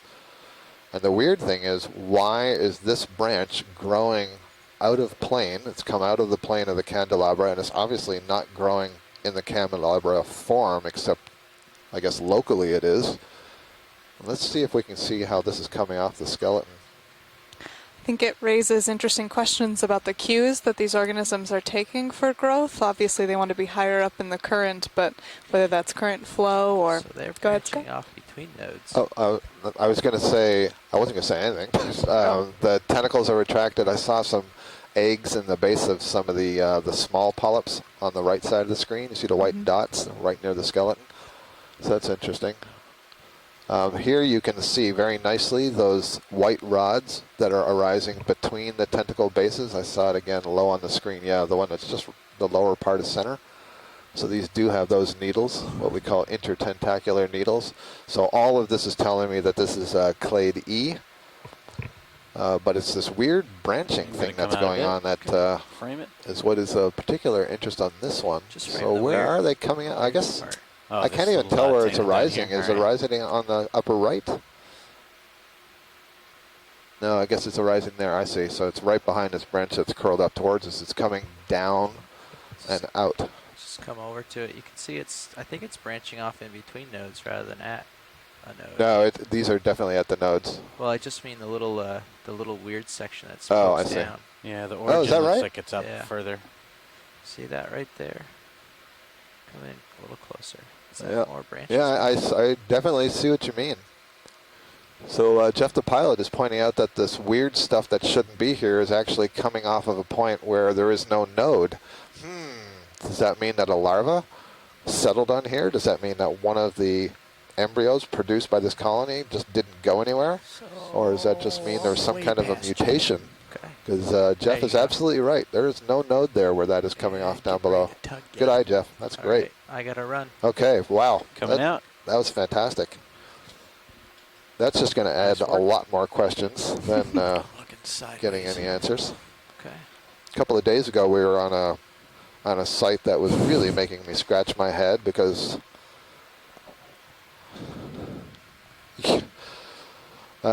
we kept seeing these bamboo whips that were forking, had one or two forks coming off them, but then we got to one that had this bouquet of branches that came out all of one place.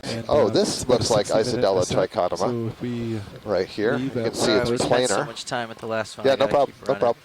We'll be in good shape, so if we can Although, start to get ready about 125 UTC. at the very base, it looked like there were other branches broken, so it may have been that it was a plane of one of what would normally be an Okeanos. All right, we're catching up, all kinds of stuff here. So this is exactly what we had sort of hoped to see at the top. There's a couple of more of at least one of the coralliids. I'm not sure if that's another coralliid or a paragorgid.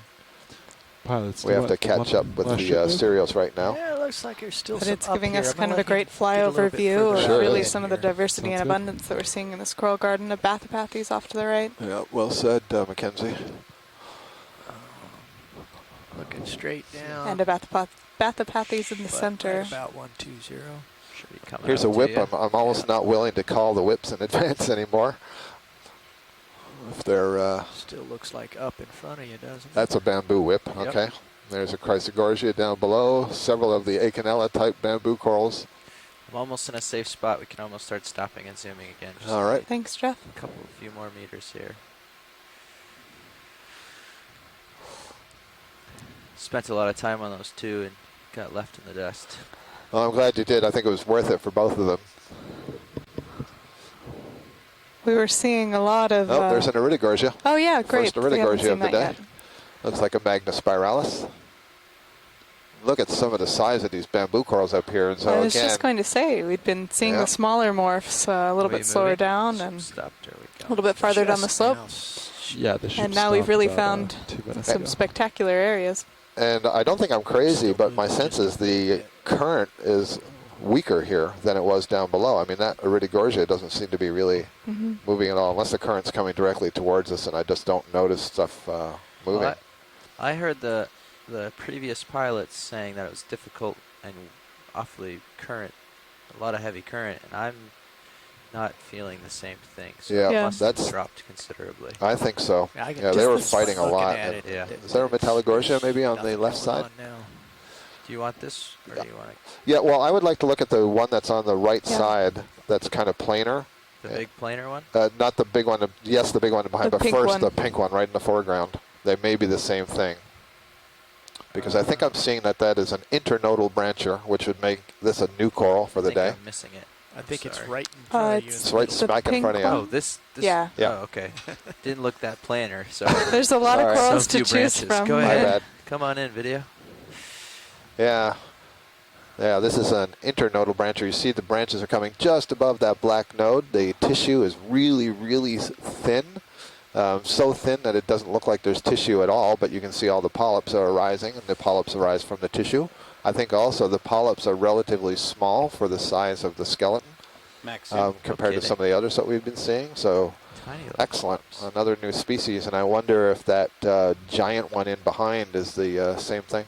What is this one? This is it'll be classified as a keratoisis. Okay. No idea what species. Very different polyp I like the structures. focus Yeah. here. I'm going to roll it to the background and then back onto this. The Okay. polyps themselves are almost like crystal clear. Mhm. You know, that's really interesting.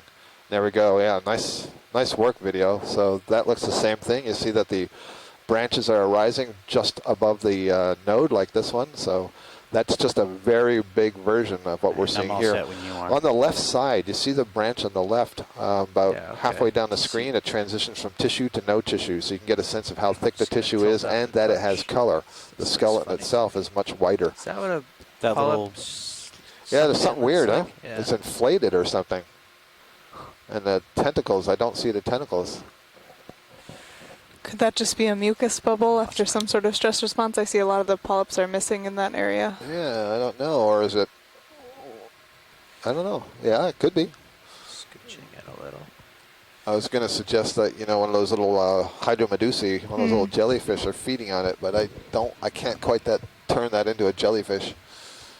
And just below it, there's a knob. I suppose another possibility That's is a it's polyp new with something growth. weird Yeah. around it. Yep. Does it look like polyps? We might want to get a few IDs more from this area before we go. Okay.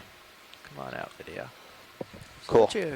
Thanks. Good stuff. I'll come left. So there's The one on the left, that's a little tree with the also pink and in the same plane as that big spiraling Iridogorgia, but it's shorter. like the dandelion. Yeah. Adjusters here. You just Thanks. And I think You that wanna one see it that's on the first. extreme lower left, I think that's new for the day also. Okay. Looks like another Chrysogorgia Alberta, isn't it? Well, we're not sure. This Certainly guy could here? be. Yeah, right, almost in the center, probably just below where the lasers would be. Okay, come on in video. That guy? That's the one. Yes. Yeah, it's not a Metallogorgia because it has no brittle star, so it's another Chrysogorgia averta. Okay. Thanks. We got that. We saw that before. Thank you. All right. Although it's come on got out. very small polyps, this one. I thought the other one had much larger polyps, personally. It's hard to say with the different size Yeah. crab. And what's And the then other? the pink planar fan on the left side, lower left. So I've passed you. The really on the thick one. north. Okay. All right, come on in quickly on this one too. So I think that's a Jason Isis right there. So that's new for today. Yep, you can see that the polyps are very white, hard to see through, and I think that's all the scales that are in the polyp wall reflecting back the light. Very good. It's got internodal nodal branching. Thanks, video. Thank you, Jeff. Wow, we're just racking up the numbers here. This is terrific.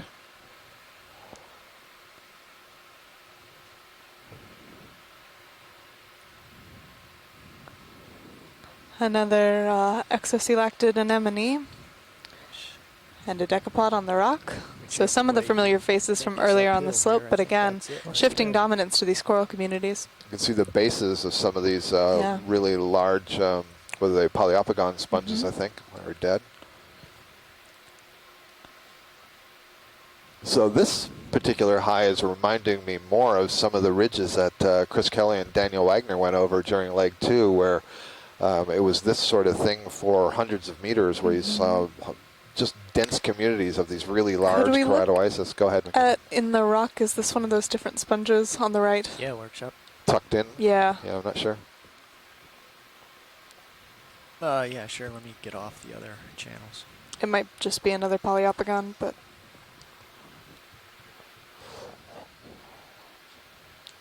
seeing maybe just another Poliopogon, I think. Yeah, it's just another Poliopogon. Thank you. That's good for science, Jeff. Thanks. That's good? Yep. Okay. Video, if you want to zoom, you can. Otherwise, we can run.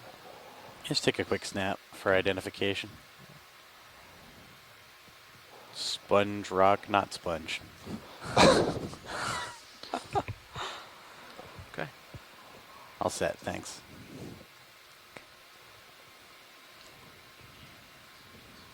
Have we seen this one in the middle? I'm thinking that might be the Chrysogorgia planar, but if we could have a Okay. quick look, just to make sure it's not Acanella. The really pale pink one? Yep.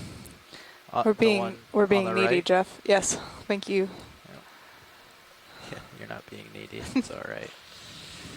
Let me just come around where you get a little better view. I was really struck, Scott, as we maybe approach this Chrysogorgia by the gold color of the skeleton on the one that we saw exposed earlier. That's why I thank the Aplicofferin. Yep. to show For us really this showing Yeah. the etymology. I would really like to see something like Right, an Acanella eburnia, which is a very different kind of an Acanella than the one we've been seeing, more traditional, and they have this kind of color and appearance, but I believe we are looking once again at Chrysogorgia, likely Chryseus. When you settle, I'll try and This get a is critical this on it. sort of flabellate a one little that's fuzzy. got Okay. Come on a couple of Hard to different focus on. planes growing together. Can you define the word flabellate? Yeah, so Just leave it there so they can. it's kind of like a fan, but it's thicker, so it's not that it's branching in exactly 2 dimensions. It's slightly 3-dimensional, and so it ends up creating almost 2 parallel pans, or it may be one fan that has some branches that come out a little bit forward or in the back, and so it's still very compressed from front to back, and it looks mostly like a fan, but maybe not perfectly one plane. Okay, great. Trying Thank to you. see if there's more than one hold fast. Doesn't look like it. At least So that's how everyone's I'm aware, using we've that about term. 5 minutes bottom time left. 5 minutes of bottom time. Thank you. 5 minutes. I'll start stowing up some stuff here. Sounds great. See if you can find the top of old Baldy here before we go.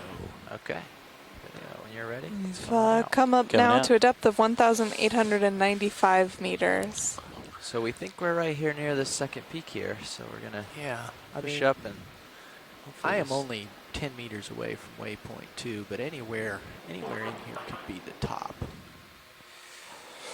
So it might be within a tether length. There's a request to see the coral in the background to the left. The yellow one? Yeah, I wonder if there's something overgrowing. This might be a nice place to end. Yeah. And then, as we finish, we'll get a spin around view of the whole place. I suspect the one that's down the slope there, that's kind of leggy, I suspect that's a jasonisis, the bamboo coral. Much but this larger than the other jasonisis we've seen, right? Yep. And I think this is the keratoisis we were looking at, but it looks like it's being overgrown by some zoanthid. Boy, this must be hugely old. Yeah. I would not be surprised to know that this is hundreds of years old. We haven't seen this sort of zoanthid overgrowth today. Yep. What a beautiful shot. Yeah. So note all the polyps seem to have their tentacles retracted. I don't know if it's being bothered by that crab up there. I see it's being overgrown by a sponge, but clearly this part of the colony in the foreground is being overgrown by this parasitic anthozoan, which is in the order Zoanthidia. And it has this sort of yellowy orange color to it.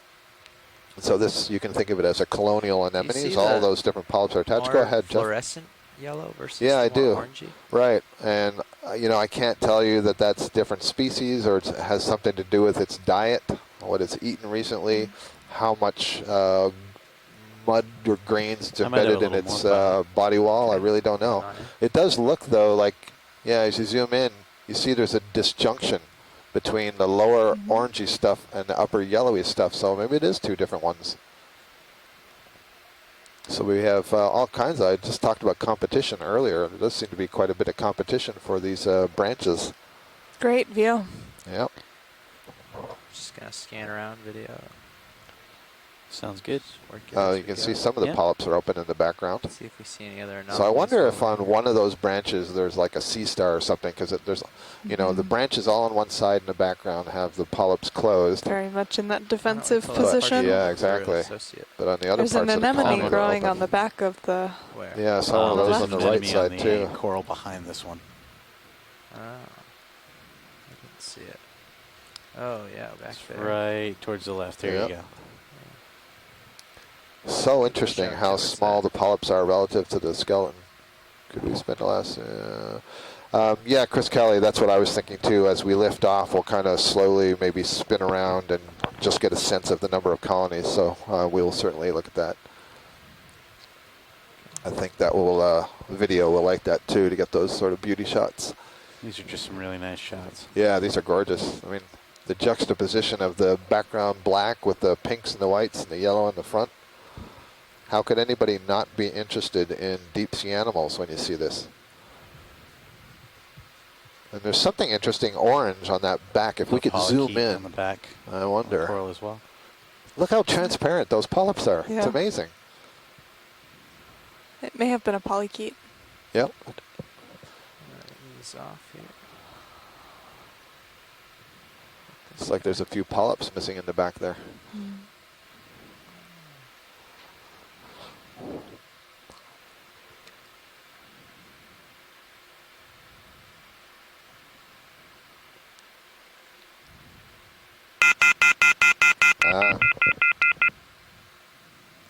East Coast is going to sleep. Okay. Coming out. Next video. All right, so we would like to get kind of the panorama shot of this area as you guys are setting up to leave, so that we can, get an overview of all the colonies. And I'm happy to continue looking at this colony as long as you want. There, see that? Oh yeah, another anemone. Okay, thanks. That's all I wanted to see. Okie doke. Coming up. Full wide again. Do you want to go spin left, spin right, spin all around?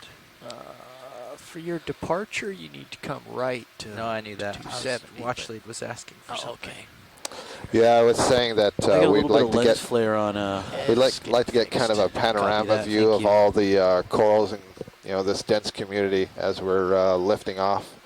just so we can get a sense of the density and the awesomeness of it all. Okay. Awesome. Thanks.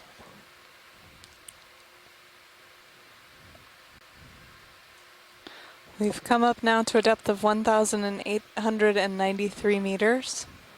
A local high on this feature on the South Karin Ridge.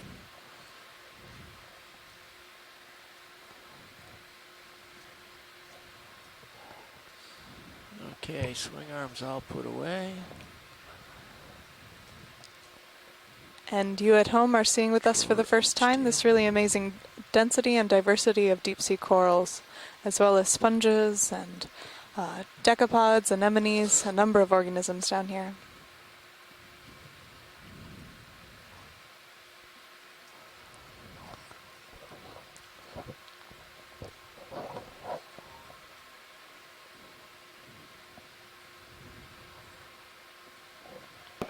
Including you. Conference call has been So coming back around, there's All right, guys, I think we can hear you now, or you can hear us on shore. So sorry for that brief interruption. Not sure why that's happening. Go for it. So we just did a 360. We started from the yellow, went all the way around, and got back to the yellow. Okay, so hopefully you heard that. Okay, Chris, so we just did a 360 from the perspective of that colony, and we'll just kind of wander around kind of like this before we lift off the bottom, just so we can kind of see the density of all these corals and sponges here on the top.